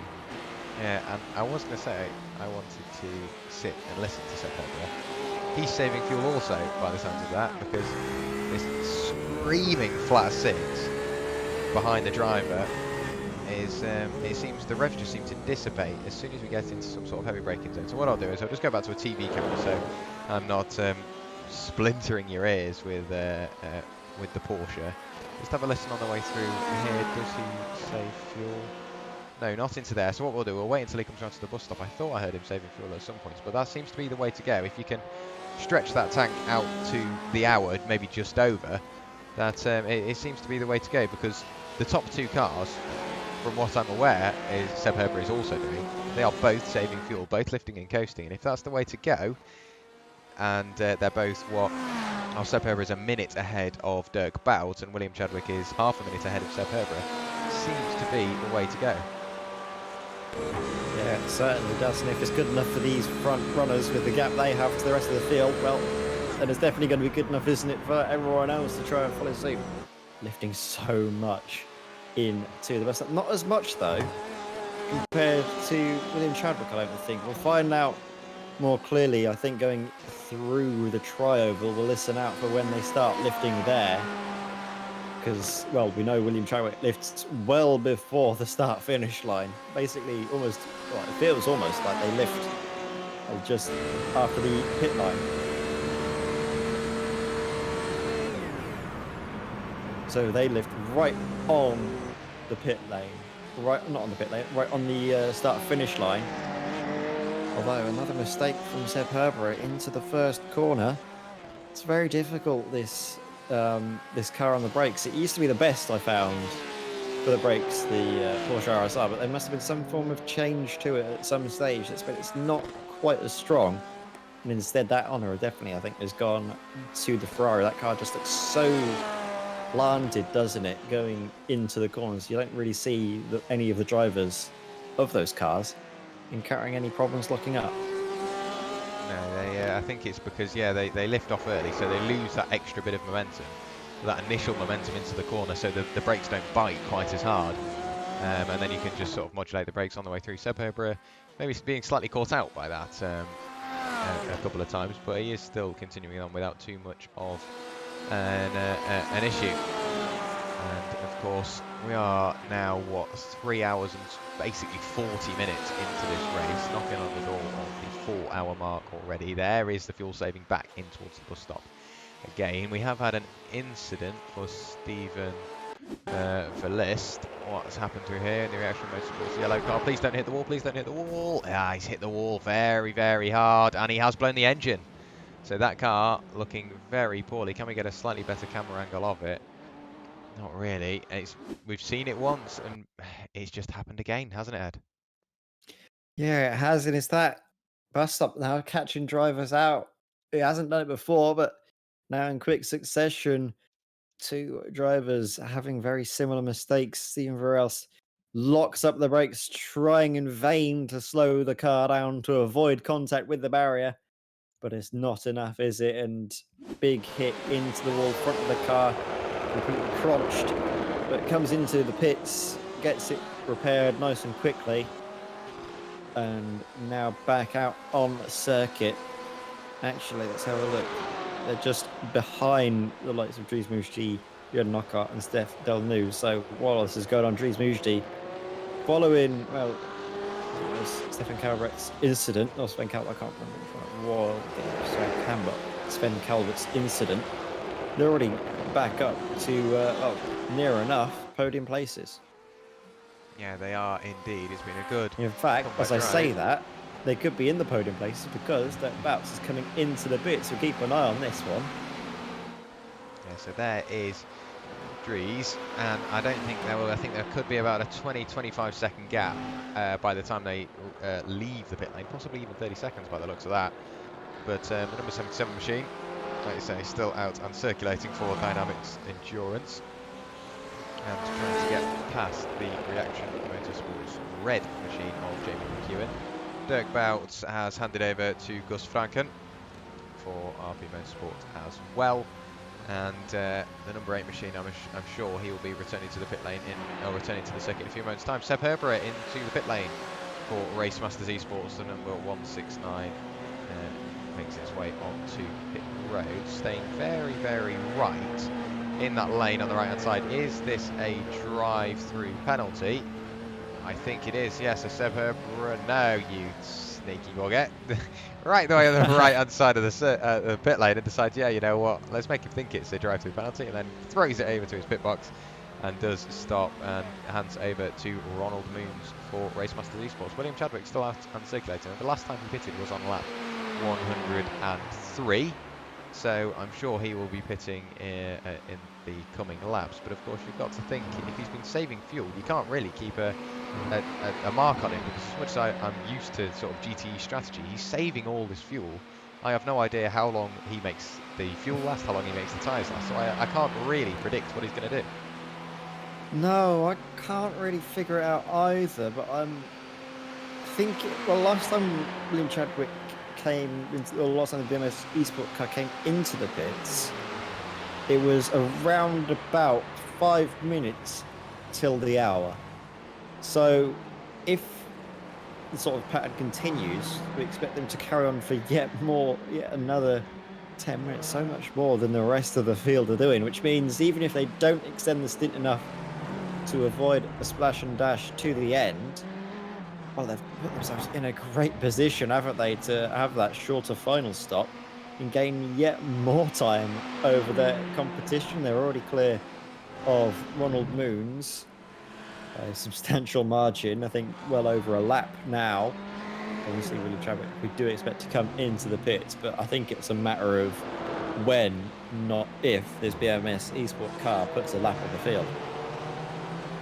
Yeah, it seems like that is going to be the way to go. I mean, he is a lap ahead of everybody now, but of course he still needs to make that extra pit stop. Ronald Moons, Dries Moosdy and Gus Franken with a pit stop in hand, and of course Dries Moosdy now is in podium places. He is sat there in 3rd place for DynamiXX Endurance. 5 seconds drift is Gus Franken in the number 8 machine, but William Chadwick, he's 2 minutes clear.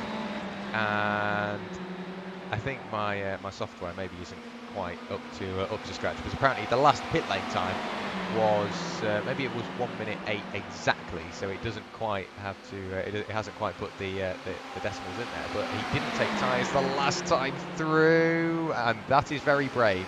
Scary. I've seen an incident caused by that, one car going up the inside when the other's trying to go into the pit lane. I think it was Lawrence Van Thor this year at the Daytona 24 Hour, the actual one. He nearly collected somebody who was one of the LMP2s, I think, or one of the DPIs as they're referred to. Went around the outside, then jumped on the brakes. So scary stuff there. Well avoided from William Chadwick. Probably would have gone the other way, if I'm honest, but they do continue on. We now have Joel Eulenbroek in the Radio Motorsport by QSR machine. So he has now got behind the wheel of the 369, and William Chadwick, 2 minutes and 4 seconds clear. If he doesn't take tyres, I think he will retain that lap ahead over everyone. Yeah, absolutely. But it's all a matter of if they don't take tyres, or if they do, it's that big question. If they've been able to manage it by saving all of the fuel, and also by lifting earlier, saving the tyre performance. We see it make its way past GT3 traffic. It's going ahead of Nick Pouliot, and then I think that's just ahead. Yeah, that's Kern Gressens for Team MRS.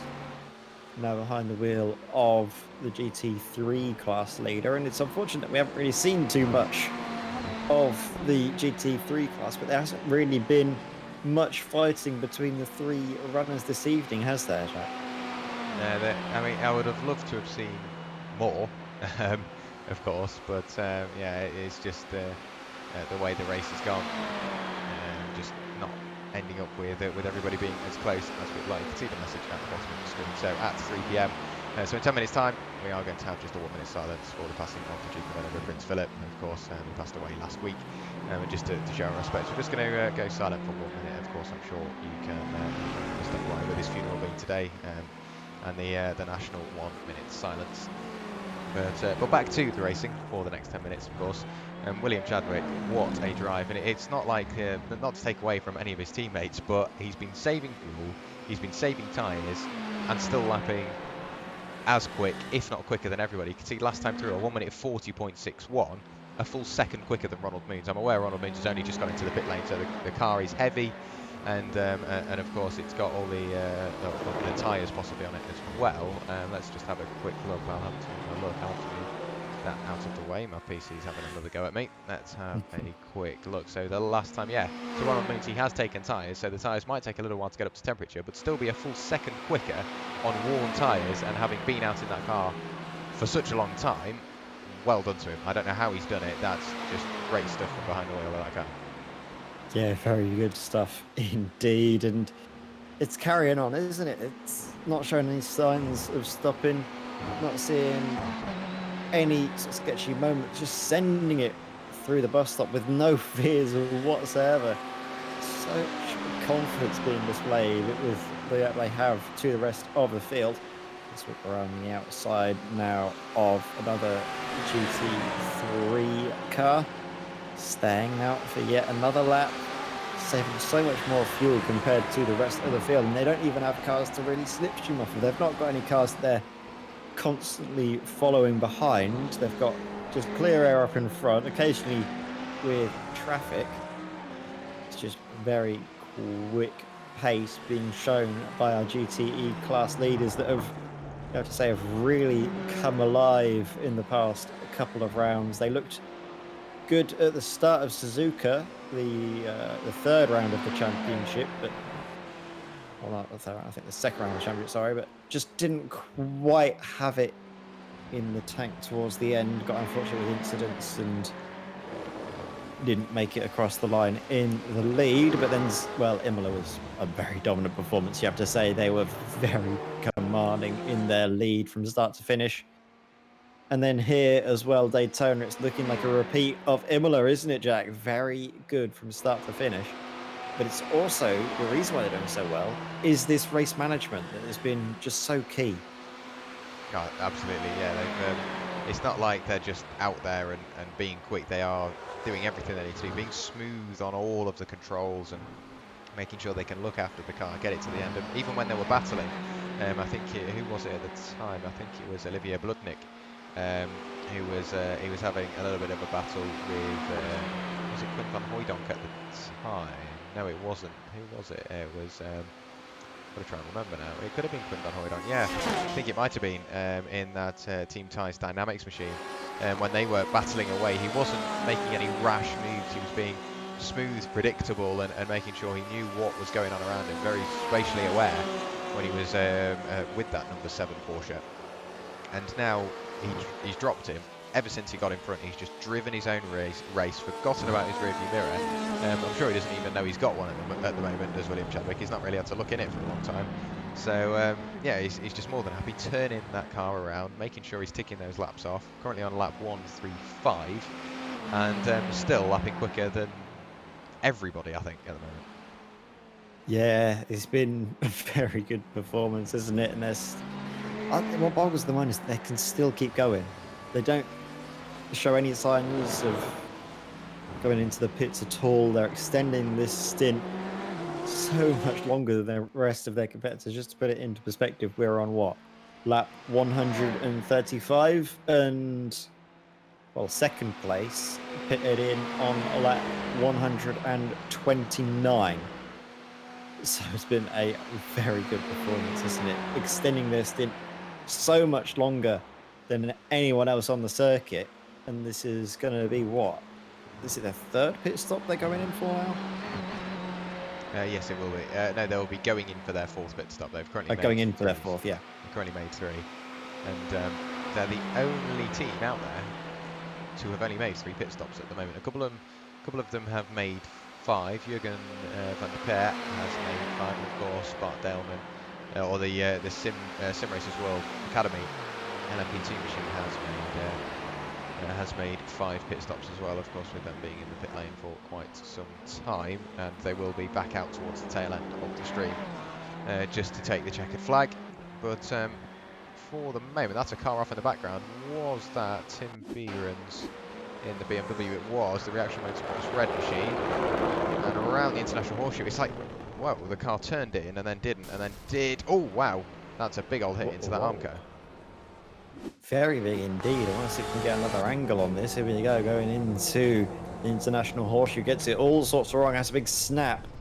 And then, oh no. He was so close to escaping damage, but like, weren't able to evade it. So Tim Beeran's now, hopefully there's not any steering angle damage. It doesn't seem so at the moment, but we'll find out when we get on to the straight and narrow after the banking here. Just the sheer level of damage, and I think they've just got away with that, Tim Beeran's. Yeah, I think, yeah, like you say, there's no major long-lasting damage on that car. And yeah, they've got away with that fairly likely. Closest cars on circuit, Stefan Jochen Nockert. So it's Dynamics Red Porsche leading RP Motorsport Azul Ferrari. You can see there, that's the GT3 leader of Cohen Gressens for Team MLS. The number 11 machine on the back straight in towards the bus stop we go. And that's another standout drive. While William Chadwick has been up at the front and just passing everybody that gets in his way, Cohen Gressens, he's been managing his car, been just leading from the front as well, making sure he's nice and clean and consistent, but also not necessarily getting out of the way, but making sure he is very smooth and very readable to the approaching GTEs and at the time the LMP2s as well. So for me, I think Cohen has had the slightly harder job than William Chadwick. Yeah, absolutely. This though going on through Ronald Moons, getting high on Cohen Gressens. And, well, it's been faultless as well, you have to say, from the GT3 class leader, having to deal, like you mentioned, with all the traffic going by, everything that's gone on in this race, and having to deal with, well, scary moments when there's a lockup in front of you, plume of smoke appearing from, who that was, Ronald Moons, going into the International Horseshoe. Very good all the way through, though it has to be said. And Chadwick still yet to come into the pits. It's been quite a while now, and it's very scary the amount they've been able to save, to be honest. Yeah, it makes you wonder what they're doing to save all of this fuel while, yeah, lifting and coasting and changing the engine map is a lot, but they're still lapping as one of the quicker cars on the circuit while saving fuel and still just doing everything they need to do. Just dropping down onto the apron there slightly was William Chadwick, maybe slightly distracted, looking over at his Delta or something. Is he in the pit lane this time? Like, no, he's not. He continues on once again. So how he's doing it, I will never know. Let's have a listen. Is he still saving fuel? Yeah, the clutch is in as he crosses the line in towards turn 1 we go. A 141 flat posted, and that is still quicker than 99% of the other cars out on circuit. So incredible stuff from William Chadwick and BMS Esports. You can tell, like, they've put the testing in. They know where they can get away with lifting and coasting without losing any time, or definitely minimising any time loss as well, but also still turning these laps at incredibly quick pace. It's something you don't normally see, and it's nice, really nice to see it as well, because you can almost see the cogs spinning away and the strategy just working between the teams. But we are closing up on on 3 o'clock here in the UK, so we are going to have a 1 minute silence for the passing of the Duke of Edinburgh, Prince Philip. So please do join us in the 1 minute silence. It will start as of 5 seconds time. So we will be back with you in just a few moments time.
So thank you very much, ladies and gentlemen.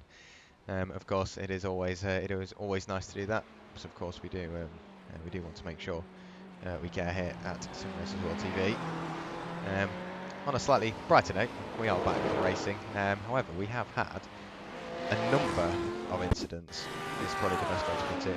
For Werrell and Ed May. We've seen him have an incident through here once. He got away with it the first time. He's not going to get away with it the second, hard into the barrier. And that car has picked up a lot of damage. And Front is and it still rear. driving. Yeah, it's done pretty much every corner on that car. Is that crabbing bad? It looks like it is. Oh yeah, that's not a very pretty. Look at that. It's definitely crabbing. Oh dearie me, that's not what you want to be seeing whatsoever. In fact, not what you want to be seeing. We don't want to see it so much that we're going to watch it in slow motion. And in we go, bang, every single corner. It's such an easy mistake to make. Just a slight pinch of grass. Round he goes, into the pit lane comes Werrell and Ed May. And does he remain in the car? No. Picks up a fast repair. And, oh, he does remain in the car, sorry. And he does pick up the fast repair.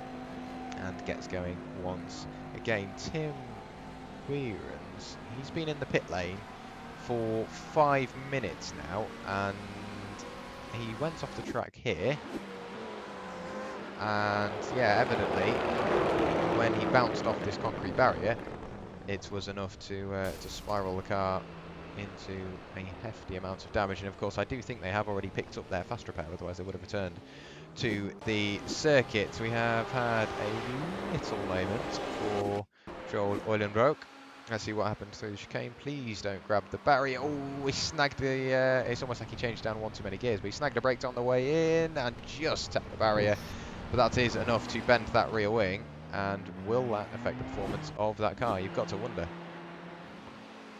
Yeah, exactly. But it's every time, isn't it? We see one of the QSR cars have an incident, the other one follows suit almost right afterwards.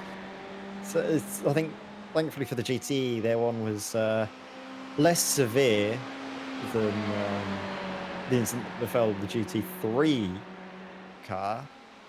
But yeah, that's not what you want to be having, isn't it? And that is a definite amount of damage on the rear end of the car. That is going to upset the balance. I don't know if that helps maybe on the banking, the way it's angled. Maybe it actually does help because it's angled at a certain... that. Or maybe it does. Who knows? Yeah, I mean, it is somewhat... It looks almost like active aerodynamics now, with it being tilted over to that side. I'm sure on the banking, it might make somewhat of a difference.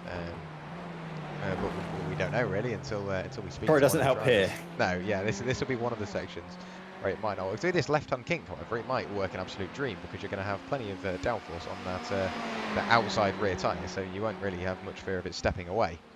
And we'll have to speak to some of the drivers. So of course, if you are a driver and you are in chat or you are related to one of the teams and you got maybe a little insider view on what's going on out on circuit, we do have William Chadwick in the pit lane now, and he's just sat there so close to the top of the hour. Yeah, we are very close to the top of the hour, and if he does remain the way he has been, saving all of his fuel, he will end up meeting that 1 hour mark while still extending that lead advantage. Of course, Ronald Moons has now unlapped himself as well. But if you are a driver and you are watching along, or you're related to the team up onto the Jacks Goes William Chadwick, please do feel free to jump into the Sim Races World TV Discord interview waiting room, and then we will drag you into the commentary booth. And yeah, we'll just ask you a few questions, see how you're getting on. And of course, we do give you the opportunity to thank and shout out any sponsors or anybody you'd like at the end of your interview. But this race, it's calm down, heated up, calm down, heated up. Screaming by there was Dries Moody in the 77 machine. William Chadwick leaving the pit lane, so still the top 3 unlapped, possibly the top 4 now, because there goes Gus Franken in the number 8 RP Motorsport machine. So still quite a bit of work to do for William Chadwick. There he is leaving the pit lane. There is Ronald Moons just going through the bus stop. So lead gap is going to stay fairly similar. I'm sure once they cross the line once again, we'll have a slightly deeper insight into what that lead gap is. Yeah, exactly. We'll be able to see exactly what the margins are like between first and second. But I'll tell you what, it's been very good, isn't it? And like you mentioned, coming out of the pits. Basically, at the top of the hour, they are now completely within the realms of extending this all the way till the end of this fuel saving and completely just eliminating that extra stop. So, well, BMS Esports GTE, if their base wasn't frightening enough, they've been fuel saving all the way as well. So the GTEs, they're definitely going to have their work cut out for them if they want a chance of winning. Of course, 4 hours gone in the race, about 8 hours remaining. Still doable, but you'll have to say it'll take a sudden turn up the pace from one of these cars to really put a challenge on. Yeah, it seems like that will be the play. They've got to decide when they're going to do it. Are they going to really start to open the taps at the halfway point and see what they can do, or are they just going to see where they are, see where they stand, and as soon as they notice that lead gap coming down, which I very much doubt, because it's up to 44 seconds now, very similar. So the lead gap from P1 to P2 is 44 seconds. The gap from P2 to P3 is also 44 seconds. So very equidistantly spread throughout the top guys. William Chadwick were running slightly wide there through turn 1, but yeah, I think maybe they just play it by ear at this point. They know they've got the strategy saved with fuel, and as long as they keep it on the road, keep it consistent, and most importantly keep it clean, of course. Yeah, just play it by ear. If something happens, then they can respond to it. If their rivals decide to go for a slightly upfront strategy, then yeah, they can respond to it how they wish. But for the moment, they've just controlled this race from the front. Yeah, absolutely. They have been, well, very dominant from start to finish. They did have that slight little hiccup though, didn't they, at the beginning of the race with the, I think it was, what would you call it? Would it be confusion or just trying to take advantage of the IRS and start procedure by giving such a big gap to the lead LMP2s? Yeah, I think it was they went slightly too early, not quite expecting that the LMP2s would be quite as close, or they'd go quite as late. But then, of course, they did eventually get going, and he just outbraked himself very slightly, did that BMS Esports car, and it left them slightly further down the order than they were expecting. But they sort of sat there, saved a bit of fuel behind Quinn van Hooijdonk, and they had a little battle along the way, but then eventually they just got back going, got to the front, and they've not looked back ever since. So it's been a really good race from the BMS Esports guys. I want to have another look a little further down. We haven't seen much of them, but Colin Gressens, pardon me, for Team MRS, he's just been doing everything he needs to do, and there's nothing much I can really say about him. He's not really put a foot wrong, touch wood, but he is now 8 minutes and 38 seconds to the good over Jürgen van der Peer and Dynamics Bell Speed. And of course, Team MRS, they finished second at Imola. DSCDA did win round 3 at Imola, but DSCDA with a no-show. Seems like Cohen and Team MRS, they've stood themselves in pretty good stead for a decent result here. Yeah, absolutely. I mean, they've already won once this season at Suzuka, the second round of this championship, really going their way, while DSCDA had a little bit of a moment, you can say, at the second round of the championship, just involved in incidents all the way from the beginning until the end, unfortunately. And well, Team MRS, they were certainly there to pounce. And to be fair, Imola as well, I think Team MRS actually managed to put it on pole, and it was close at the beginning phase of the race, but then as it went on, DSCDA just had a lot of pace throughout their sort of driver lineup, and that was just the changing factor towards the end, which was what separated first from second at Imola. Whereas this time, Team MRS, they've been showing such good pace, they've got such a big margin over the likes of Jürgen van der Peer and Loiva Not the Bake, that tells me that maybe if DSCDA were here, they still might not be running away with the race victory. I think it could be very close indeed, just from the level of pace we've been seeing.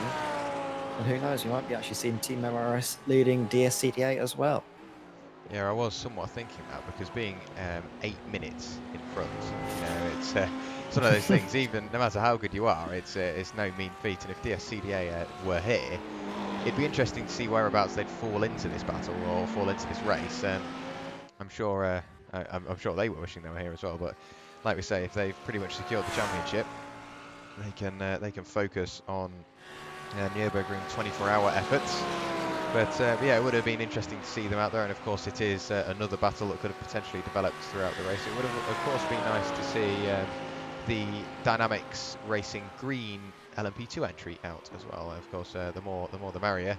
And Daytona, it's one of those circuits where if you make a mistake, it doesn't just cost you a couple of positions in a bit of time. If you make that mistake at turn 7, as we've seen so many times, that's just going on to the oval section of the circuit. Gresson's going very slow, possibly picking up a slowdown through the bus stop there. But if you make that mistake at turn 7, just as you go on to the oval, of course that runs the risk, and that time lost goes all the way until the bus stop, and sometimes even further right the way around until turn 1. Then you then can't carry the same momentum through the bus stop. So one mistake can cost you so much time. We've seen it a couple of times today, and I'm sure we'll see it a few more times before we end up leaving the commentary box in a couple of hours' time.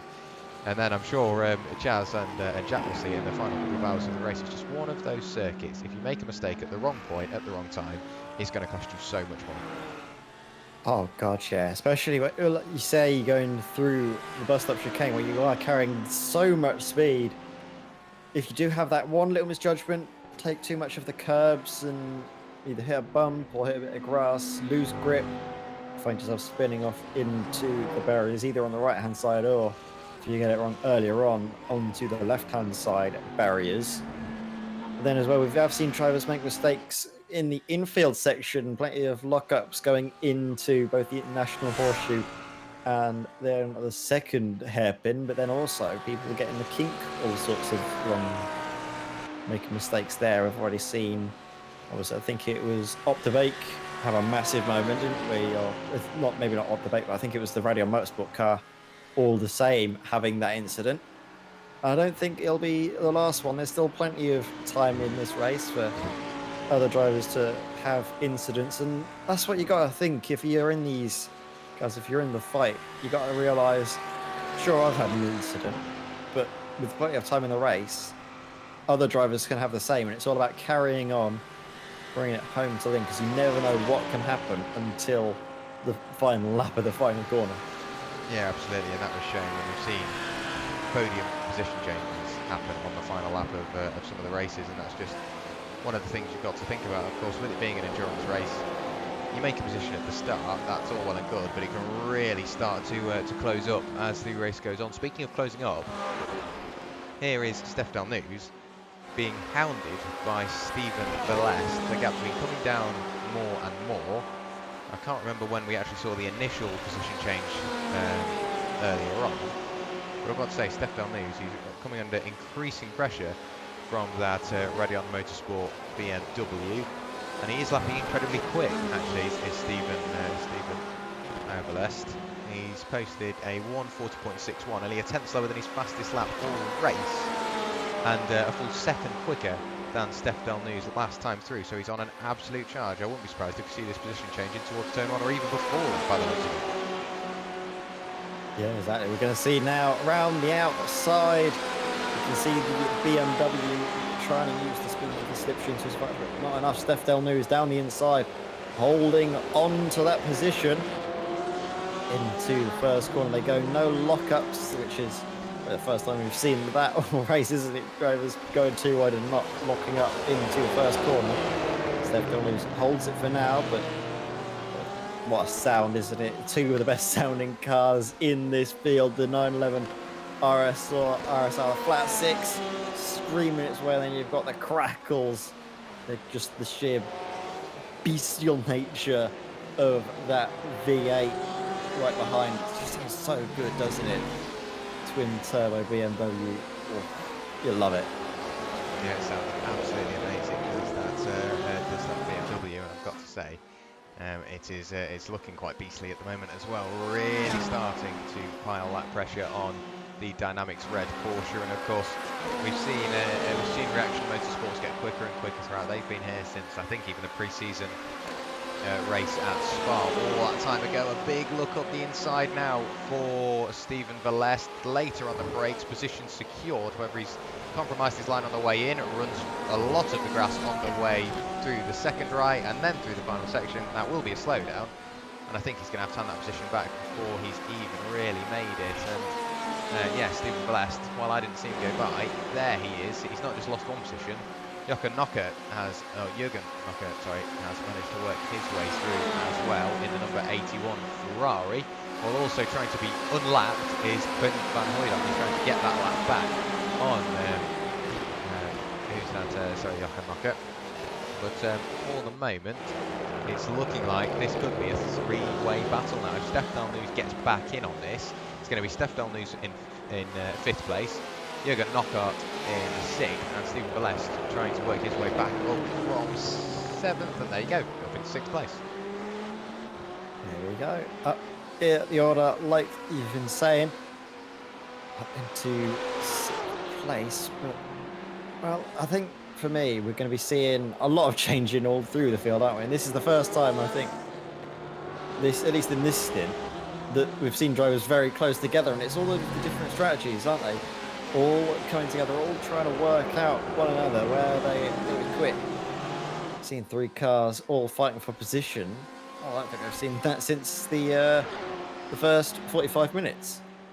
No, I think, yeah, the race really opened up very early on, and ever since then, yeah, we've never really seen people like this. I've noticed Tim Behrens is back out on circuit in the sister Reaction Motorsports machine. It's great to see that car back out and circulating. 56 seconds off Liven Odebeek in the Radeon Motorsport QSR Audi. There he is. So Tim Behrens trying to get back into his respective class. We have seen a change of position between Stefan News and Stephen Blessed. That's Stefan News with quite the sizable slowdown. He's lost out to Jürgen Knocker.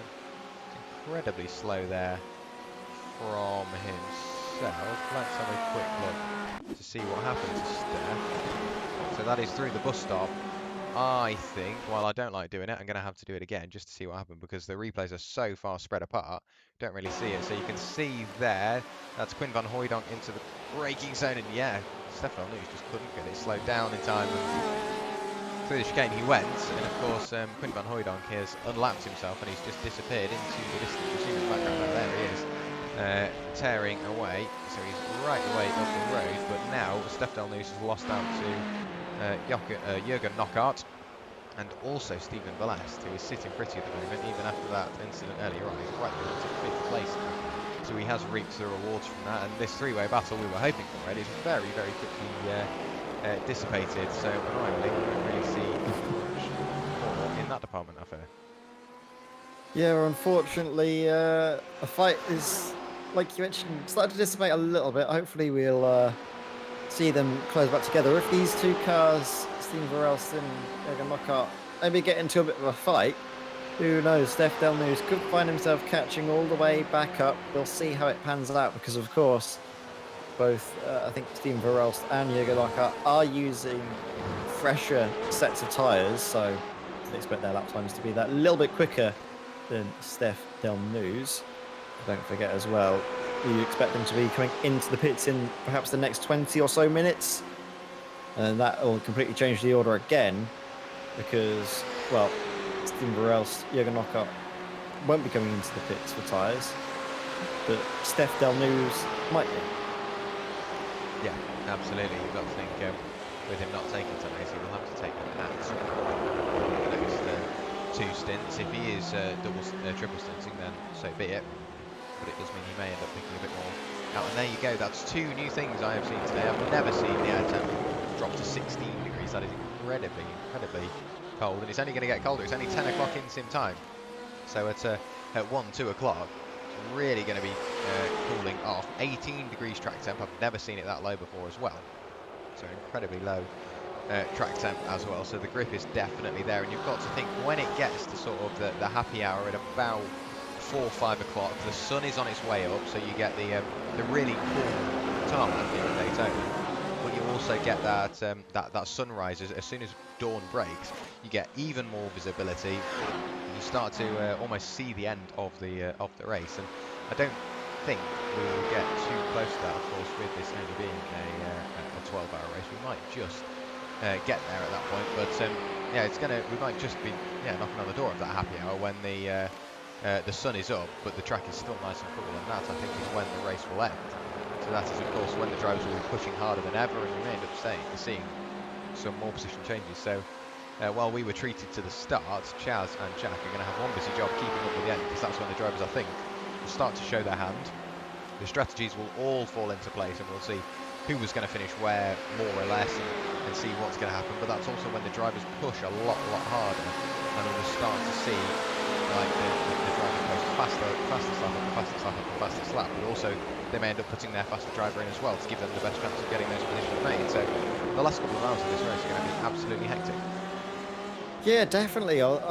When it comes to the question you mentioned of like happy hour coming in, because of the sort of the on-track lighting we have, is that basically throughout the night, every hour's happy hour, isn't it? At this stage of the race, because you've got that visibility, you can really just start to push and continue on pushing, which is why we're seeing lap times being as quick as they are, and also seeing maybe the fights as prevalent as they are, although this one's slightly thrown out of the order just because of, well, the fact that we've got a car in the middle of this this battle. In fact, are we going to see a car suddenly getting on through? It is one of the back markers. That is the team ties, coming on through for team ties, building a margin as well, or hoping to build a margin, shall we say. And is this allowing, yes, it is Team Werrell. He's been eaten up a little bit by Jürgen Knockart, who's closing the margin slowly but surely. Although a very good run, isn't it, coming out of the bus stop for the BMW. Car looks so strong there. Jürgen Knockart just losing out. Yeah, of course, Jürgen Knockart, he isn't really gaining that much in the way of draft assistance, 1.2, 1.3 seconds now. So yeah, he is out of that draft range. So Stephen Werrell, he is just going to be eating up all of that draft available to him from, who was that? Sorry, it was Quick Van Hooydonk, who is going to be gifting him that draft in towards turn 1. That's of course great stuff for himself. Ronald Moons, he's getting quick, and he's getting closer to that lead. And of course, the last time we looked, 44 seconds, because the gap between first and second and third was both 44 seconds. He has taken 4 seconds out of William Chadwick. He set a personal fastest lap last time through, 1:40.02. The last time through for William Chadwick was a 1:40.77. I just want to have a little look behind. So there's nobody behind Ronald Moons. Anybody further up the road? Not really. So that was with no draft assistance, Ed.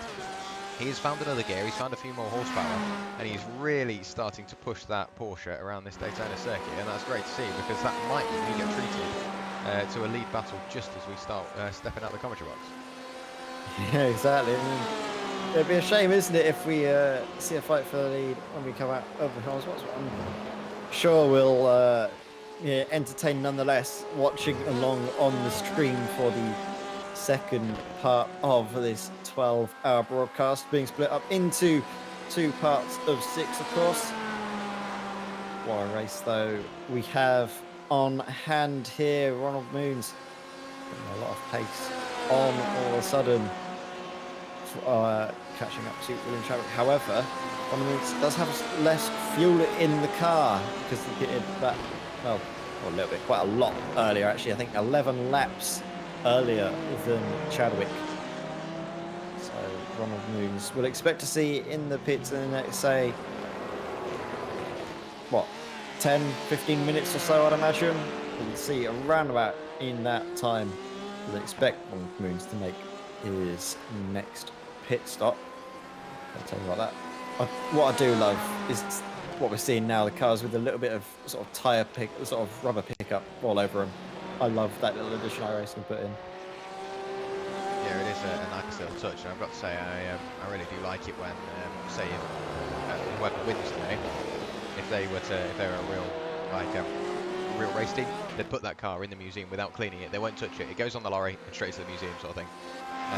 So I do really like it. It makes it look well used. It makes it look raced damn hard as well. And Ronald Moons is doing just that. Still about 40 seconds to gap to the lead. We've had another little incident for Live and No Beak. Let's see what's happened through here. So there is the Radio on Motorsport by QSR car, sadly pointing backwards. Very easy mistake to make again, just a slight tap of the grass. And let's hope we have broken the train, broken the train event. And let's hope that Joe Lawlenberg doesn't have an incident trying to follow his Radian Motorsport by QSR teammate. That seems to be the way it's gone. And this time, he's still pointing the right way. All 4 wheels are still on his wagon. And it doesn't look like any calamities are on the way. So I think we might have just managed to get out of that one. Thank God the vicious cycle is not as vicious now, even with the damage to Yoel Olenbroek's machine. The wing pointing at a unconventional angle, shall we say, is still carrying on nice and safely, and I don't mind that livery one little bit either. There are some very good liveries in both the QSR cars. Very nice indeed. To be fair, the entire field have got some really good liveries. It's just a shame that you weren't here when we saw a lot of the LMP2 drivers, because there was another BMS car. I think it was the BMS Q-Tox esports machine in LMP2 that were very entertaining to watch, and they had a very nice livery indeed. Spec map and everything, sort of nice matte black and grey and then chrome green. It was a sight to see. Yeah, but I've got to say I am a fan of a lot of the liveries we see here on Sim Racers World TV, and I'm not sure whether you might have seen them, to be honest, but I'm sure a few people in chat will have seen them. The Simpax team, their livery is, I don't know, it's beyond me. It's the Technicolor. The complexity. You look at it from a distance and it just looks like a general fade of all colours, but you go into detail, you can see they are little, almost diamonds, which have all been placed in different colours, and the complexity of that colour, of that livery, is absolutely insane. And then for it to all have a spec map as well, and of course they've got the additions of sponsors as well. I think they've just got Noises as a sponsor. They made some merchandise. I've got to say, yeah, the complexity of that livery is absolutely insane. I am a fan of that. But the BMS Esports one, I love that livery as well. I don't know what it is. SRW just seems to attract some very, very, very good looking cars. Oh god, yeah, absolutely. Very pretty indeed. Look at this up in front, sitting pretty, is William Chadwick, BMS Esports GTE. Big margins and pulling that gap back now to Ronald Moons, around about, well, just over half a second faster than Ronald last time by.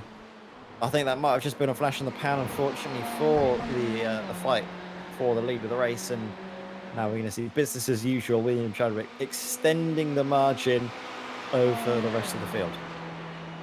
Yeah, he really is just doing everything he needs to do. Like you say, that gap has gone up by a second now. So he's found the bit between his teeth, and he's really going for it now. Thomas Stockman's in chat, so such a shame DSCDA isn't here. We're looking forward to a battle, and that shows that the leading car in GT3, the Team MRS machine, currently being piloted by Cohen Gressens, they were looking forward to a battle with the SCDA, and the fact that it's not happened, yeah, it's and the fact that they're annoyed that it's not happened, or slightly disheartened that it's not happened, just shows that while they are all here and that they are all here to have a good time, they're here to win as well, and they want to battle, and they want to feel like they really have earned it. And by all means, not take away from Team MRS, they have earned it. They're 10 and a half minutes ahead of Dynamic spell speed now. Oh, sorry, 8.5 minutes. They're 10.5 minutes behind William Chadwick, but 8.5 minutes ahead of Jurgen van der Peer.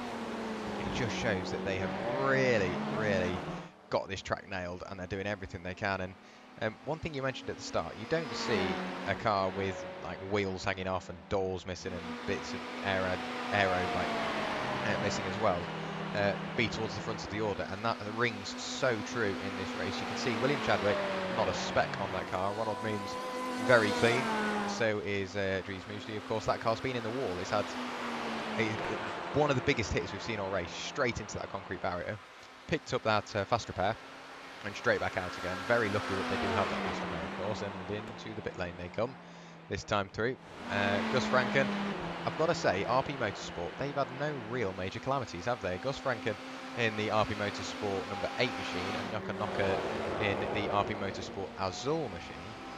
Very clean drives from the pair of them, and like both the cars, very similar liveries. They've just driven exactly how they need to. Absolutely, yeah. As we see first of the GTEs coming into the pits, and that is Dries Mooshley there in the Corvette. Coming in from, I think they were actually in third position, just ahead of Gus Franken. So now they're going to be demoted down the order with the pit stop phase coming in. Oh, there it is. As we see, there it is. A little bit later than expected, but Werrell and Roke having a spin around, then gets the car up and running again. Is there going to be any further incidents? No, I think just very nice and safe indeed. Dries gets the car back up and running. Just a fuel stop, no tyres taken this time around for DynamiXX Endurance. So they are getting ready to go on their way. And I'll tell you what, I'm still not used to the pit speed limiter being after the left-hander.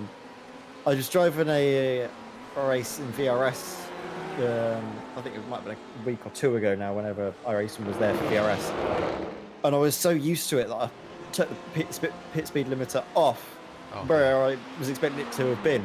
And then I suddenly saw the thing flash and I was like, quick, panic! And I managed to just get away with it. But it was one of those moments where I was just so used, and it's just the muscle memory of pit exit at Daytona. I had it down to a fine art. I'd always do the same thing, and I'd always get away, and I'd always be able to gain that extra little bit of time by pressing hard into that area of the track, into that area sort of on the pit exit. But it's just that one little tweak and all that muscle memory. You need to sort of unlearn it. So the drivers, they've had the time to practice in with all the practice sessions that they've been put up. They know all of the different changes that have happened since last time, since of course the Daytona 24. But it's very difficult, first things first, to get yourself out of that rhythm. Yeah, absolutely is. There's a lot of it is muscle memory, and I think that's why we see a few mistakes from the drivers, because they almost just go onto autopilot. They sit there and they're turning laps. They've been doing it for the past hour or two, and they're really comfortable with the car and the setup, and then it just takes one little mistake and maybe they slowly start to lose concentration. We've all fallen foul of it before, and I know I have, and I'm sure you have, Ed, where you just sit there on autopilot, turning these laps. Then one time you go around the corner slightly quicker or slightly slower than usual, and you get just caught out. And it's one of the biggest reasons why I think a lot of the drivers or a lot of the cars in endurance races don't get to the end. It's not necessarily they've had incidents with their other cars. It's more just self-inflicted. They have a little bit of a moment, and it can turn into quite a big moment.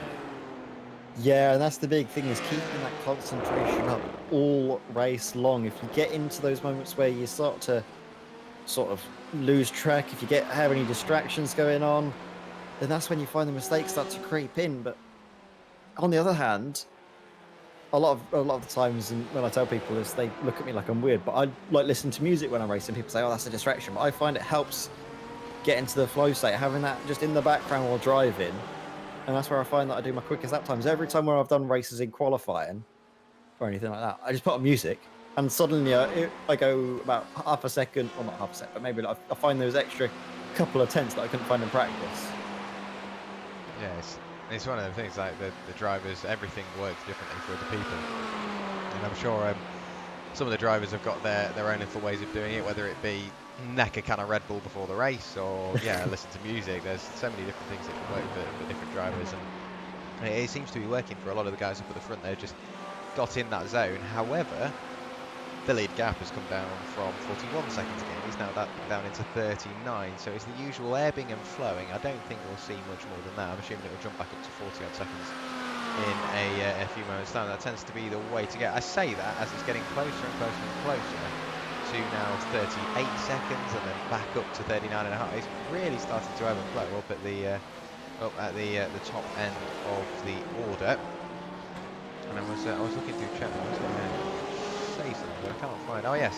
So Evold van der Maren in the chat said there's a new BMS livery awaiting for the next season. So he's going to make us wait all the way until November until we can see this new BMS livery. I'm not happy with that. Oh no, it's a shame that is, because very nice livery. Yeah, I've got to wait right the way through till November now. I just, surely if it's going to be new, it's going to be better. I don't know how it's going to be better, but if it's new, it's going to be better. So I'm not sure how they're going to do it, but let's hope it's worth the wait. Let's hope it's worth the wait. Teasing us. Yeah. There won't be a new livery, but they'll probably just change colours or change sponsor or something. I go, yeah, new livery. Or something like that, but honestly, they're not going to do us like that. I have faith in them. Surely I have faith in them. Well, I can't wait to see that. I cannot wait to see that. I can see dynamic simulators in the chat. Welcome, guys. They're just putting in some information of season 2. Of course, we mentioned it earlier. There it all is again, like it says. The new season starts in November. Registration opens in October, so make sure you do get signed up and ready, because it's shaping up to be one hell of a series. I'll look forward to seeing you all there. Of course, if I am or am not in the final tonight, I'll definitely be watching along with you. But as I said, that lead gap back up to 40 seconds again. William Chadwick 40 seconds clear of Ronald. That Porsche is just balanced. It just looks like it's on a mission. Look at through that section, bouncing over the curves. It's on an absolute rocket. It is. It's very, very quick indeed. But it's still not as quick as William Chadwick, which is amazing, because you see this car, you look at Ronald Moons and you think he's right on the ragged edge, but the lap times are still not on par with our race leaders. So that just begs the question, what on earth is going on this Number race? 8 on 'Cause fuel there's saving. been Please, for God's brilliant sake, don't performances, send it isn't like it, from that. this Race Masters Esports car. You can't really fault them at all. It's just they just haven't been able to find that extra little edge. You're that welcome to sit BMS behind me, Esports but have. Sorry about that, ladies and gentlemen. It turns out I've still got voice chat on from my personal online races, so I am sorry about that. I have got them back fixed once again, and I've got everybody muted, so we will get live pictures back. There we go. So welcome back, everybody. It's just I'm not 100% sure who was talking, but they clearly weren't happy with something. But we are back and racing. Hold on, I've just realised I have left the F12 menu open, so it will swap the camera. So bear with me 2 moments, I'll get that gone as well. So there we go. And it's surprising that it's taken 4 hours and 30 minutes, including qualifying, so in theory 5 hours worth of on-track action before anybody's even said anything. Oof. Yeah, that is a long time, isn't it? Absolutely. Concentrated. They will. They definitely concentrate their focus in very much. But we are coming up now to the point where I think, Jack, it's time for us to have, I believe, a short break, and then we'll be coming back in for the final 1.5 hours. Yeah, it is indeed. I don't know where the time goes, but we have just passed the 4 hour and 30 mark. So we're going to go for a quick 5-minute break, and then we'll be back with you for another 1 hour and 30 minutes, 1 hour and 30 minutes, I should say. And then as soon as we touch that 6 hour mark, give or take, we're going to hand over to the ever amazing Jack and Chaz, and they will bring you through the action for the final 6 hours. So in the meantime, we're going to go for a quick 5-minute break, and we'll be back with you in just a few moments' time. Don't go away.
Welcome back to Sim Racers World TV, everybody.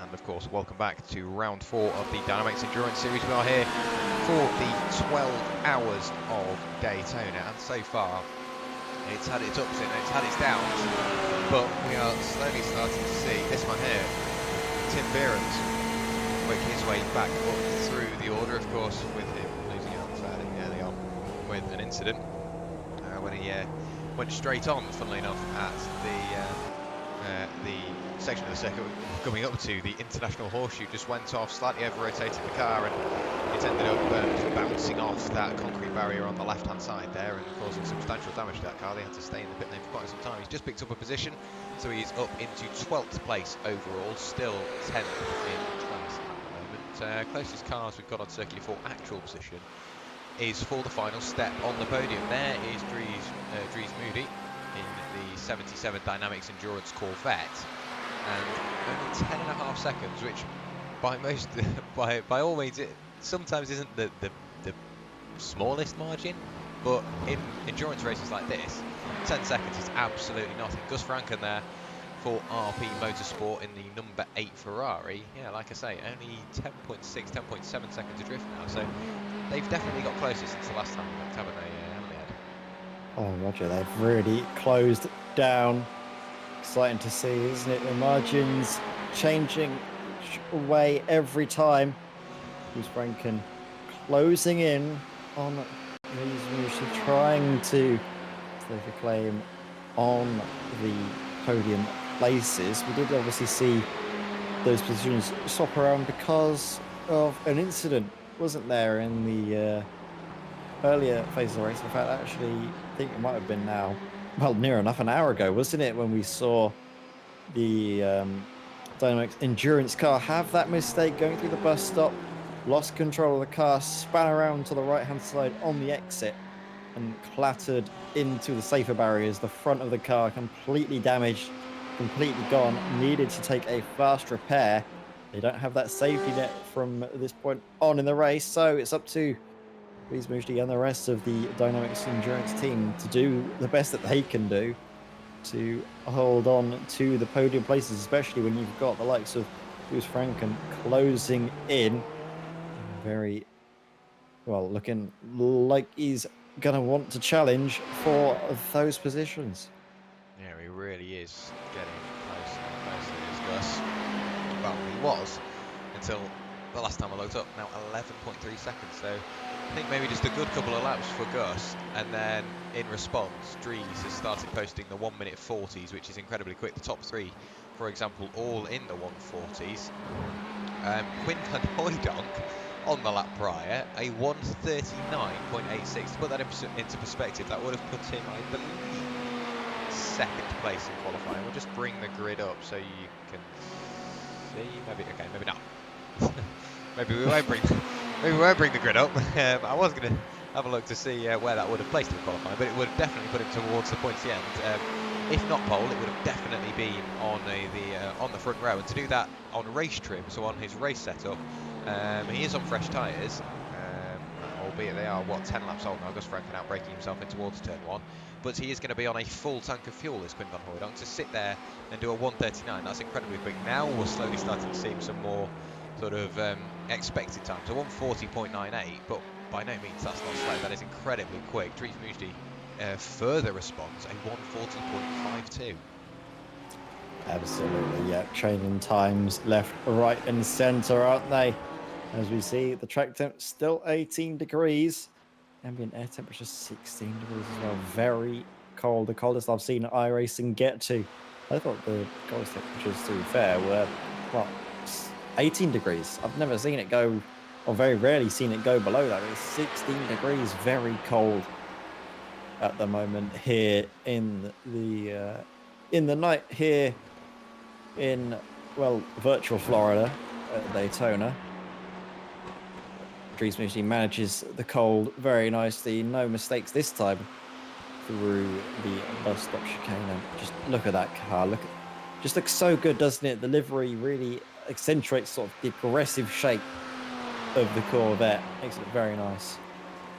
Yeah, it does indeed. It really works with the contours of that car. It's very sharp and pointy. the Lamborghini Huracan GT3 Evo. I can imagine that will wear that livery really nicely. Of course, we will get a chance to see that next season, of course, in season 2. The Lamborghini Huracan is one of the eligible cars into that. We do have Sven Calvert sat waiting for an interview, so not that I don't want him, but Ed, would you mind interviewing Sven Calvert? Let's bring in Sven Calvert, shall we? Is in the... What's that? I think he's in the commentary box. Is indeed. So Sven, welcome to the comms box. We're currently watching your teammate Dries Mujdi out on the circuit, and well, what if you were the driver that sort of, well, had the incident, shall we say, going through the bus stop chicane, to put it lightly, but you've got them back up and moving and currently in the podium position, so it's not all doom and gloom. Yeah, it's been a quite battle, and unfortunately, a big mistake, but completely clueless, didn't see it coming at all, had complete confidence in the car, was going all well with the third stint tires. And it was, I think, about around 10 laps to go. I said, well, let's next laps, let's push. And just around beside that, after the bus stop, yeah, it went right into the wall and was like, yeah, can you take over? Because now we need to take it, and we'll see what happens later on. Because now pit stop strategies, yeah, it's gonna be a big thing to keep on the podium. So we'll see about that, how it will evolve throughout the next 8 hours fair. Now it's 7 hours, I guess. I can imagine it might have been a little bit stressful as soon as you've had the incident to then realise, well, if you're taking tyres, you're going to need to do a driver change. Was your teammate there ready and waiting, or was it a quick sort of scramble for them to get in their rig and get it all sorted? Two drivers team, so we're always together with each other the complete 12 hours, so always sitting ready to go. I'm about to take about a 20-minute break or something, and then to take over the next 2 stints, so he can go eat a little bit, but beside that we're always together sitting ready to go. So And how has that team atmosphere helped across the whole season, just the two of you up against the worlds? Has that been sort of a bit of a help, do you think, for you, giving you advantage over the competition? absolutely, Dries is an amazing driver, amazingly strong.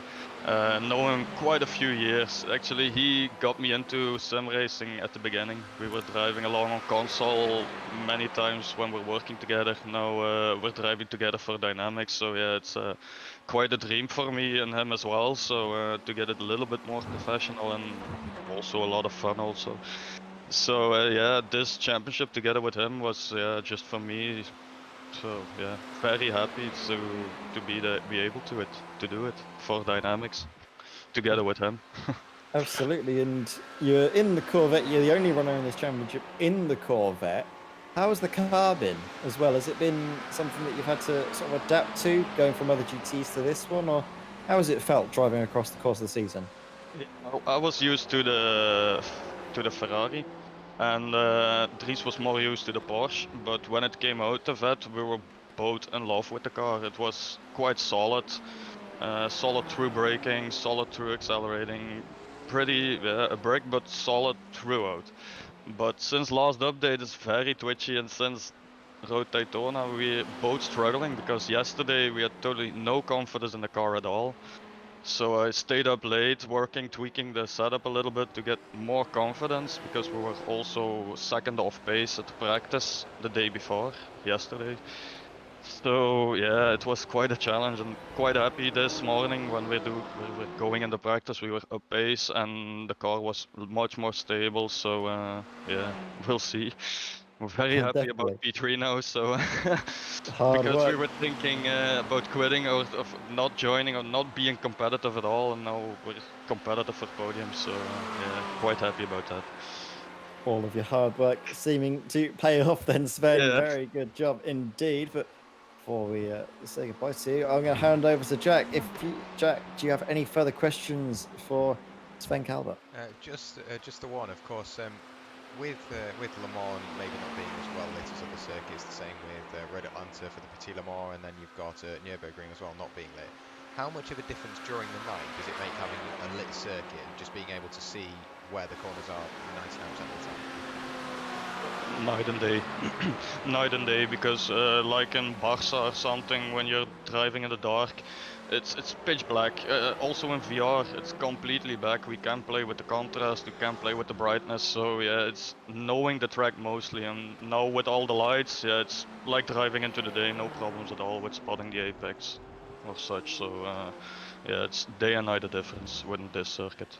Oh, great stuff. I was just curious to see whether, like, 'cause of course me and Ed were talking about the usual happy hour when the sun comes up but the track's nice and cool. But if you've got the lit circuit and the track is cool, you've, instead of having a happy hour, you've somewhat got a happy night, and you're definitely making the most of that. Yourself and Trees up in P3 at the moment, but well done for the comeback drive as well. Of course, having the car in the Oh, oh dear. a little bit.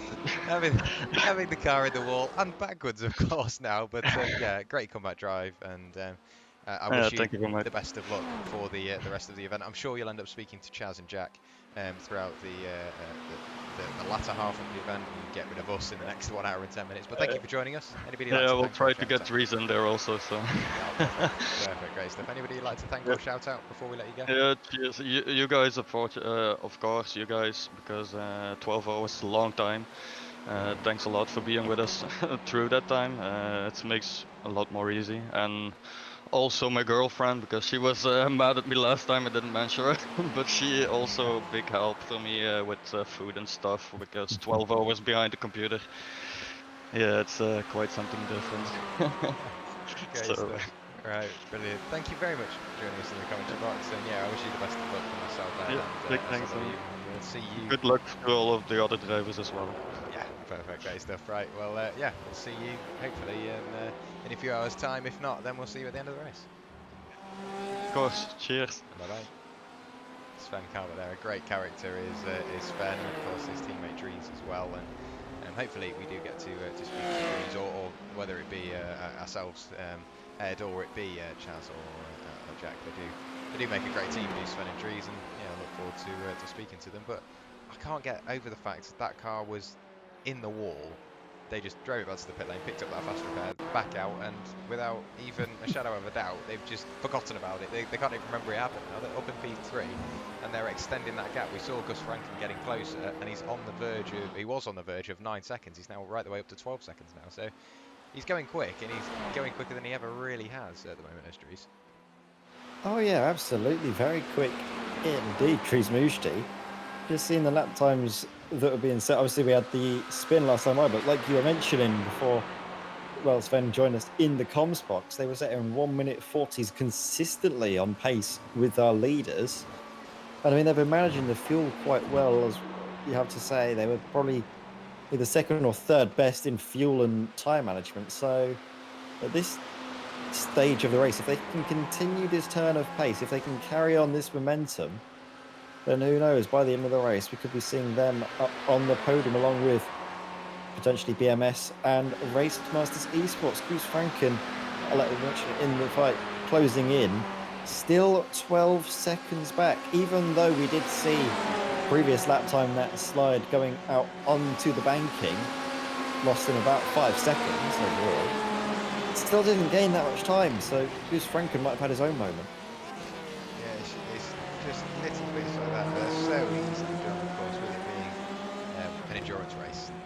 Just one little mistake, it won't necessarily affect you for that long, but you will definitely be making amends for that for definitely the next couple of hours. Because if you lose a position and they end up 20 seconds ahead, you've then got to spend the next few hours setting that as your targets, thinking, right, I want him by this point, I want to be that close by this point, or him or her, I should say, but by that point, and then, of course, yeah, you start setting yourself further targets as the race goes on, and it's just one of those things. You don't really get it in sprint racing, so if you lose that position, you might spend the rest of that race chasing that car, but you've only got 15, 20 minutes to get them back, so you somewhat accept the fact that it might not happen. With endurance racing, you've got hours to get that point back, and yeah, now closing up on the 5-hour mark, 173 laps completed by our leader now, William Chadwick, who has lapped everybody apart from Bod Boland. And speaking of Bod Boland, look who's just in front of him.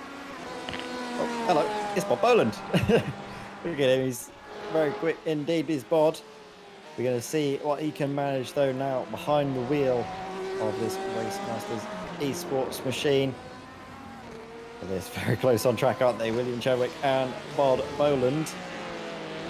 Of course, this isn't the on-track fight for the lead, but this is basically to stay a lap ahead, isn't it, Bob Boland? Yeah, it is indeed, and it is somewhat the battle for position because, of course, while William Chadwick is sat here and chasing down Bob Boland, he will be saving fuel behind him in that draft and lifting off and everything. But this is when he gets to size up. If the race doesn't go his way and he needs to make an extra pit stop at some point or something happens, this could be, or more than likely will be, the person he's battling with. So this is when he starts to size up Bod or just the car generally, whether it's weaker coming out of corners or it's quicker on straights, little things like that, that William Chadwick will be assessing about the car in front. And we are, speaking of which, closing up on William Chadwick's pit window. Of course, that BMS car last came into the pit lane at I think it was 3 hours and 59 minutes, wasn't it?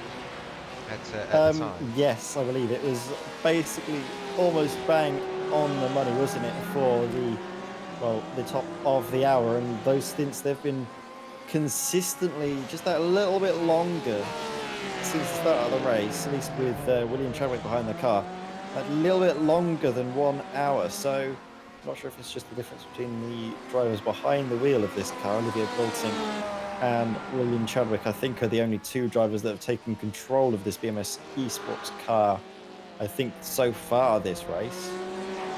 Maybe there's a difference in fuel saving strategies between the two drivers, or maybe William Chadwick's found out just the optimum ways to lift and coast and save the fuel. But I've seen in the chat actually that they're not running any different fuel maps. They're just lifting and coasting and getting such a severe amount of fuel saving as a result. Yeah, it seems like that is definitely. Wait, I'm just hearing my mic could possibly be louder, so I'll turn that up. Let's hope that is better. It was Dynamics letting me know that my mic could be a bit louder, so let's hope that that is a little bit better.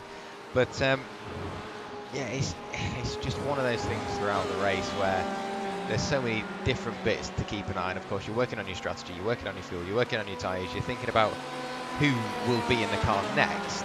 But then you've also got to, if you're approaching a car, who is it? Is this somebody that you'll end up battling with? Are they on the reverse strategy, so you may end up picking them up towards the end of the race? Are they a couple of laps down, but if you have an incident, you'll be on par with them? There's so many different bits you've got to keep an eye on, which is why having more than a two-man team really does help, because if you are just two drivers, one of them will be driving and the other one will be spotting or maybe doing a little bit of strategy, but having them to do the whole lot is just so busy, and then having to expect them to get in the car and put to use what they've learned, it's just unrealistic, I think, at that point. So having three drivers per team, you can have somebody working on strategy. That's Tim Bierman's off the road by the looks of that. It is indeed in the Reaction Motorsports red machine, sat rotating his car through 180 degrees cracks. and then back by. Yeah, I was just listening to that. I try and figure out who that was. It was the other Reaction Motorsport car flashing his lights at his teammate. Just listening to the cracks and the pops and the bangs into the twin turbo V8 doesn't half make a good noise on idle. Just lifting off into the corner when it's on tick over, it does make one hell of a noise. And I'm tied between the lift off noise of a BMW or the bouncing off the rev limiter of a 911. I just can't decide. I feel like the Dynamo's too it's too high and too continuous for me. It's a little bit. I like it in moderation, like if you hear it whiz past you trackside, but if you're in the car, God, you'll have tinnitus by the end of it. Whereas this car, it's just satisfying, isn't it? Every time you hear the pops. If you can get maybe an onboard or even potentially, sort of a suspension camera where you can just listen to the sounds, but lifting into it. We can see here, Stephen Werrell, just listen for it when it's lifting and coasting and onto the brakes into the first corner. Oh, that's a beautiful sound. It doesn't sound quite as good on board, I noticed. So, Oh, yeah, maybe not. no, we'll just go. Yeah, we will just go for a suspension. Oh, it's a good one. Oh, that's loud. That's very loud. Let's see what he does on the way into into turn one. It's now. Oh, yeah. There's a firing squad in that exhaust. Just popping and banging and popping and banging, and every single time you change up, it just a little pop and a little bang here and there, and then now back into the hairpin. There's no need for it. It's just noise. It's so excessive, but that's what I love. It's just the sound of it. It's like a growling, popping sound, isn't it? It's amazing. You can be lost for words, isn't it, when you just listen to sounds like that. iRacing, they've done a really great job with the most recent additions to the iRacing service. This BMW being relatively new in the grand scheme of things. You could just hear it there, couldn't you, going through the left-hander? I know why it was so loud. That camera we were looking at is slap bang above the exhaust. So I think that's why it was just that the noise was coming through it in absolute bucket loads. And that's what we love. That's what we love. We've had an incident before coming progressing. There's a wall. That's the GT3 leader in the wall. Thankfully, it's mid-engined, so it won't hurt the engine. It does the clever thing, gets well and truly out of the way, then makes sure that he can rejoin as safely as possible. I will try and pick up a gyro camera. I didn't want to just watch it again. I did want to actually pick up the gyro camera to see what happens. So through here, just going. Oh, that's a big old hit in the wall. We've seen it now 3 times. It's becoming more and more common. Let's hope that is the last time we see it. I don't think it will be, but we can only hope. Into the pit lane he came, picked up that fast repair, and the gap is still 7 minutes and 48 seconds. So no, nothing too major. But you've got to think then, if they were racing DSCDA, where that would have left them, that could have been then a minute behind DSCDA, or the other way around, because it can happen to anyone. Yeah, definitely. And I mean, Congressons, with that amount of damage, like you mentioned, it's only a the engine's not in the front, so they would have gotten away with it that time around. If it was, say, in the Mercedes, they probably wouldn't have been so lucky. Well, I think that's just the unfortunate thing, isn't it, that we saw what happened to Nick Pouliot in the DynamiXX Bellspeed car. They had a moment going through the bus stop, but that was actually on the entry into the bus stop, not on the exit. We've seen happen to a few of the drivers. Just unfortunate, really, how they clipped the tyre barriers, wasn't it? And they just got unlucky, whereas Congressons, I think it was just a misjudgment, maybe over the curbs, too much speed in, car was unsettled all the way through, and then on the exit, that was the turning point. They might have hit a bump somewhere, and that was it. That was what sent the car around, unfortunately, but they've gone back up and moving. Thankfully, they have the fast repair to use. Now we are into the 5-hour point, and there's only 1 hour left of being in the comms box. This has absolutely flown by, hasn't it? I know. I was sat at the start thinking, right, okay, let's absolutely nail this and see how it goes. And normally you get to the 1 hour mark and you start to get a hint of how long it's going to take, because of course 6 hours is 6 hours. There's no way around it. But sometimes it goes quicker and sometimes it goes slower. Speaking of which, like the Formula 3 series, that goes so quick. Me and Chaz in the box for that one on every other Thursday. And it's just, you get in the box and you think, right, okay, this is going to be good, this. And Heat 1, gone in the blink of an eye. Same with Heat 2, same with the consolation race. And the feature race lasts a little bit longer, but it just absolutely flies by. And you forget that it's not that long of a night. And this one, yeah, where's the time gone? 5 hours of the day has just gone. I don't know where it's gone. It's just disappeared. And of course, the drivers, you think, if you're driving, sometimes you get a stint and you just think, oh God, it lasts forever. But then sometimes you get a stint, you think, well, that's a tank of fuel gone, is it? And it's just little things like that, and that can also then change the morale of the team. If they're enjoying the car and driving it, not on its limits, but enjoying pushing the limits of the car, if you're in a little battle, maybe time drags a little longer, and if you've had incidents, it just feels like forever in the car. But if you're enjoying the car, enjoying the circuit, just having a grand old time and enjoying your Saturday with your mates tearing around Daytona, the time will go fairly quickly. And for some drivers, that works for them, because they just think they've done what they need to do and they've not really stressed about it. Yeah, absolutely. And I mean, iRacing with the most recent, I guess, tyre iteration for the GT3s, they've really allowed the GT3 Audis to really just be a lot more stable. They were sort of, I guess, renowned for being horrible, twitchy little things, but they've become a lot more stable, as we do now see GT class leader into the pits, William Chadwick. Expect to see them swapping over for their teammate or carrying on for another one, because, well, I think they've already, did they take tyres last in? I think they did. Oh no, they didn't take tyres, did they? No. Or did they? Or didn't they? I can't remember. I think they might have done, but William Chadwick, he's still in that car. I don't know how. He's done what, 4, or he will be going into his 4th hour now, I think.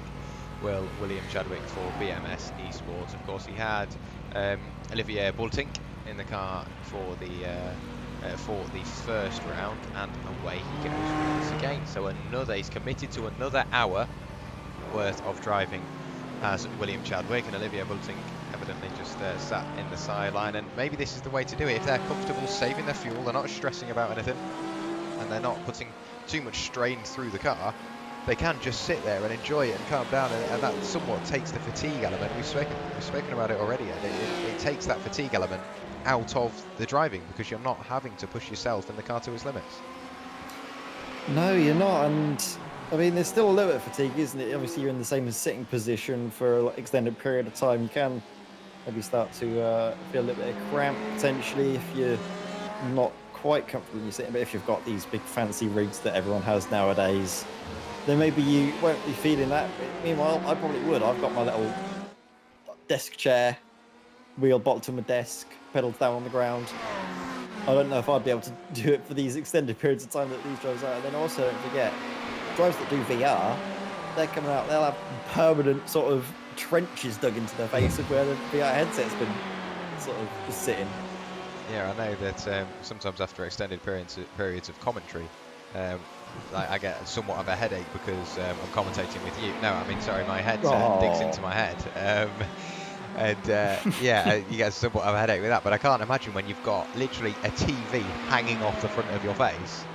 It must be pretty heavy. And the fact you've got to concentrate, and if you've got VR, you've got a big old rig, 9 times out of 10, you've probably got a direct drive maybe, or a fairly powerful wheel. That's going to be a physical few hours, and to see William Chadwick still out there in turning laps, if he's got anywhere close to that, and he's doing 4 hours, he's never mind going to need a break, he's going to need a sleep after this stint. Absolutely, but I don't know if it's going to be him handing over to Olivier Bultink. Olivier Bultink might expect him back in the car, so he can't really have too much of a sleep if he wants one. He's going to have to stay up and be there to help his teammate till the end, to spot for him to do all these other things. It's not just driving that everyone's doing this evening, but even when they're not in the car, they're still definitely taking part in their team's efforts for this race, be it spotting, be it working up fuel calculations, be it potentially looking towards the end of the race in terms of the strategies, what they're doing there. Because already at this point of the race, the drivers, they're starting to focus, I think, on the task at hand, and maybe focusing on the end of the race, putting themselves in the best position, working out, right, if we're using this amount of fuel, if we're putting on this lap, using stints that go to this length, taking tyres every however many stints we do, what will we be looking at come the end of the race? Obviously, drivers, they might have been playing it beforehand, but like you and I mentioned at the start, those plans often go out the window as soon as you go into the race, and they're having to do it all over again, basically. Yeah, there's so many different things to think about, and you look at a sprint race and you think, right, we want the fastest setup. If it's got issues, you can drive around them. You're only going to be out for 30, 40 minutes, max 40 minutes is still quite a distance, but yeah, 30 minutes, and you think you can just drive around them for 30 minutes if it means a couple of extra tenths in lap time. And if you pick up a bit of damage, just manage it to the end. It's not worth pitting and losing all that time. Endurance racing is flipped completely on its head. You want to set up that, sure, if it's not the fastest, it'll be consistent. If you need to sacrifice, for me, even if you need to sacrifice half a second a lap, just to make sure you can then lap at that half a second slower, lap in, lap out, I would rather do that, because then it's safer, it's more consistent, you don't feel like you're on the edge all the time, and it's easier on the car, easier on the drivers. It's completely different. And if you pick up that damage, you don't just think, oh, I'll drive around it. You assess it, you get your team to look at it, you think, right, is it affecting the handling? No, carry on. Yes, how bad? Is it affecting the performance? No, okay, carry on. Yes, then if it is, do we need to pit? Can we just get it fixed on the next stop? There's so many different things to think about. It's literally like the real life event. You need a whole team of people to decide what you're going to do during the race. And if you've only got 2-3 drivers, like some of the guys we've got out today, it's definitely quite the job. Oh yeah, it's a massive job, isn't it, for all of the drivers to try and, well, wrap their heads around, isn't it, to try and figure out their varying different strategies, work out together. It's like you mentioned, they do have whole teams in the background all working together for the same goal, which is, well, what we're seeing on the screens now with the BMS esports team currently leading the field. But they've got a few cars close to them and they're letting them on through by doing a lot of fuel saving actually, and that is, well, that's been Werrell in team ties. Swapping and changing. This was the fight, wasn't it, at the start of the race for the lead between these two drivers. However, as it stands at the moment, William Chudwick couldn't afford to let him by because he's still got a lap on him. I think he has, well, I think 2 laps basically on Quinn van Hooydonk. I'm just looking at it now. I think he's got 3-4 laps on Quinn van Hooydonk now, which is definitely quite a sizable amount. And you can see there he's still got 3 laps. I'm going to eat my words there. 2 laps on Bram van Uytven, who is chasing down Quinn van Hooydonk, and William is stuck in the middle of that. We're also trying to get past Cohen Gressels. The same with the rest of it. A very busy section of the circuit was that bit. They've all managed to continue on without too much of issue. Just looking, I think we might have had a slight bit of an incident for Tim Behrens. Is this the one we've already seen? No, once again, please avoid that concrete barrier. And he does once again. But that's close. That's what nearly ended his race earlier on after collecting the concrete barrier. But this time he does manage to avoid it. We've had an incident for Milan Phaetons. What happens here? And the Werrell Motorsport by QSR car rotating through 90 degrees, and I just want to slow that down just to bring something alight. You can see that white line, and of course the track is cambered towards the inside. At that white line, I think it peaks. You'll be able to see it a bit more here. Soon as that car dips the wheel over that peak, it just rotates it. Are you seeing the same thing I am? Like, it seems like there's a bit of a peak on that white line and it drops away either side, or is that just me? Oh yeah, I can see what you mean. Yeah, it's sort of a slight differential, isn't it, with the camber of the track that I think might have just caught out Milan Phaetons just a little bit, but Milan gets up and running in the end. Luckily, there's no sort of walls to get close to have a work, but because we've had a moment naturally for the GT3 car, our focus shifts to the GT car. It tends to be the way to go. Not to take away from Werrell Motorsport, but it just seems like they've They just don't have the luck, do they? It's always just for some reason the race has decided, right, one car's got enough, and now it's your turn. Yeah, it seems like in the team brief at Werrell Motorsport they've gone consistency, consistency, consistency. One driver is consistent. We need all the drivers to be consistent, and I think they took it maybe slightly too literally when they've started to. Oh, Jesus, pardon me. I'm just going to have to take a quick drink. Oh dear, yeah, they've taken it a little too seriously. Oh dearie me, but I think it seems they're not having the mistakes, just running a little bit wide, but I think that is it.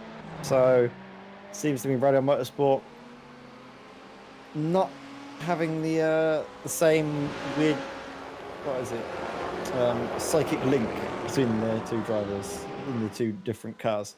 Oh, that was a little bit loose for Steven Werrell though on the throttle, a bit too eager on the loud pedal. Losing the rear of the car, but not spinning around. So carries on his way. But I believe Steven Werrell, wasn't he one of the cars we saw as well having an incident at this corner coming up the bus stop? I believe yeah, I think both of did them it. have Was both of them have seen incidents. Steven Werrell, or is the Reaction Motorsports, the yellow car, saw it here at the bus stop. But then it was the Reaction Motorsports red car that saw their race almost ended at the International Horseshoe, I believe. Yeah, the reaction red. He did touch that white concrete barrier, which flinged the car in the air, and then his reaction motorsports yellow also had an incident at the bus stop. To be fair, I do think the red team, that was also the car that nosed into the barrier at the bus stop. They really can't find their reaction. Although Steven Werrell is up in 5th place, so he's definitely doing something right. Apparently, Stephen Werrell Stints at the pit lane and then left the pit lane. Not 100% sure what happened there, iRacing, but apparently him doing this means he entered the pit lane. So deciding whether he can pit. I think doing that, maybe he was looking at his fuel, thinking, do I pit? Do I pit? Do I pit? Do I pit? No, I can get away with it. And he's gone out to do another lap. It would make sense. So of course, I was trying to figure out William Chadwick's strategy, but there's no way I'm ever going to do that because they just seem to find gallons of fuel out of nowhere. Who's that that's just posted? That's Quinn van Hooijdonk, a 39.68. Wow, a 1 minute 39.68. That is an incredibly quick lap time for himself. Yeah, personal best for Koen van Hooijdonk. Second fastest lap time the whole race. Just a little bit slower than the fastest lap time set by William Chadwick or by whoever was in the BMS eSport GTE car, who set a 1 minute 39.55. But that just shows, isn't it, that, well, Team Tires, they're not messing about. They're trying to make up for lost time in the incidents that plagued them earlier on. Really just trying to find out what they can salvage from this race. If they keep that sort of level of speed up these lap times, then who knows, it might be a good result still for them on the cards, as we see what's happening here with Milan Phaetons. Ooh, loose of the cut. So easily done, isn't it, through that section of track. It's very, very bumpy area of the circuit as well, I've found when driving it. I'm not sure if you've experienced the same, but it's a horrible bit of circuit and you can often find yourself making a little mistake like that. Yeah, like you say, it's just an easy mistake. We've all done it, and you can see nice and easy through the bus stop goes Milan. Just making sure nice and conservative. That's the last place you want to have an incident, because of course you try and carry all that momentum through there, and a couple of mile an hour too many, a wheel on the grass, and like we've already seen on 3 occasions, I think, already today, you can find your way in towards the wall. Bob Boland's teammate, Ronald Moons, at Racemasters Esports, so he's just put a message in chat saying had massive frame drops. He hopes he's got the issue solved, but he was going from 90 to 60 in VR. So VR, of course, it's not, I would say, possibly more difficult to focus, because of course you've got to, instead of focusing on a screen 3-4 feet away, depending on what rig you're on, to having to focus on what is literally a phone right in front of your face. I can imagine it is rather difficult, and then to have the frame drops as well, specifically at Daytona, which is a fairly high demanding track in the way of graphics, with the big old grandstands and all the infield aspects of it as well. I can imagine it really wasn't ideal, but the car is still circulating and they are doing something right. A 139.914 posted this time through for Bob Boland. Personal fastest lap for him, second fastest lap of the race in the GTE class, so great stuff from the 169 Porsche. I do want to bring the weather up because, I mean, it's showing all the signs of a cooler track, but everything's still the same. So I don't know, maybe the drivers are just getting to the point where the cars are at that sweet spot there. The tyres have still got life in them, but the fuel's falling away, maybe. Yeah, I think you might be right there. It's just the difference in strategies as well. Maybe the drivers, they've taken it easier and now they're pushing a little bit more.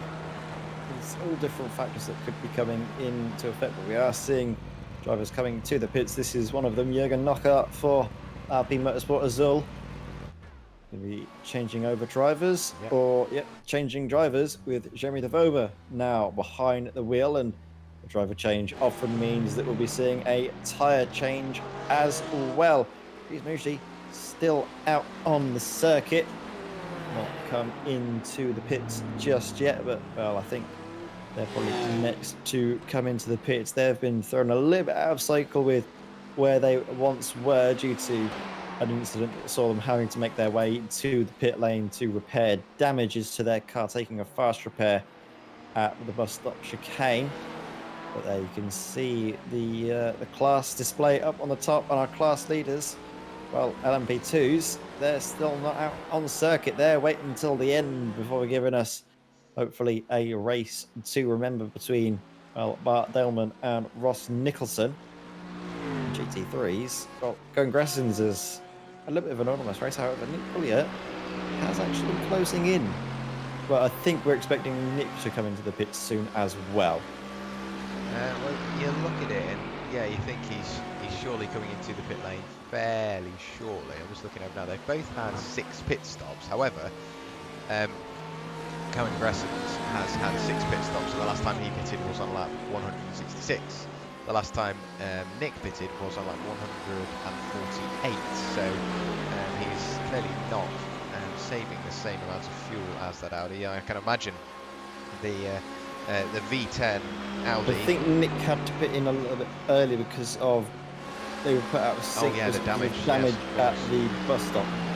Yeah, I remember him finding a wall at the bus stop and then damaging that car. And of course, I can imagine while the Audi does have more cylinders, it has 2 more in that V8.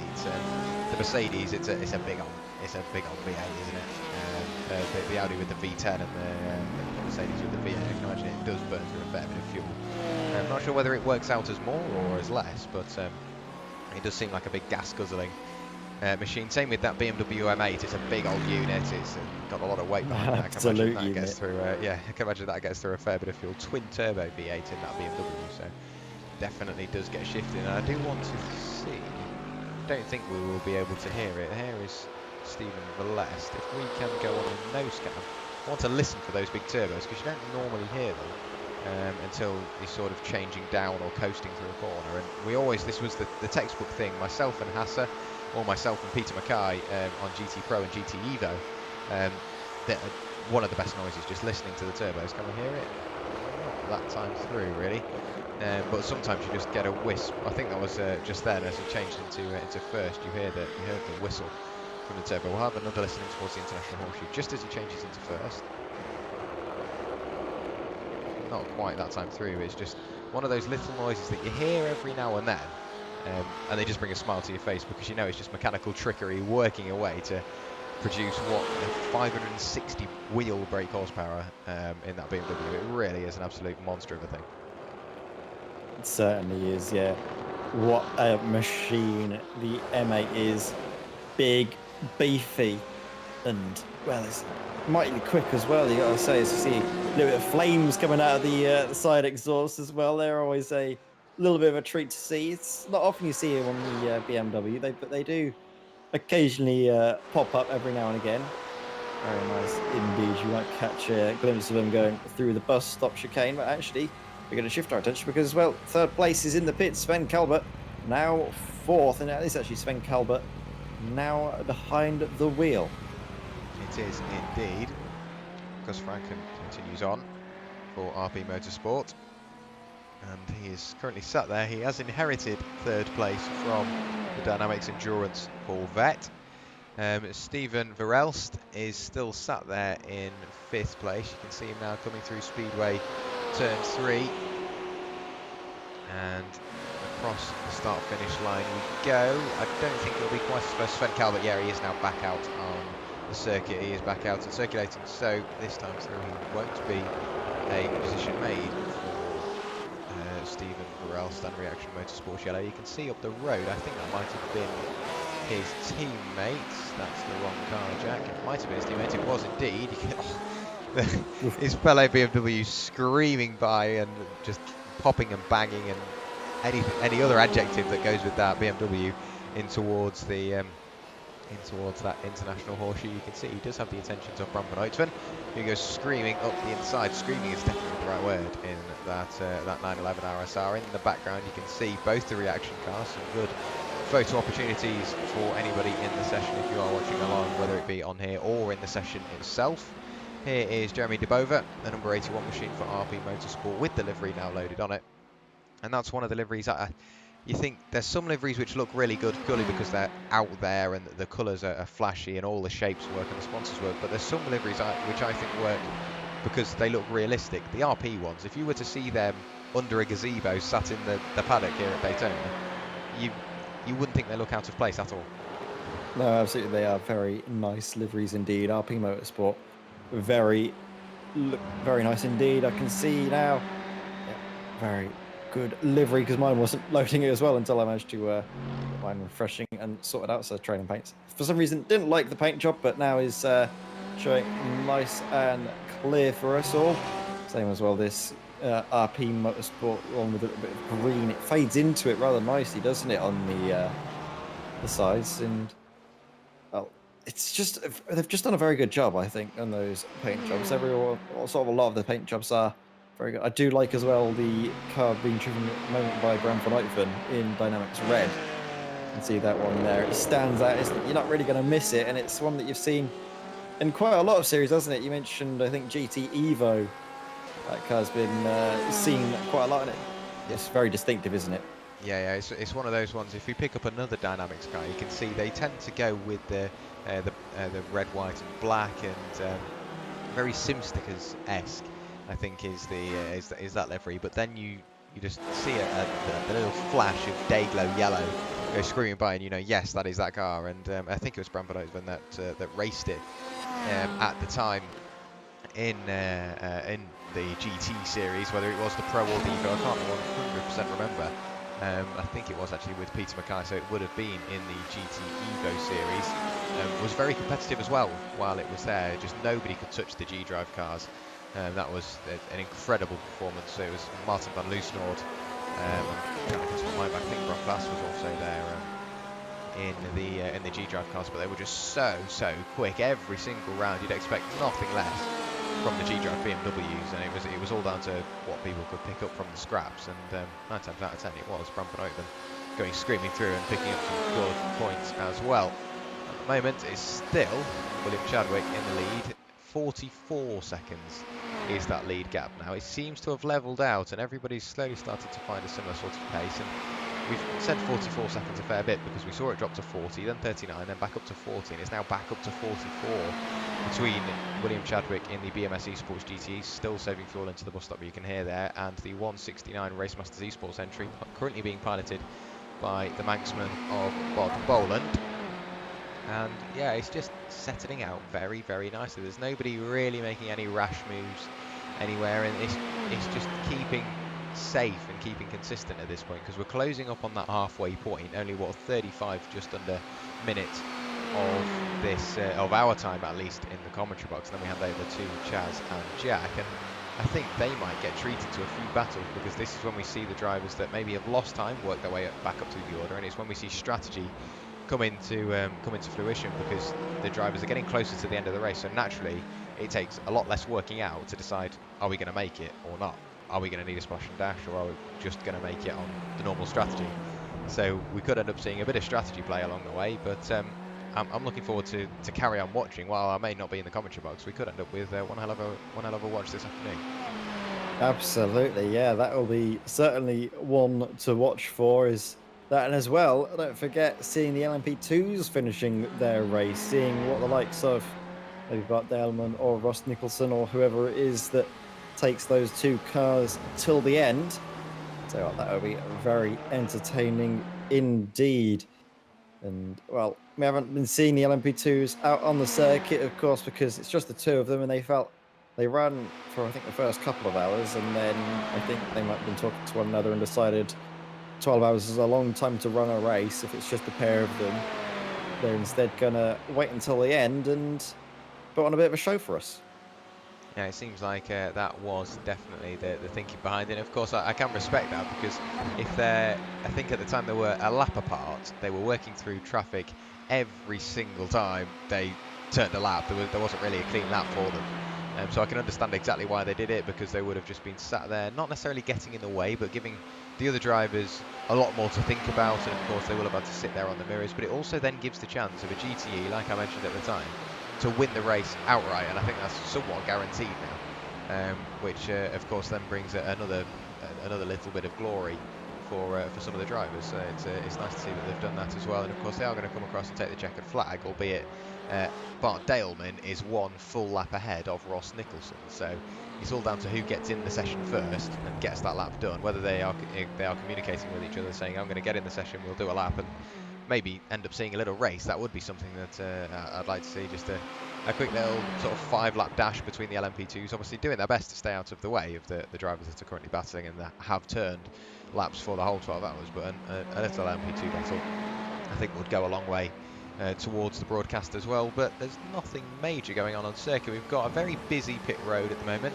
Thomas Peters leaving the pit lane in the Reaction Motorsports yellow machine. Thijs van den Berg now in the Team Ties Dynamics machine. He's just got behind the wheel.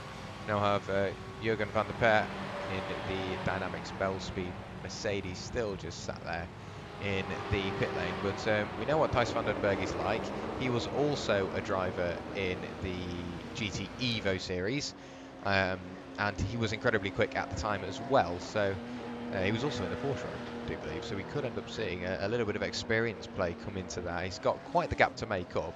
3 minutes and 35 seconds up to Jeremy de Boven, but more importantly, only 9 seconds back is Joel Eulenbroek in the Radeon Motorsport by QSR Ferrari. So all the potential is there for a battle. 7 seconds now the gap. I mean, as much as the drivers don't want to battle, I'm somewhat hoping for one, because I can imagine it will look rather good on the stream going into the latter stages of our stint here on in the commentary box. To unmute your mic, Ed. Oh dear, thank you, Jack. You've caught me there again every single time.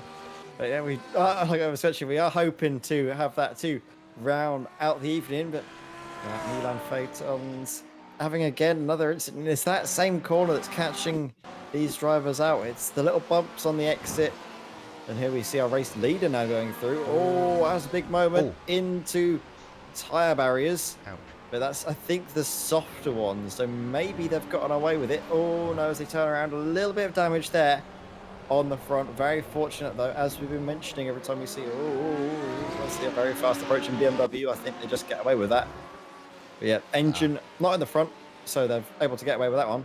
And again, Thijs van den Berg, facing the wrong way in the bus stop, quickly getting out of the way because he can see a fast approaching Ferrari. Well done, Thijs. Clear out of the way, Thijs. Very smart indeed. In fact, I didn't actually see the Ferrari come through there.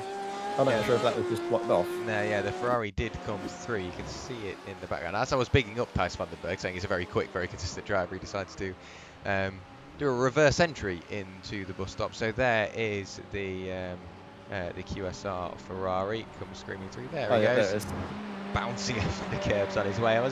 It's typical. I was expecting a nice little battle between Thijs van den Berg and Joel Eulenbroek. There was 7 seconds of gap at the time, but they've swapped positions and there's now 8 seconds. So at least it's given Thijs something to chase after. I'll look forward to seeing that. We now have Gus Franken in the pit lane for RP Motorsport. He's literally just entered the pit lane. And I wonder whether we'll end up seeing him change driver. He's been in the car, from what I can remember, for quite some time. So I wouldn't be surprised if we see him hop out of the car, and I wouldn't be surprised if we see them pick up tyres this time by as well. Little rev of the engine. I think he's going to stay in. No, he's not. He does get out of the car. We'll just see a bit of a flash on our screen. Then Peter Lemkins gets behind the wheel. The fuel will be going in. Is it going to go up on the jacks? It's taking quite some time, so I think maybe they are just going to take fuel. Head back out. You can see a slight wiggle of the wheel. Peter Lemkin's getting ready. He does grab first gear, so I do think as soon as that fuel's in, he's going to go. And there is Bod Boland in the pit lane. You can hear, up on the Ajax does go the RP Motorsport car. Peter Lemkin's evidently not ready for that, revving the car, getting ready to get going, or already in first gear. And then of course the car went up on the Ajax. But Ronald Moons now behind the wheel. He takes over from Bod Boland in that Porsche, so it's all go in the pit lane. Yeah, absolutely. Ronald Main was actually in the chat not too long ago saying that they have massive frame drops, and he's hoping it's all sorted for now, going from about 90 FPS to 60, and he's running VR, so you can definitely notice those frame changes when you've got your screen basically plastered right onto your face. Won't be good at all. So Ronald Moon's hoping that his next stint is, well, hopefully less troublesome than last, as we see Chadwick now going on through to, well, put a lap on Ronald Moons in the Racemasters Esports car while they are stationary in the pits. And Chadwick, what a performance so far, saving heaps of fuel every single stop, every single time that they come through for the next stint, which gives them loads to work with come the end of the race, doesn't it? It means that they might as well have a pit stop on the rivals, but then also they're going to have, well, even if they don't get the pit stop, they'll have the shorter stop, and that's going to do them the world of good come the end. It will indeed. You can see just little bits of supporting chat. Sven Daniel saying go reaction. So just because he said that, you know what, we will get one of the reaction cars up on screen. We will get the Reaction Motorsports yellow car, who is currently sat there in 5th place, piloted by Tom Peters. And I've got to say, it just sounds amazing. They need to drive by more often. I do really like the noise of that BMW, but I'm glad we've looked at him, because it's just dawned on me that we've got Bram van Uytven 3 seconds back in that dark red and luminous yellow Dynamics red, funny enough, machine, and towards turn 7, and then onto the oval we go. That gap is coming down. We could see a battle for position for the first time in hours, Ed. Oh, if only we might be. Let's have a look. Let's keep our eyes on this battle between Bram van Uytven and Thomas Peters. Keep your eyes as well on the lap times being set by these 2 drivers here, because, well, this could be a very entertaining fight. We can see, can't you, the Reaction Motorsports yellow car make its way through the bus stop, then Bram van Uytven. There is, however, I believe, a Sven Kalbert in the middle of this fight. Might be providing an extra little bit of slipstream to Bram van Uytven if Bram is close enough. But you know what it could be, just our luck. If Bram closes up to Peters, and then all of a sudden we have to go and hand over to Chaz. Yeah, that will be what happens. That's just how it works. I am just going to give them a quick write-up so they know. I'm sure they've been watching. Just going to give them a quick write-up so they know what's been going on. So if I go quiet for a moment, you know why. But yeah, 3 seconds the gap between Bram and Peters at the moment, or Bram and Thomas at the moment. So it's BMW currently leading Porsche, and they are getting closer and closer together. Not too far adrift, however. 7.5 seconds back is Jeremy De Bover for RP Motorsport Azul. So they are getting closer together. Once again, it's this mid-pack. It's the battle for 5th place. And I'm sure as soon as Thomas Peters and Bram van Uytven start battling, it will then almost usher Jeremy De Bover into the battle as well. So there's little bits on the way, and I'm sure it will just happen in 25 minutes time when we hand over to Chaz and Jet, like you said. Absolutely, yeah. We'll keep our eyes open, but it's a good point you mentioned, isn't it? That BMW leading Porsche, but in the top 5, we've got all 4 makes in this race being represented. We've got, of course, the Ferrari leading of BMS eSport GTE, then the Porsche, Ronald Moons in Racemasters Esports, then, of course, the Corvette, DynamiXX Endurance, then another Ferrari, and then the BMW. So we've got 4 makes in GTE, and they're all within the top 5. Talk about a balanced field. Well, we've certainly got that here this evening, and that's what I really like about this, is that the GTEs, the BOP that iRacing have done, they're all quite evenly matched. They all have their own little strengths and weaknesses, and it's not the case where we often see one car dominate on one track. We often see several cars all close together because they make their time in different points, but the point is that they still make that same amount of time and they're able to use it to their advantage. And I'm just seeing now what the likes of Thomas Peters' lap time is. Last time by was a 1 minute 41.1, and then let's have a look what was Bram van Uytven doing, a 1 minute 40.6. So Bram van Uytven is closing in. We will start to see the battle hopefully develop. We might get the beginning of it, but it could be one that rages on long throughout this stint of the race. So we'll be treated to a bit of it, I reckon, Jack, and then maybe the likes of Chaz and the other Jack Johns, will maybe be able to see the conclusion of it. Yeah, I'm sure they will. I'm just writing. There's so much to talk about that. Of course, we've caught everything we can, but the trouble is, it's not like it's been all at once and then been quiet. There's been little bits here and there. They've been drip feeding it to us, very much so. And now they've gone, right, just as you're about to go, we're going to give you something to talk about. It's now, 2.5 seconds to gap back from Thomas Peters' Bram van Uytven, and De Bover is still there or thereabouts, 7.2 seconds back from van Uytven is De Bover, so he's within touching distance, and of course he will see that. And I'm not sure whether it works for you, but that's something that massively motivates me. If I'm just chasing a car that's half a lap ahead, yeah, great, I'm going to drive the wheels off the thing and do what I can to improve and try and catch up. But if I see the car in front, if I can see just how close it is, I will have that extra spring in my step. I will be going, right, I can see you. I've got a visual marker, a visual representation. For example, if you go past the start and finish line at this point, or if I come out of a corner and I can see you, then I know I've gained on you because last time I couldn't see you. There's little things like that, little visual cues. Yeah. If you can see who you're chasing, it makes the world of difference. Oh yeah, you're 100% right, because you have the visual target there. You can actually see the car, and sure, you can have a look at the relative, you can see the time coming down, but that's just numbers. It's not the physical presence of, right, there's a car, it's real, I'm going to fight with them, if that makes sense. You can see every single lap. If you're quicker, you can see you're getting closer and closer, and then by doing so, you'll obviously realise, if I do this extra little bit, I'll be able to get in the slipstream, and then I can close even more. So then you start pushing even more, and you gain more every single time. But what's very exciting is the fact that there's difference with strategies. We've been seeing all the time again that there's drivers taking different ways of pit stops, different times they're coming in for the pit stops, and then also the fact that different drivers have taken fast repairs. They've had to take fast repairs, so they don't have that safety net. And of course, well, big one is Kern Gressens for Team MRS. They have, well, no real safety net, and that is our GT3 class leaders. So keep an eye out for them later on in the evening. If they have another incident, that could be their race over.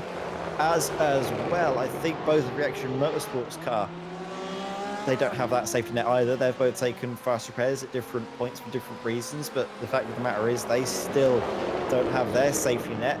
Sven Calvert as well, a big one, currently third position in class. No fast repair for them either. They're currently up in third place for DynamiXX Endurance. And I mean, well, it's just been a race of attrition, really. A lot of drivers missing out here, there. This sort of, I guess what we would call safety nets vanishing for some of them. Others still have it there, so maybe some teams can push a little bit more knowing they've got that thing to fall back on. Others that don't might be a little bit more cautious. Yeah, it seems like that is the way. And of course, I think you mentioned it there, where we're looking at Bram van Open, and that gap has come down 1.8 seconds now.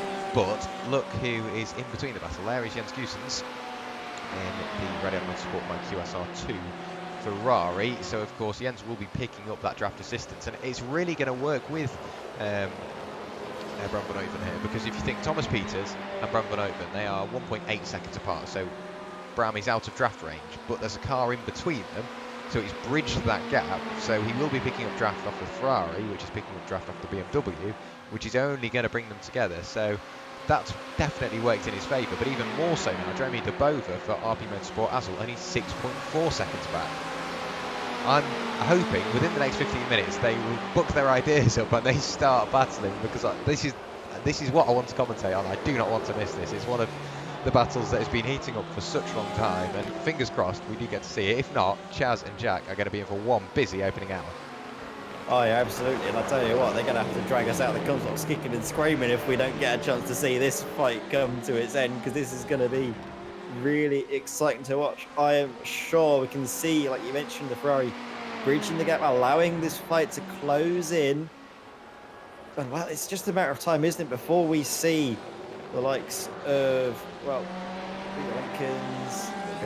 Thomas Peters have that gap closed between himself and Bram van Open. Coming out for a car looking very racy indeed. Is probably going to look to get through on Jens Goosens.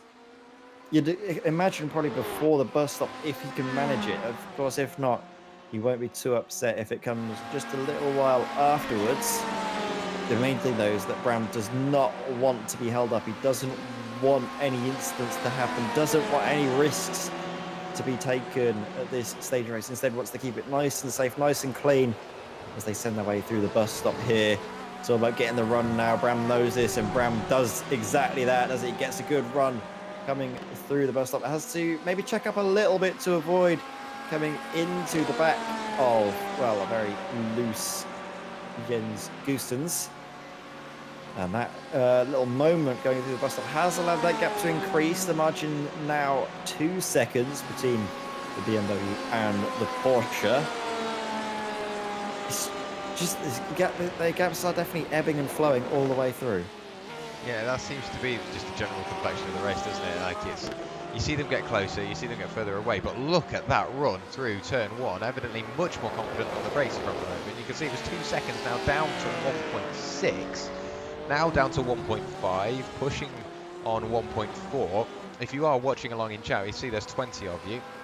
So hello everybody, and of course welcome. I will make sure I get that live timing link in the description, so you can't just only watch along here on Sim Racers World TV. If you do have another way of watching, or you do have another screen, or maybe you can get it up on your phone, there is going to be a live timing link in there in just a few moments time, so you can sit there and see everything that we do, and you can just watch along, see this gap change and see what happens bang on live. And it's just getting closer and closer and closer again. 1.15 seconds at the moment. The BMW slightly quicker on the straights by the looks of that, but on the brakes we know Bram van Oeven is much more confident. 1.2 seconds as they hit the brakes. Now you can see the nose of the car dive down, takes a tenth out of him there through the bus stop. The BMW is slightly quicker. I don't think that was sparks in the background, at least I hope it wasn't. But it's that, once again, we go back onto the straight, so it seems like the BMW has just got that edge, but through the infield section of the circuit, nothing can match that Porsche. No, that Porsche is looking very strong indeed, so within the slipstream getting a little bit. However, I think in terms of top end, you can see the gap slowly but surely increasing between, well, 5th and 6th, so that tells me that the BMW is set up a little bit better for the final sector as well. Going through the bus stop, it seems very strong, but then obviously in the infield, this Dynamics red car just takes chunks out of the BMW. Seems very quickly. It seems very not very quick. It seems very quick indeed, rather. And we've got 15 minutes before, well, me and you get out of the comments box, Jack. I want to see this fight. I want to watch them close into each other and start really battling for position again. Tighter line taken by Bram means that he's able to close in even more, because there was a slight mistake from Thomas Peters making that misjudgment onto the brakes, running wide through the second hairpin. And then as they make their way onto the oval section, well, it's clear as day now, isn't it, that Bram van Oeven is close, and he is getting at least some form of slipstream advantage as they make their way towards the bus stop. Seeing what the speed differential is, there is I think a slight amount of closing speed between the pair of them as they make their way through the bus stop, and it's all about getting the exit out. That BMW is monstrous most of the time through here, but it's actually quite a good run that Bram gets this time around, and that gap for the first time in a while is now under a second. It is indeed. We'll bring up the interval, so you can just see how close it is. Look, it's getting closer and closer and closer as we go along. It's up there at 9/10 of a second. They cross the line, and it's back up to 1 second. So you can really see the gaps. Look at that, Chadwick a lap ahead of everybody else now. And they do once again have a bit of traffic in between them. That is the Mercedes of Jürgen van der Peer. Gets out of the way very nicely. I've got to say, Jürgen, we've seen him deal with the GTE traffic very, very well. The Porsche drops off the curb there, quite violent drop off there. But he does continue on without too much of an issue. But yeah, I've got to say, Jürgen van der Peer, he has got out of the way of traffic very, very nicely without compromising his line too well. The GT3s seem to be doing that very, very well, just making sure without compromising either party's line, they can just get out of the way and let everybody continue on without too much of an issue. 1.2 seconds the gap now, so it's still within the draft range is Bram van Oeven, but that BMW, it is such a dragster on the straights. It just you put your foot to the board and you disappear into the distance. But you've got to think, Bram, the closer he gets, the more draft he gets, and the more draft he gets, the higher speed he gets, and the higher speed he gets, the closer he's going to get to Peters. And into the bus stop this time, of course, he is way too far back at this point. 1.25 seconds on the brakes, he closes up. Out of the corner, he loses out. It's fairly similar both times through, isn't it? A monstrous run through the bus stop that time for Thomas Peters. He got it absolutely nailed. You could see him kick up a little bit of dust on the first of the 4 sort of curbs, I guess you would call it, the bus stop. That just shows he was taking the maximum amount of speed in, really making the line as shallow as possible. Take as much speed as possible as well, building the gap between himself and Brian Blackman. The gap is definitely sort of increasing and decreasing as the moments tick by. This time Thomas Peters again increasing his advantage through the first corner. I think now Thomas Peters is starting to get a little bit more consistency coming through. We've seen a fair few times that Thomas Peters, he has one lap all of a sudden that goes very quick and then has a little bit of a mistake here and there, like we've seen into this corner. Gets it nailed this time though, doesn't he? A lot of speed in, hitting the curb nicely, getting on the throttle early as well. But yeah, the car is just so strong on a straight line. You wouldn't really expect it because it does just look like a big old brick. Is it punching its way through the air? You would have thought a lot of air assistance means that it isn't got the straight line speed, but it's just the sheer engine power that trumps everything, isn't it? This big twin turbo V8, like I mentioned, I think basically 600 brake horsepower, thundering its way down the back stretch into the bus stop. What an engineering feat that is. Yeah, absolutely. And you've got to think that to be eligible for a lot of the series around the world, not just in this discipline also, but in rallying I know holds the very same, and so does touring cars. You can make a car as good as you want it to be on the track, but if you make a car that needs to be homologated for the racetrack, for example, BMW, of course, they homologate their fastest cars to be the M Sport line. So like the BMW, it is an M8, it is part of the M Sport line. And to do that, of course, then the factory need to produce a certain amount of road cars, then sell a certain amount of road cars for them then to be eligible to homologate it to their GT3, their GTE spec. So you've got to think there are road-going versions of that car, not of course with all this aero package and everything else on it, but road-going versions of that car with not monstrous amounts of horsepower. I can imagine they're pushing 300 horsepower, and you can just drive them on the road. Anybody with a big enough wallet can go walking in and buy your own mini little GTE, and you've got to think, yeah, that's incredible. Yeah, I mean, they can do that. That, I think, to me, is the main appeal of GT racing, and the reason why GT racing, GT3s, GTs, they're so popular across the world, because they're cars that obviously you wouldn't be able to see every day, but they're still cars you could see out on the roads every so often. I mean, just the other day I saw, you know, sort of the new sort of body shape Aston Martins. Yeah, the Vantages, yeah. The Vantages. I saw one of them literally just yesterday. And, oh my word, it's such a nice looking car. And you see that as, oh, what has happened here with Hughes Fredericks.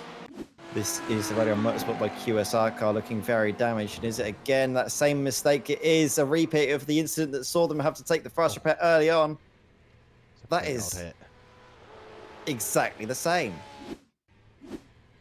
It is. Are you sure that's the right incident? Because that is basically that's identical. That's most recently. He's come through here. So that is identical to the basically the same incident. Because on the previous incident, he carried on to that tarmac on the right hand side, I think. And let's see, he does get going once again. Ronald Moons goes by. Crabbing a lot. Yeah, that's a lot of damage. And if we go back live with him, you can see that knock in the rear wing. Yeah, he's still going along, just creeping around. Rear wing very much damaged. That's not what we like to see. But yeah, I do like your point. You can sit there and watch Le Mans one weekend, go out, go shopping somewhere, and then you can see a BMW M8 and go, oh look, I saw that racing of the weekend. I think that's what makes them so recognisable. It makes it like accessible, isn't it? Sort of, it's the thing that everyone can see. And you're like, oh yeah, I see that, I know that one.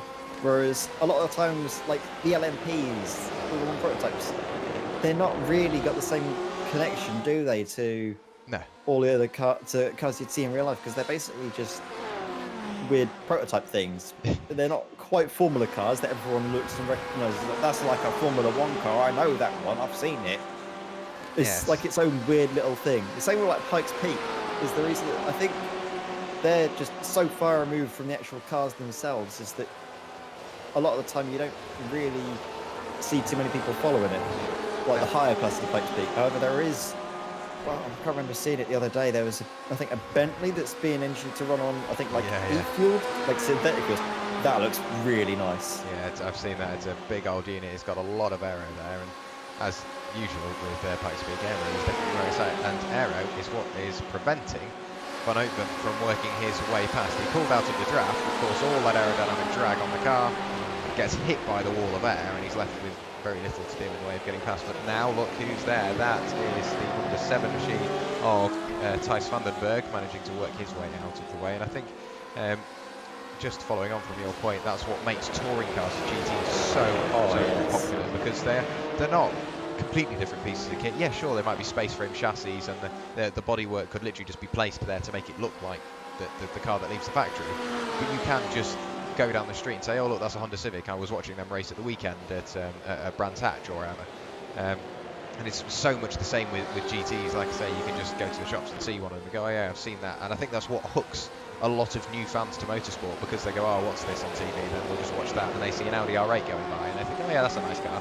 And then you go to the shops one day, or you go out in town one day and you see an Audi R8 and go, oh yeah, that's driven, I saw that at the weekend, that was driven by Kelvin van der Linde, and you just keep that little nugget of information, and then you see it on TV and you go, oh, I'll give it a watch, and there you go, that's a new motorsport fan, and that happens all around the world, and it's brilliant. I'm glad that you've got to sell a certain amount of cars before you're eligible, because it makes it so much more accessible, which is what I really like. Only 5 minutes left in the commentary box now, and we're being treated to this. Thank you to Thomas Peters and Brad Van Open. We've been waiting for this for such a long time, and you definitely have not disappointed. 3.5 tenths now the gap. I reckon we're going to see another big look from Van Open in towards turn 1. Exactly, but he's going to have to leave it as late as he possibly can, I think, because as soon as he pulls out, gets hit by that wall of air and he loses out massively. So as they make their way up to the tri-oval, actually the advantage of being a bit further behind on the run into the first corner could be Brad Van Open's advantage. Looks to the inside, but then backs out of it. The gap closed off a little bit late potentially from Thomas Peters, but closed off nonetheless, not allowing Brad Van Open the chance to send a move, and instead sits behind throughout the infield. Bram, he does seem to me like maybe slightly fast, maybe not by a huge amount, but definitely slightly faster on this infield section. And then as well, the slipstream manages to sort of, I guess, mean that the losses on the straights aren't too much because of the straight line speed, as we see, well, someone massively locking up. And is that Team Thijs car? I think that was Thijs van den Berg that had a bit of a moment, and yeah, they were struggling at the start of the race. They finally got the car to a point where they wanted it. Watch that inside right, and I think, actually, you know what? I think that started with the rear, and then it ended with the front. So we'll go on the roll bar. Did look a little bit twitchy, didn't it? So a bit of a twitch. Yes, it was the rear. It was the rear that went first, and then it was the front. Such an easy mistake to make. You're locking the front. So you move the rear, so you move the bias backwards, you lock the rear, and then of course the rear being the powered wheels, you lose all sort of engine braking, so that's definitely a loss. And of course you lift off the brakes, so at that point you've got no braking coming from the engine or the brakes themselves, so then you've got to then reapply them, but you've already gone 50 meters past where you wanted to be, so you then jump on the brakes even harder, and there you go. It's so unlucky. There's nothing much you can do about that. As soon as you've locked the rears, it's a one-way train into the wall, I think. Yeah, it is rather unfortunate there from Thijs van den Berg. We saw him have incidents and moments earlier on. Trying to get back on form at this point in the race. Meanwhile, let's have a little bit of a look back up to the fight we've been treated to for the final 2 minutes. Wow, the time certainly has flown for us in the for the first half of this, 12 hours season finale here at Daytona for the DynamiXX Endurance Series. Was partnered with Track Racer. Brad Van Open, look at this. He's really close now, isn't he, as they make their way coming through the final corner onto the banking. And then we've got, of course, the bus stop to go. Closing in, and it's all about the run out of the bus stop, I think, for Brown. If he can nail it, he can get a good run. He's got to bide his time. He needs to get potentially either alongside, either down the inside or around the outside into the first corner. Yeah, he's got to size it up now, because the run he gets through here is going to be so crucial as to what he does. And look at that run. Thomas Peters, what a run. He's absolutely flown away. 1 second clear now is Thomas Peters. Look at that time he's gained. Ed, sorry, he's just absolutely left him. It was a perfect storm because Thomas Peters absolutely blitzed the chicane to perfection, and in the background, Werrell and Ed May, with the dirty air being as close as he was, lost out. He wasn't able to take the optimal line and, well, made a slight mistake, and that carries all the way through the bus. If you get the first bit wrong, it has a massive knock-on effect throughout the remainder. So, well, Thomas Peters seems to be able to hold on to this position for the time being, and well, that's the setup difference, isn't it? You can have a car set up to be faster over 1 lap, but if you make your lap times on the infield and you're slower on the straights, when it comes to the race, well, you're not going to be as strong, are you? You're going to be losing out when it comes to cars that are set up more for the top end. Sure, you'll be able to go quick in the infield, but you can't really overtake and stay there through the infield. You need to have the straight line speed to send the move down the inside, and look at that, the time has flown by. Past the 6-hour mark. We are indeed. Thomas Stockman's, I've just noticed, he has now got behind the wheel of the GT3 leading Audi, but like you say, Ed, we have just passed the 6-hour mark, so it is now our time to hand over to our fellow commentators, Chaz Draycott and Jack Johnson. They will shortly be jumping in the commentary box. In the chat, you can see I have put the link in there, so if you want to head over now, please do feel free to make sure they have some company as soon as they restart the stream, and we will be handing off to them for part 2, of course, the final 6 hours of the 12 hours of Daytona for round 4 of the DynamiXX Endurance Series. Thank you very much for everybody that has been watching along. Thank you very much, Ed, for joining me in the commentary box. Any final words or comments from yourself? My final words and comments could be potentially an overtake here for Werrell and Ed, but as soon as we're about to go, are we going to see the position changing around? Let's have a look. He looks to the outside, then backs out of it. So unfortunately, no, we're not going to see that move made in this part of the stream. And if anyone has been enjoying the coverage of the first 6 hours, be sure to give us a like, give us a subscribe if you're not already to the Sim Races World TV YouTube channel. And well, if you've liked this one, be sure to click the link that we've just posted in the chat to follow over to Chaz and Jack that will be in the booth very shortly to bring coverage of the final 6 hours. So, ladies and gentlemen, thank you very much for watching along here at Daytona, and thank you very much for watching Sim Races World TV. Like Ed said, that link is in the chat. But from myself, Jack Werrell, and of course Ed May alongside me, once again, one big final thank you from ourselves for watching, and we'll see you in a few minutes' time. Bye-bye.